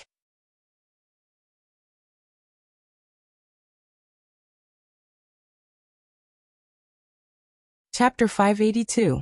Thales subconsciously pushed the wheelchair. His surroundings were blurry in the darkness. Only the figure of the old man in front of him was clear, making him fearful. F***CK. This was the first word that came to the teenager's mind. He stared solemnly at Morat, who was in the wheelchair. He accidentally touched the black vein vines, causing the latter to contract. Damn it. Even if I know the truth of mind reading, even if I've gone through 6 years of training, even if I think I'm prepared, the Black Prophet is still the Black Prophet. Even if there are no clues or evidence, he can still follow the scent of deception and lies, and smell the truth. How did his father, his grandfather, and the rulers of the Supreme Throne face this old monster? How could they be at ease with such a venomous snake? A dark figure who was sinister from head to toe, holding an important position in their imperial conference, and holding the power of intelligence. Thales gripped the wheelchair tightly. But more importantly, at that moment, everything in Bladefang's camp and the prison of bones, whether it was Quick Rope, Zacriel, or Barney Jr., flashed before Thales' eyes. All of you were tortured, and escaped with great difficulty, not to change your shackles. Those people, the debts they carried, the hardships they suffered, the pain they experienced. Thales tightened the muscles on his arms. Your Highness? Morat still did not turn around, leaving Thales with only the back of his head, which was hollow and thin. It was a stark contrast to the endless haze he brought with him. Thales raised his head slightly. I don't know what you're talking about. What wanted criminal? No, at that moment, the teenager said silently. No. No matter how intimidating the Black Prophet was, he could not break through him. He had to hold this line. No matter the cost. Morat sneered. I believe Yodel must have told you not to lie in front of me. Lie? Thales interrupted the Black Prophet abruptly. Morat glanced sideways slightly. You're right. Having made up his mind, Thales did not think further. I did lie. Right now, right in front of you. The prince's expression was infuriating, and his next sentence was even colder. So what? The Black Prophet froze. The corridor was quiet and dark. Only Thales' footsteps reverberated without a care, covering the terrifying sound of the demonic vines. I lied. With gritted teeth, Thales said coldly, as if he did not care at all. Because I don't want to tell you the truth, but I don't want to make things awkward for both of us. And your damn mind-reading superpower, I don't know how much of it is real, has to tear apart this layer of tacit understanding every time, leaving no room for negotiation and forcing us into a corner together. Morat turned his head slowly and looked at Thales with a gaze that was rarely seen. He stared back at the Black Prophet, trying his best to forget the fear that had taken root in his heart since their first meeting. Why? To prove that you can do it? To show your power? In order to get the bargaining chip he wanted? To threaten and control me? Thales summoned the sin of Hell's River and tried his best to stabilize his heartbeat and breathing, sealing off any possible emotions from leaking out. He imagined himself to have a heart of stone at this moment, invulnerable to blades and spears. The corridor was silent for a moment. Because it's my job, son. Murat opened his mouth slowly. His voice was hoarse and dry, and it was hard to tell whether he was happy or angry. Be vigilant in times of peace and eliminate threats. Thales stopped in his tracks. The wheelchair came to an abrupt stop, causing Murat's body to sway slightly. The footsteps stopped and the darkness remained. Only the flesh of the demon on the wheelchair was left in the corridor, wriggling and curling back and forth. The eerie rustling added a hint of silence to the atmosphere. Then this is my choice, Your Grace. A few seconds later, the Duke of Star Lake's emotionless voice rang. I lied, out of my own interests and considerations. So what? From an invisible angle, the Black Prophet narrowed his eyes slightly. And you used the wrong form of address, Murat. The second prince stared straight ahead into the darkness. There is no child here. Only Thales Jadestar. Murat was silent for a moment, then snorted softly. Your choice. Even if your choice may endanger the kingdom? Even if your willfulness may go against your father? Bang. Thales slammed his palm on Murat's wheelchair, causing the demonic vines on it to squirm violently. It also silenced the Black Prophet's words amidst the loud noise. Then let him come to me. The Black Prophet's gaze froze. In the next second, Thales exerted strength in his hand and slowly turned the wheelchair around, so that the old man was facing him. At the same time, he forced himself to look directly into the eyes of the famous chief of secret intelligence. Go tell him. Thales' voice was soft but emotionless, so cold that it made one shudder. Tell him that I have a group of ex-guards with extraordinary skills hidden outside the palace who are familiar with the palace's rules. His tone suddenly changed. So that I can launch a coup at the critical moment, take over Renaissance Palace and make myself king. The Black Prophet did not speak. The demonic vines on his legs surged again. Murat took 2 light breaths, as if to adapt. What's wrong? The Duke of Star Lake stretched out his hands and pressed them against the arms on both sides of the wheelchair. He slowly leaned down and approached Murat's aged face, even though it was not comfortable. Didn't he send me here to let you ask something like this? Thales looked directly at the Black Prophet from a very close distance. He could even count the wrinkles on the other party's face. Be prepared for danger in times of peace, and eliminate threats? The surrounding darkness seemed to become more rampant, invading everything in sight, leaving only the 2 people who were looking at each other. Murat's eyes were as dull and unmoving as before. Thales could not get any information from them, but he knew that he could not retreat. Finally, after what felt like a century, a smile crept onto the old man's face. I have to admit, this is an unexpected surprise. Murat carefully sized up Thales and clicked his tongue. Your Grace. Thales also twitched the corner of his mouth, revealing an insincere, fake smile. There are a lot of things you didn't expect. He let go of the arm of the chair, straightened up and called out Murat's nickname. You are not the only ones who are tired of cleaning up after others. The Black Prophet. Murat leaned against the back of the chair.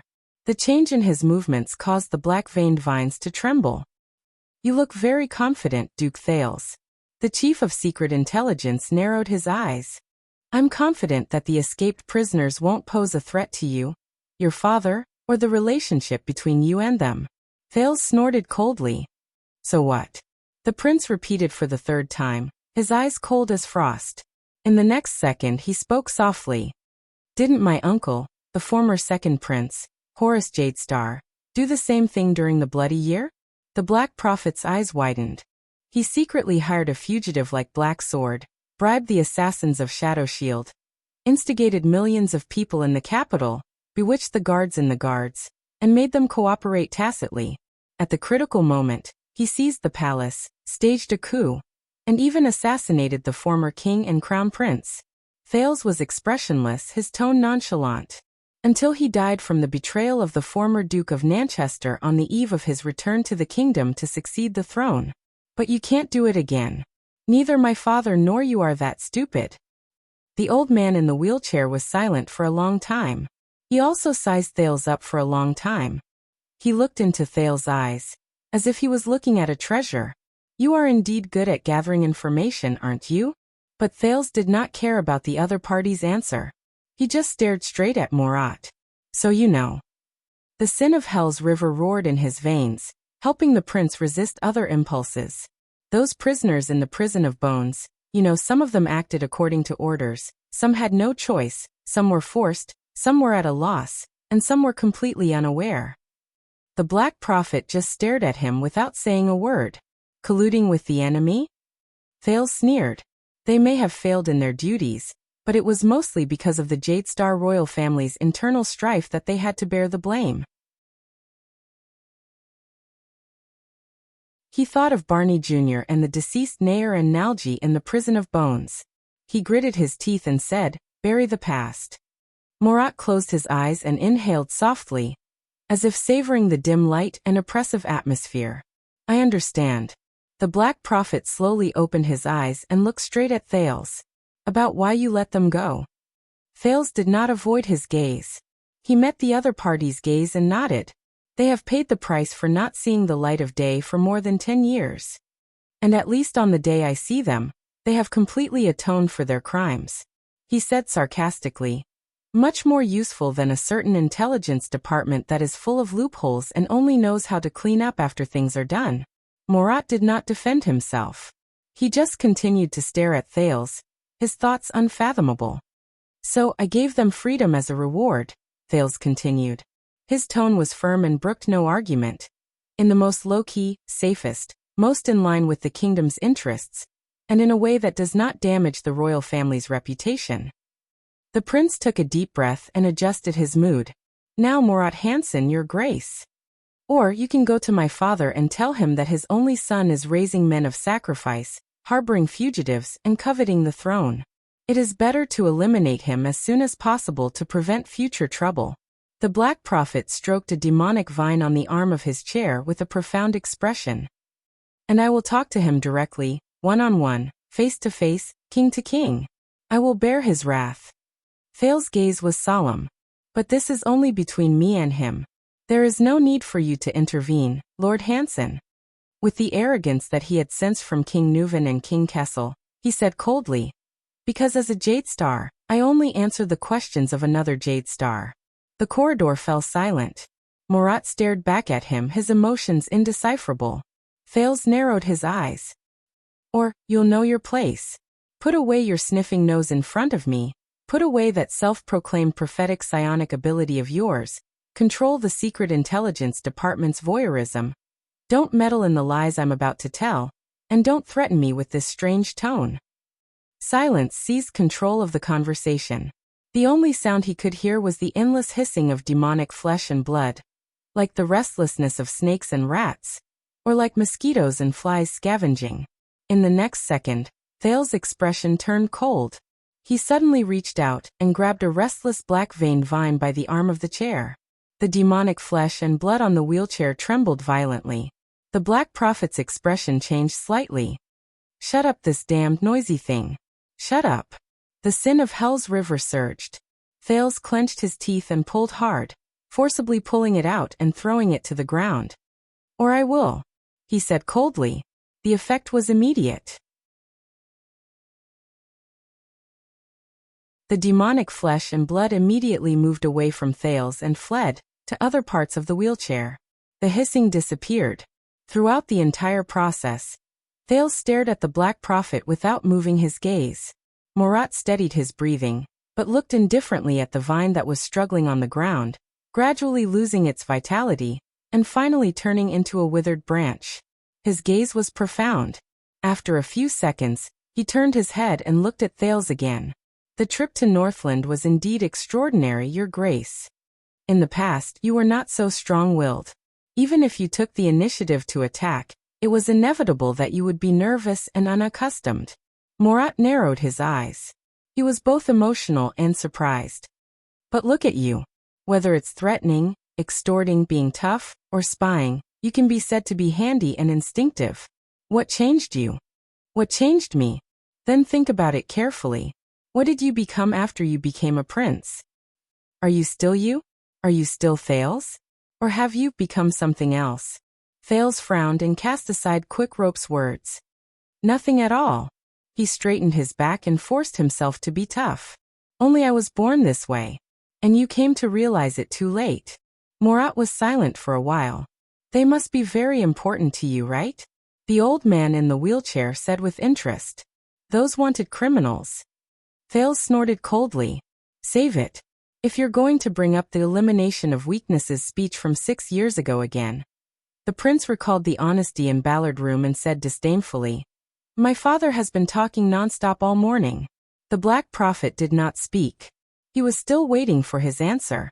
Thales looked away, trying his best to forget the people in the prison of bones. It's not them that's important. It's me, he gritted his teeth and said.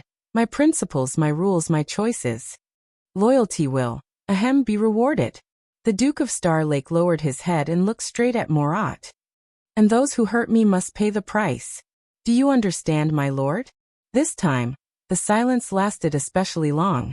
Until Morat, who was watching him silently, curled the corners of his mouth and smiled strangely. The vines on his legs were still wriggling, but they were much more restrained. Looking at Morat's smile, Thales tried hard to suppress the anxiety in his heart. Don't worry, your grace. I'm not that heartless. The Black Prophet put his hands on his knees and narrowed his eyes.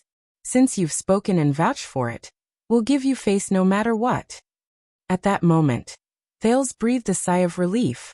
Besides, it's been 18 years. Morat tapped the wheelchair gently, as if to appease it. At the same time, his eyes were in a daze. Those old people from Renaissance Palace are long outdated. Their damage is limited and they won't be able to do much. There's naturally no need for me to waste my budget on issuing arrest warrants. Well, except for one person. The chief of intelligence snapped out of his daze and grinned. But, your grace, please give us more trust next time. Trust? Thales frowned. Williams is not a professional after all, the Black Prophet said calmly. It's not like the Secret Intelligence Department can't arrange something like a fake death. He glanced at Thales. And you don't have to use this method of looking death in the eye to avoid trouble? Thales' mind froze. He said with difficulty, of course. The Black Prophet smiled. But your father will find out sooner or later. Do you understand? Thales froze. Of course. Then can we continue, your grace? Thales took a deep breath, gripped the back of the wheelchair again. The black-veined vines fled to the other side again. Turned it in the right direction, and hid Morat's face in the darkness. Of course. Thales took a step forward. They moved forward again. Very good. You're starting to get on the right track, Morat said leisurely. Thales was startled. What? I've been in the Secret Intelligence Department for a long time, child. This time, Morat's words were tinged with a hint of sadness. I don't know when it started, but everyone became cautious and timid in front of me, no matter who it was. And as for a person who has no qualms about lying to me, and is not afraid to lie to me, a person who is not afraid to lie to the Black Prophet. Thales thought about this sentence. Morat continued. Ever since the bloody year, when the late King and Crown Prince Midir passed away, only the Sunset Goddess knows that I haven't met such a person for a very, very long time in my life. He chuckled, as if remembering something, and shook his head slowly. Thales had a strange expression on his face. He could not believe that he actually felt nostalgia and sadness in the words of this notorious intelligence chief. So what about before that? Thales took the opportunity to ask. My uncle, my grandfather, when they stood in front of you. How did you get along? The Black Prophet was silent for a second. Just like you just now. Thales' footsteps faltered, but he quickly adjusted.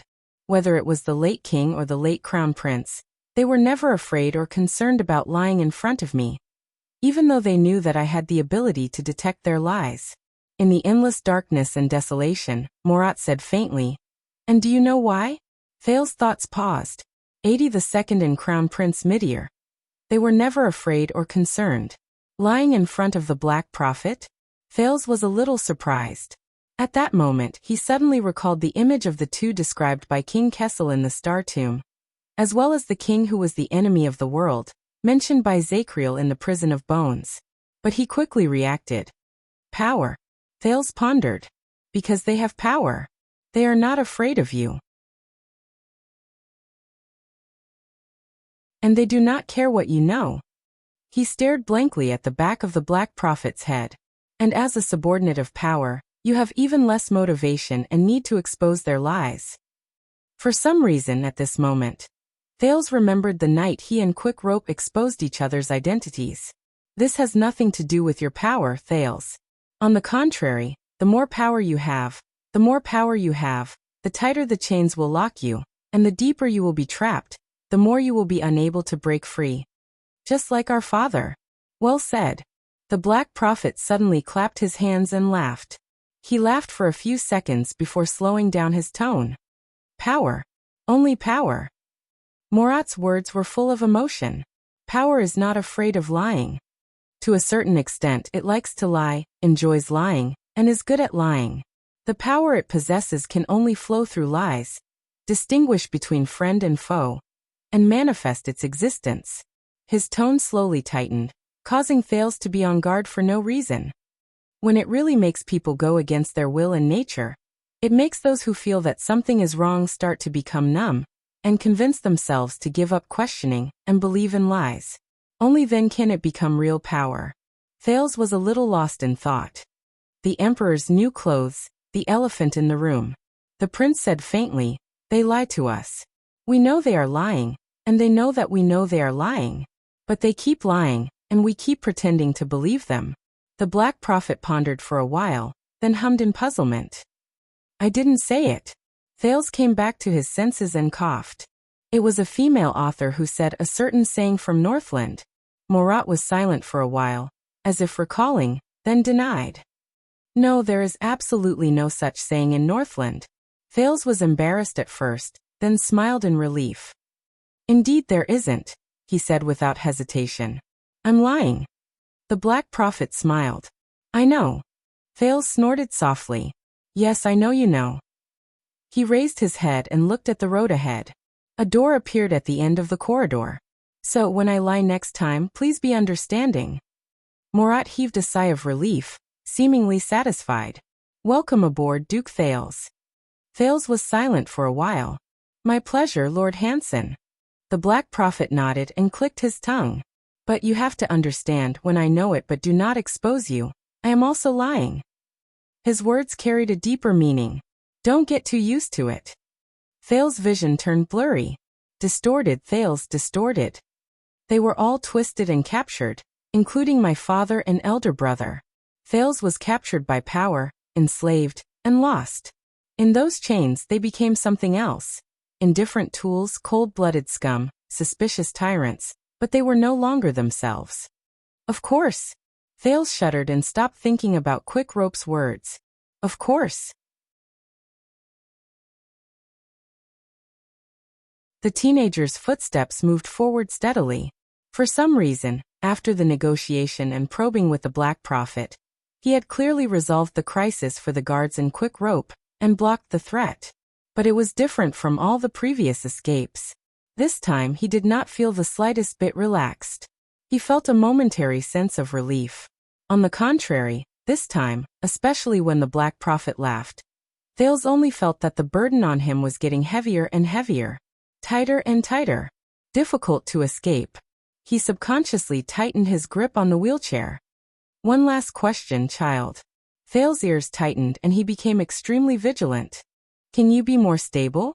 Under Thales' strange expression, the old director of the Secret Intelligence Department leaned back in his chair and let out a long sigh.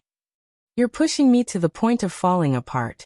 Finally, in a complicated mood of awkwardness and anxiety, Thales followed the instructions and pushed Morat into a dark room. Thales let go of the wheelchair and looked around the strange room doubtfully. The decoration was simple, the area was small, and the visibility was poor. The biggest feature was a huge mirror embedded in the wall opposite them. It barely reflected the blurry figures of him and Morat, one sitting and the other standing. However, in the next moment, A spot of light appeared on the mirror, and the entire mirror lit up. Thales frowned and stepped back, but then he found that the mirror revealed another, larger room, and Raphael standing in it. One-way glass, Murat chuckled. Made by infiltrating crystal drops. It's expensive. We can see them, but they can't see us. I know, I've seen it before. Who are you trying to scare? Unhappy, Thales suppressed the above sentence to the bottom of his heart. Where is this? The interrogation room. Murat answered simply. Please remain quiet, Your Highness. We can't achieve a perfect one-way voice transmission. We can't do it cheaply. Thales frowned and looked into the room on the other side of the glass. Raphael said something to his subordinates, and they retreated out of the door. The Baron Bone Man turned around and nodded slightly in the direction of the Black Prophet and Thales. Who do you want to interrogate? Thales was puzzled. Anchor Birel from last night? Murat did not answer the prince. Instead, he looked around the dim surroundings and sighed. Whether on this side or the other, I really miss this place. This glass in particular is of great significance. When we moved, we almost moved it over in its original state. Why? Thales stared at Raphael on the other side. The Black Prophet snorted. 18 years ago. He pointed to the one-way glass. His old demeanor was different, and his eyes were full of vigor. On the other side of this glass sat a notorious extension nobleman in his prime, the Count of the city of Halting Light from Black Sand region. He whispered a name. His name was Chapman Lampard. Thales was shocked. He looked at the glass again. And on this side, I stood in your position. As for my position, sat the Crown Prince of Constellation. Murat exhaled, his eyes filled with nostalgia. Meteor Jade Star. In the dark and depressing room, the Black Prophet said slowly, the young dragon devours the Dragon King. The vow must come to an end. The new blood will replace the old, and the great furnace will be activated. That year, Dragon's Blood, a top-secret plan to use the leader of the enemy country as the target, to open the curtains for Constellation's revival, and to place the final chess piece on the virtuous king's chessboard, was born on both sides of this glass.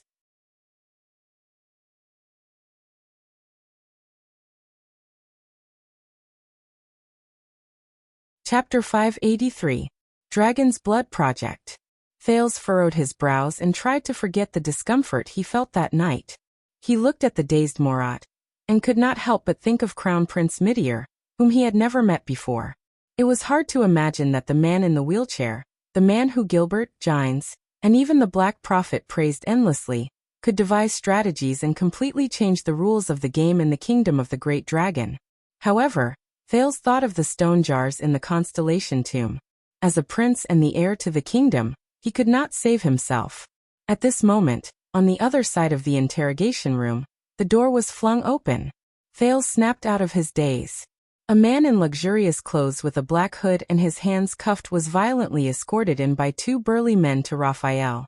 No matter who you are or what you want to do, we can talk about it. The man staggered all the way, looking battered and exhausted, but still tried to persuade the other party. Unfortunately, the burly men were unmoved.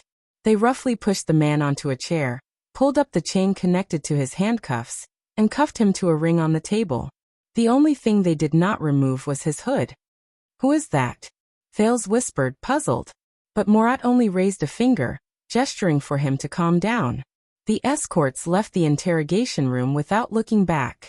For a moment, only the man's nervous breathing could be heard in the room. Then, Raphael coldly walked behind him and pulled off the man's black hood.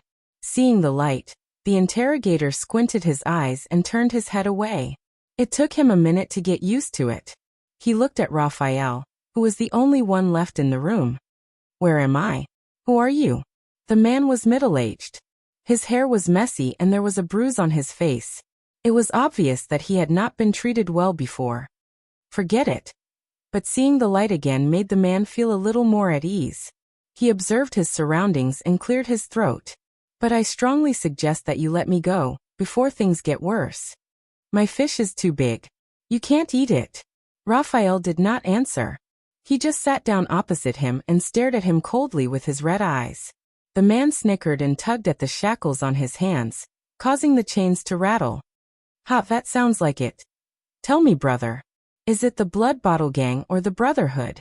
Thales looked at the Black Prophet in confusion, but the latter was unperturbed and seemed uninterested in the interrogation. Although he looked disheveled, the interrogator seemed to have gradually recovered his bearing. His tone was confident and confident. If it's the Blood Bottle Gang, Catherine and I are old friends. We are old acquaintances in South Coast Hill. We are not just familiar, hee. Raphael remained silent. The man's smile faded slightly. If it's the Brotherhood. The interrogator leaned back in his chair, shook his head and clicked his tongue. That's even better. I know Senza, he's a man who's been through hundreds of battles. There's also Alpha Wolf Rezanki. I've known him since he was selling goods on the streets. We almost became partners. Fatty Morris also has business dealings with me. However, the Baron Bone Man seemed to have made up his mind not to speak.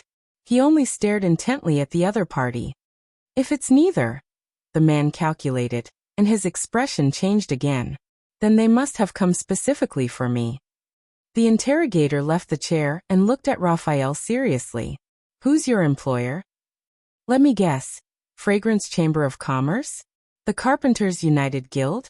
Or some noble with a misunderstanding? Or some ignorant country bumpkin? But the man thought of something, and his gaze shifted. I got it. Did my bumpkin subordinates hire you? He leaned back in his chair and snorted. They think that they can.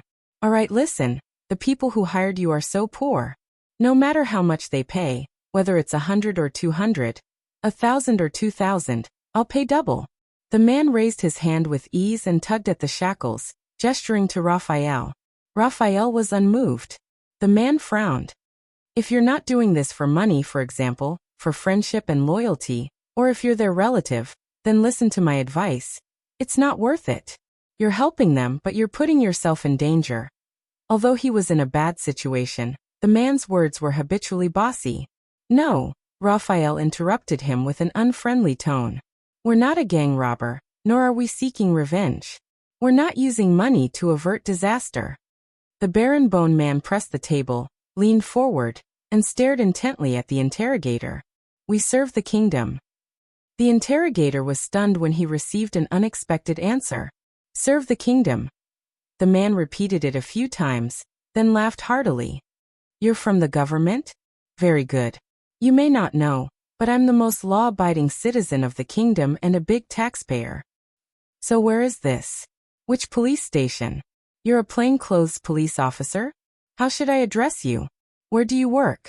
He relaxed, tilted his head, and sized up Raphael. He smiled maliciously. Most importantly, who's your boss? Raphael was expressionless. You don't want to meet my boss.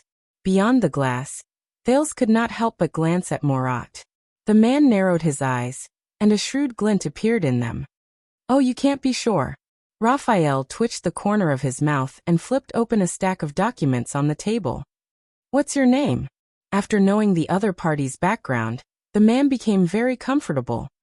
His attitude became a lot more relaxed, and he did not care about the Baron Bone Man's question.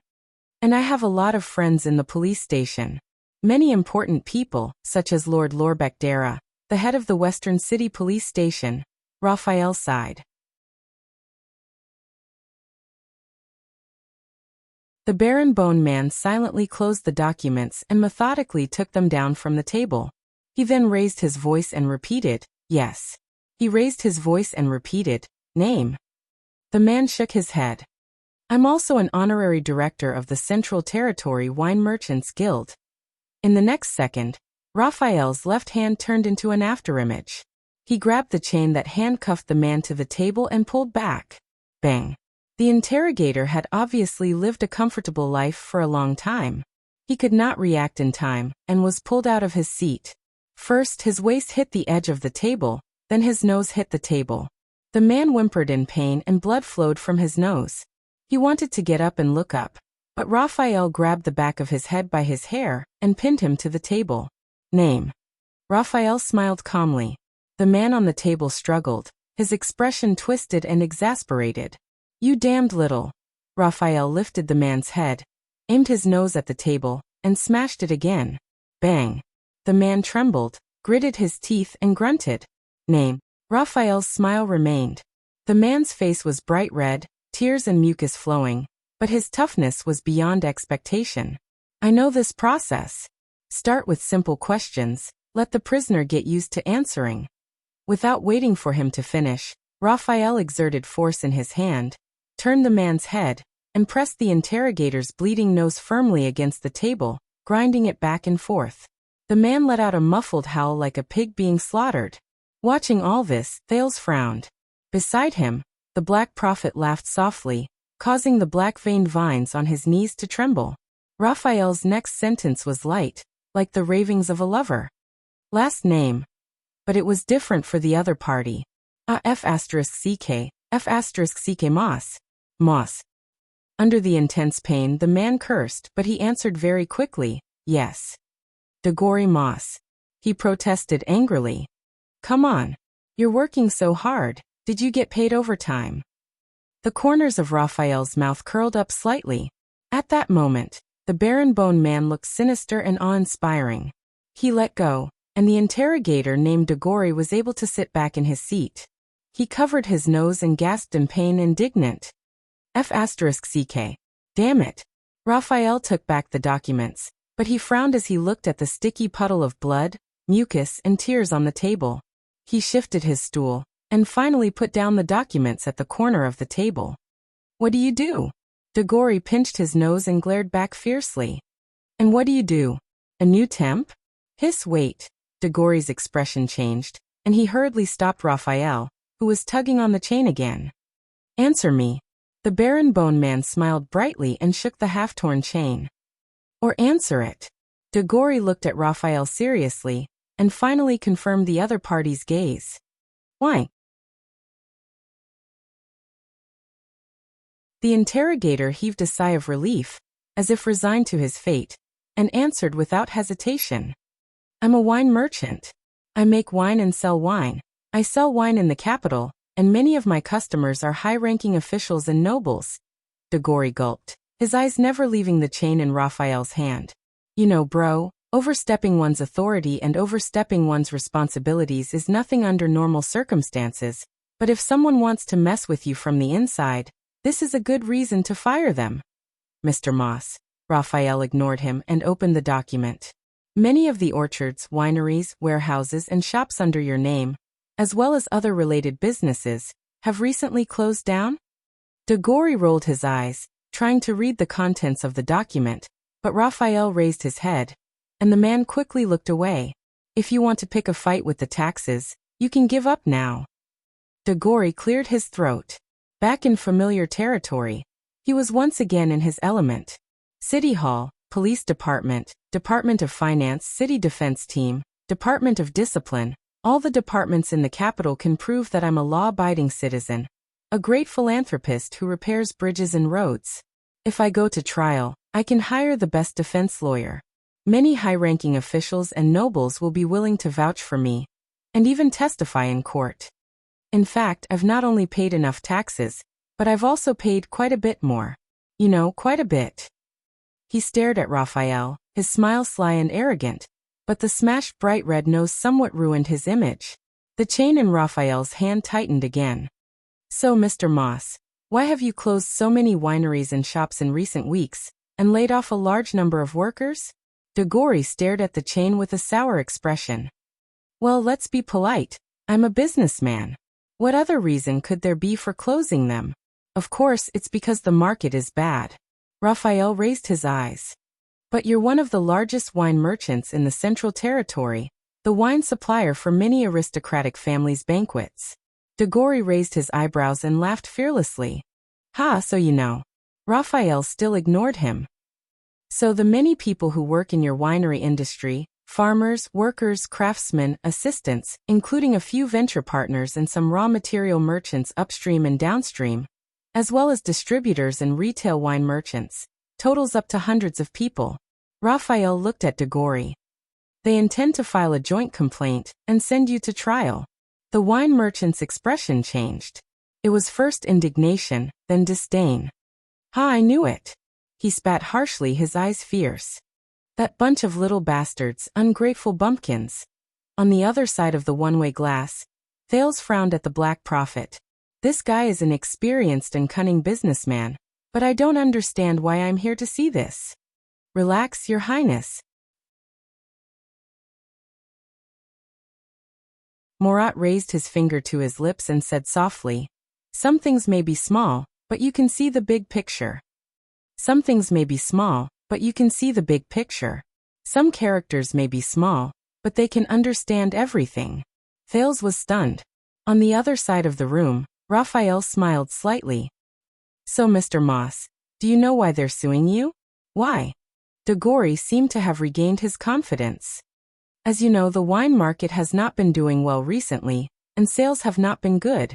My cash flow is not good, and for the sake of costs, I have to relocate my business and make difficult choices. Closing down some wineries is just one of them." Raphael narrowed his eyes. "Really?"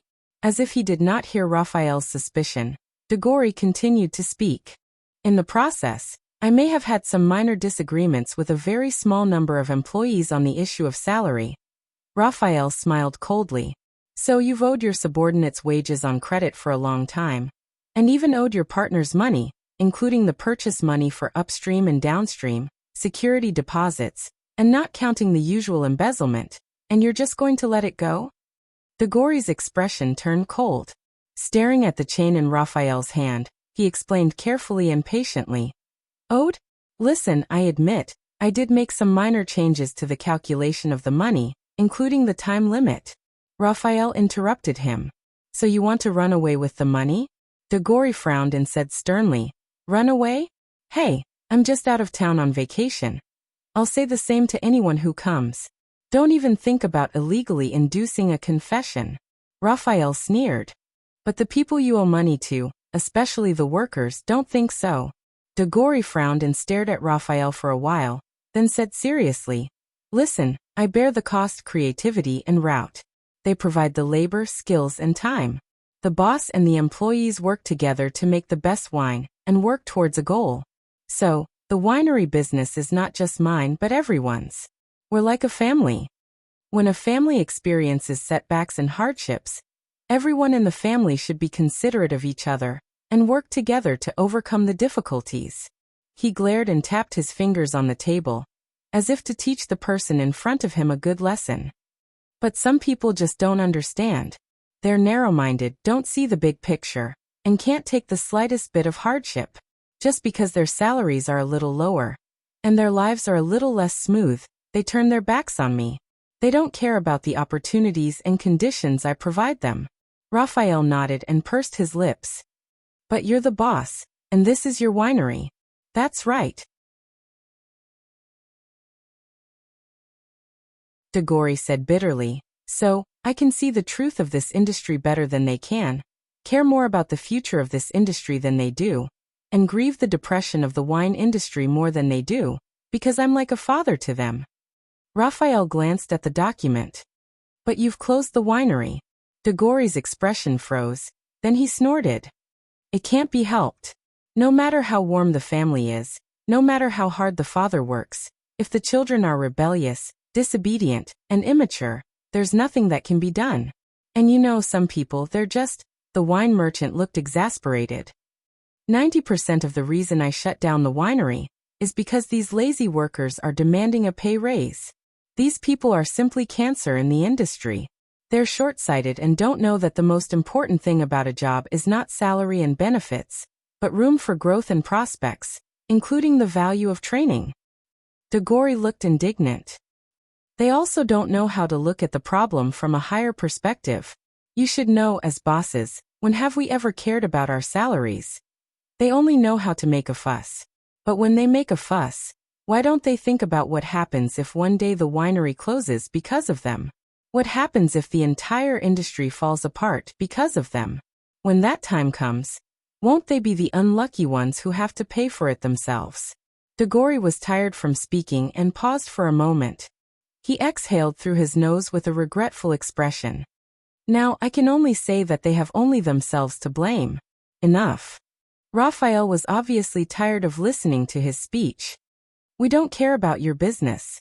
The baron-bone man leaned forward and said coldly, and we don't care if you're another shameless and unscrupulous boss.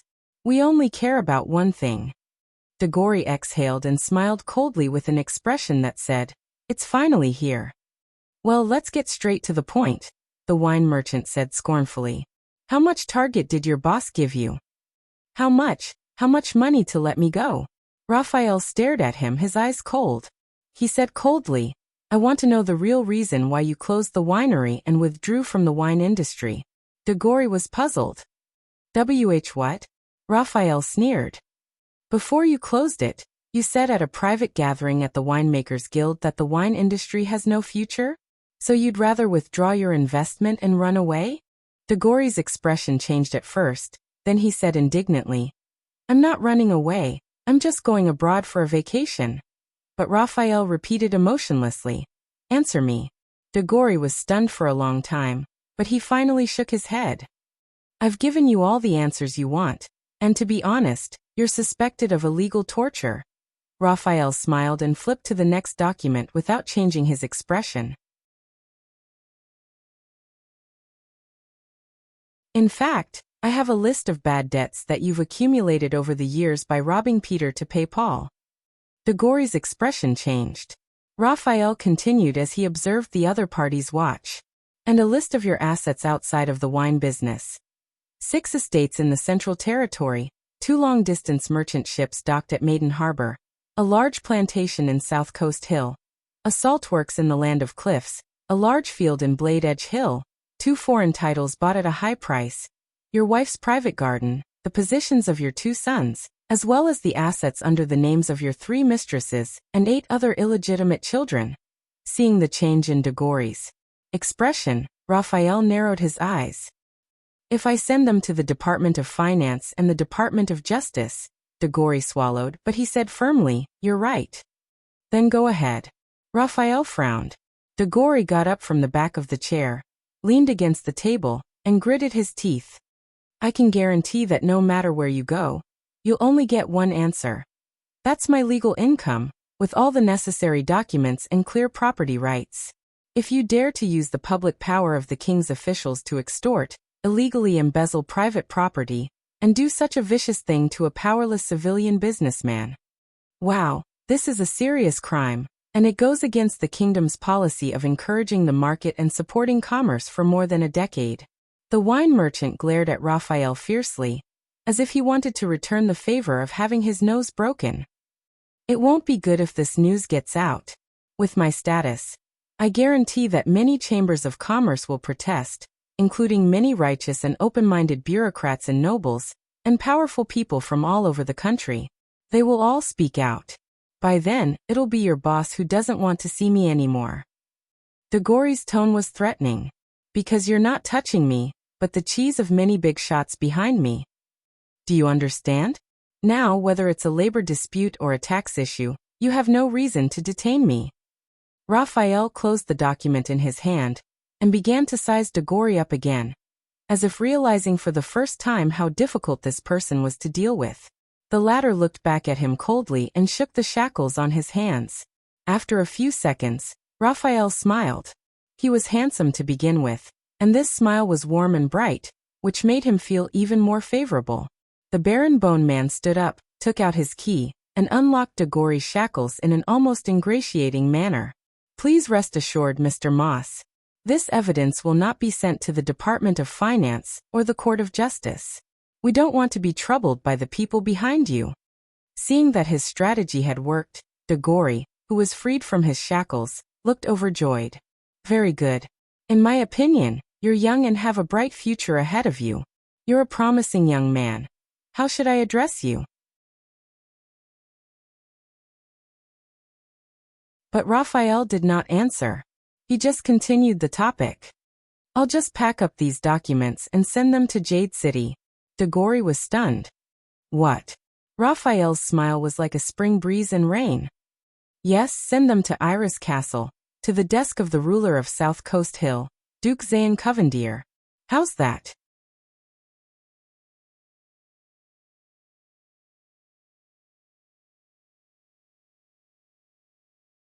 Chapter 584. Zayn Covendier. At that moment, Dagori froze. On the other side of the glass, Thale's expression also changed. Why? The wine merchant asked subconsciously. You know why? Raphael's smile did not falter. Dagori sat up straight and said nervously. This little brother, you said you serve the kingdom? Which department is it? Raphael nodded and became even more interested. That's strange. You're not afraid of the bone-sucking Department of Finance, nor are you afraid of the fiendish police department. You're not even afraid of the transcendent court. It was only when I heard the name of a foreign noble that I lost my composure. Dagori shuddered. He understood something and looked around nervously. This isn't any police station, is it? Who exactly do you work for? Raphael snorted. Oh, perhaps you're afraid that the Duke of Iris Flowers will find out that Dagori Moss, the capable businessman who received his help, grace, and mission as his representative in the Central Territory wine business, has been pocketing his own money behind his back, reaping huge kickbacks for so long, and running so many private businesses elsewhere. Thales saw Dagori tremble with every word Raphael uttered. Raphael smiled amiably, and he actually dared to say that the business had failed, and that he would go back and complain to the Duke that he was poor? Dagori's breathing quickened. He swallowed hard. Listen, little brother, there must be some misunderstanding between us. I don't understand a single thing you're saying. Raphael picked up the documents and left his seat, looking like he was going to pack up and leave. Don't worry, we will arrange for a carriage to send you home with great fanfare in front of everyone to thank you for your cooperation and confession. Right after the evidence is sent to Jade City and into Duke Zayn's hands. Dagori froze. The confidence and arrogance on his face were gone. You can't. He wanted to say something, but he was tongue-tied. Raphael turned his head sideways and smiled wickedly. He threw the last straw. After all, you know that the kingdom's secret intelligence department is not allowed to interrogate people illegally.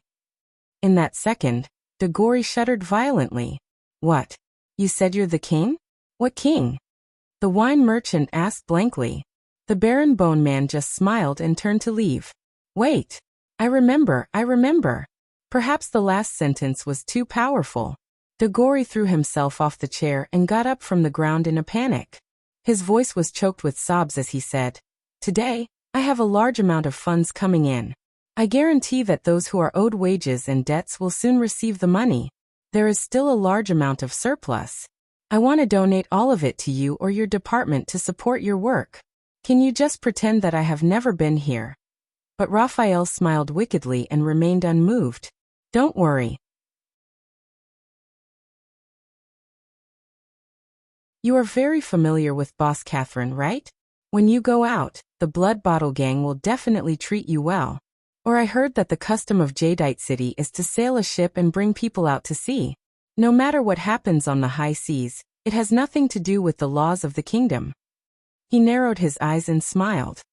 We can't do anything even if we wanted to. It seemed that with every word Raphael said, Dagori could remember something. As a result, his sobbing grew louder, and his gaze grew more terrified. No, please, you're killing me. I am also a citizen of the kingdom.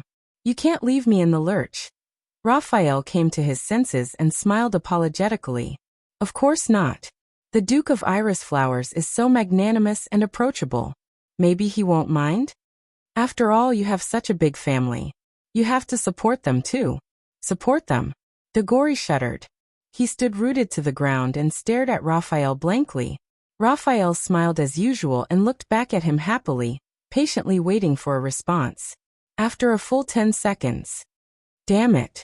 Finally, under Raphael's gaze, Dagori could not bear the pressure and fell limply to the ground. All right, whatever you want, I'll give it to you. He completely broke down. Tears and snot flowed down his cheeks as he sobbed. Just don't tell the Duke. I just want to make a fortune before I retire. My family, Raphael smiled, very happily. Welcome to the Kingdom's Secret Intelligence Department, Mr. Moss. Satisfied, he bent down and helped the trembling Dagori to his feet. Don't worry, with our care you won't retire so soon. Dagori stared blankly at the young man in front of him, his face numb.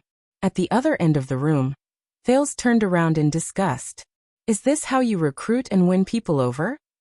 The Black Prophet in the wheelchair chuckled. I know you despise such tactics. I don't despise it, it's just... The prince shook his head and said uncomfortably, it reminds me of Shadow Shield. That's right, Murat sneered. Because this is our division of labor.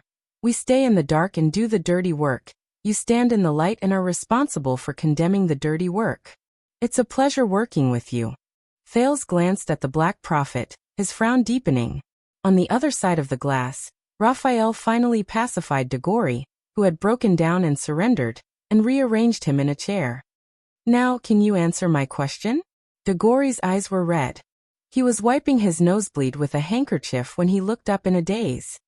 What question? Raphael repeated patiently. Why does the kingdom's wine industry have no future?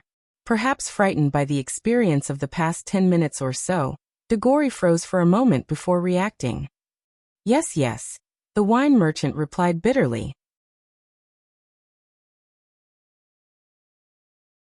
Although it was only a rumor before, it was confirmed last night. Now it should have spread among the wine merchants in the country. Raphael's eyes flickered. What's wrong? Dagori, who had just experienced a drastic change in his life, pursed his lips and said reluctantly, that prince. Hearing his own news, Thales was taken aback. Dagori said sullenly, our wise Prince Thales, the Duke of Star Lake, doesn't like wine. At yesterday's banquet, the wine that my family brewed was placed on his table. He didn't touch a drop. Not even a drop. He said resentfully. Even during the toast, he deliberately spilled it and refused to drink it. Raphael snorted. Perhaps your wine doesn't suit his taste? The prince doesn't like wine, or wine doesn't suit his taste. What's the difference? After Raphael destroyed his psychological defense line, Dagori, who started the conversation, went on and on. He looked like he had given up on himself, and was ready to give up. And not only does he not drink, the wine merchant said unhappily, he doesn't like others to drink. Thales looked up in surprise. Raphael also frowned. Really? Dagori laughed, his face full of sarcasm. I didn't go to the royal banquet yesterday, but a friend of mine did. He saw it with his own eyes. Before the hostage incident, there was a noble girl. She was very beautiful and had a good family background. She asked the prince to dance. In the end, just because she drank 2 glasses of wine before talking to the prince, she was publicly reprimanded by His Highness and came back in tears. Raphael was still skeptical. Are you sure? It's all over the socialite circle. Dagori spat on the ground. His Highness rejected every girl who drank. Even his own aunt had a few more glasses of wine. He showed no mercy and kicked her out of the banquet in advance. There's also a servant who testified. After the banquet, when His Highness spoke to Duke Zayn alone, he only drank water. Raphael pondered for a moment. That's it? Just based on the trivial incident at the banquet last night?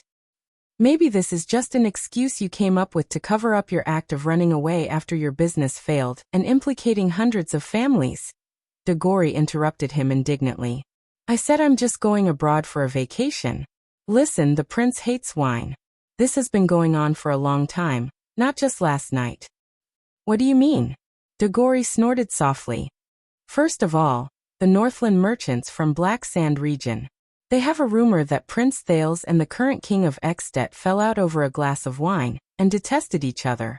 I don't know how the prince is in the north, but his return to Constellation is also very obvious. He lives in seclusion, lives a simple life, and doesn't indulge in wine or women. Dagori raised his finger and pretended to be serious. In Blade Fang's camp, my colleagues in Western Desert prepared a bottle of fine wine, bribed the legendary winged soldiers, and prepared to dedicate it to him and advertise it at the same time. In the end, the prince didn't give them any face and smashed it on the ground without even looking at it. You know, that's the heir to the kingdom. That's when the rumors started. Dagori exhaled indignantly. And I just heard what happened this morning. 2 of Prince Thales' personal guards, royal guards, former members of the 7 Jade Star attendants, drank a few too many glasses of wine last night. So they messed up and caused an accident in which they took hostages. So the prince ordered them to be whipped in Mindy's hall. They were beaten half to death. It's said that he even personally counted the lashes. Raphael listened attentively, glancing at the one-way glass from the corner of his eye. Degori slumped, then looked up. This is great.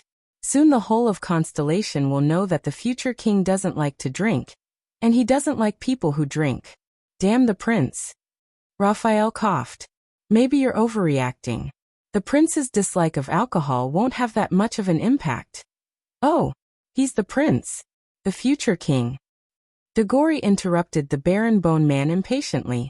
Everything he does every minute, every drop, has a super, huge impact, okay.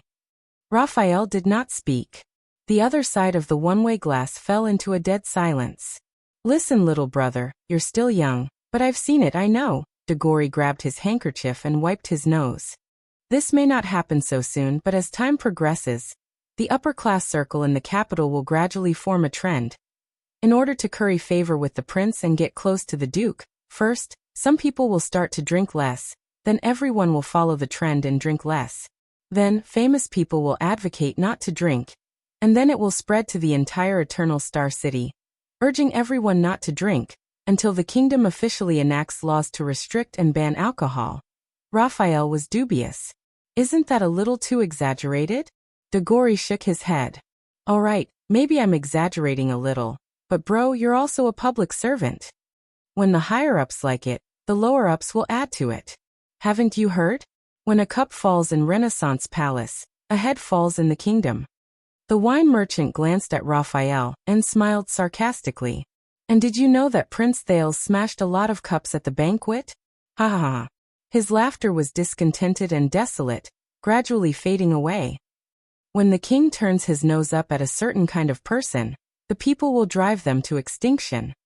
When the duke takes a second look at something, it will go down to the common people, and it will be priceless, even priceless.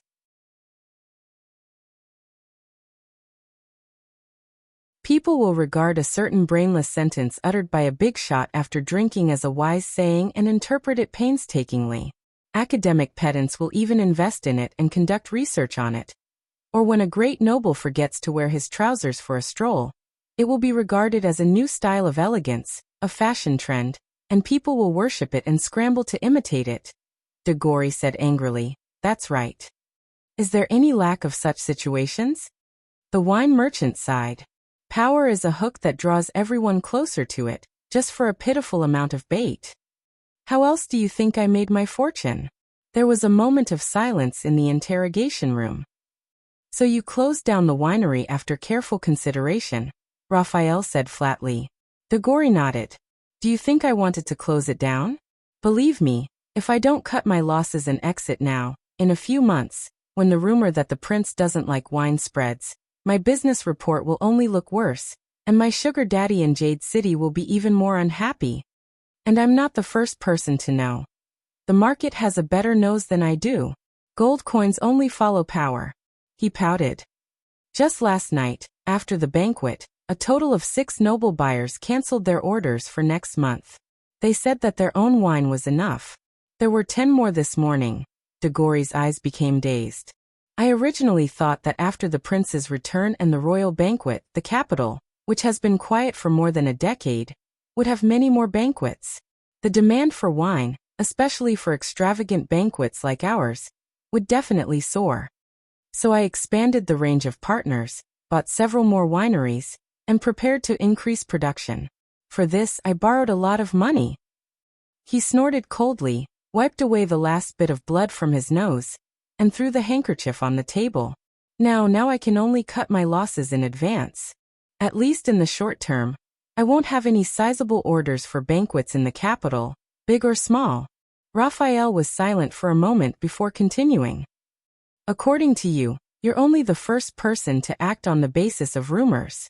In your line of work, more people will suffer and more people will lose their jobs? Degori snorted strangely, half crying and half laughing. What can I do? I'm in despair too. He was in low spirits. But who's the one who caused the wine merchants to lose confidence? The future of the wine industry, and all my workers to have to eat dirt. If you're so capable, don't look for me. Look for His Highness, who told the world I hate wine." Moses slumped in his chair and muttered for the second time, "Damn aristocrats. Damn prince." The interrogation room returned to silence. Raphael sighed. "Very well. Thank you for your opinion. I'll make sure he knows." Make sure he knows. Soon Moses, who was immersed in his decadence, realized something. No. I #N% and the wine merchant's expression changed drastically as realization dawned on him. "Don't write down what I just said. Sunset knows that my whole family is loyal and wholeheartedly supports the Jadestar royal family." He waved his hands in an attempt to defend himself to Raphael. But Raphael only glanced at the one-way glass, then waved his hand to have Moses taken away. "It's true, my mother can testify. I've been a loyal supporter of His Highness Thales since I was born. Aren't we on the same side? You can't set me up like this." The wine merchant's words slowly faded away, but lingered in the ears. "Well, may the Duke of Star Lake be healthy and crowned king soon. Hey, no, don't get me wrong. I'm also very supportive of His Majesty Kessel. I sincerely wish the Iron Hand King a long life and eternal rule over Constellation." The door to the interrogation room closed, and Degori's voice disappeared completely. Raphael exhaled and looked at the one-way glass.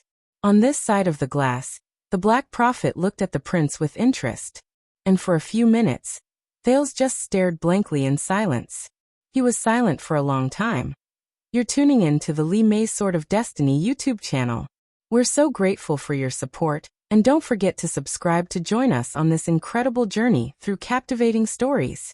Your generosity through donations truly makes a world of difference, as it's the primary source of revenue that allows me to expand and enhance this channel for you. Thank you from the bottom of my heart for being a part of this adventure.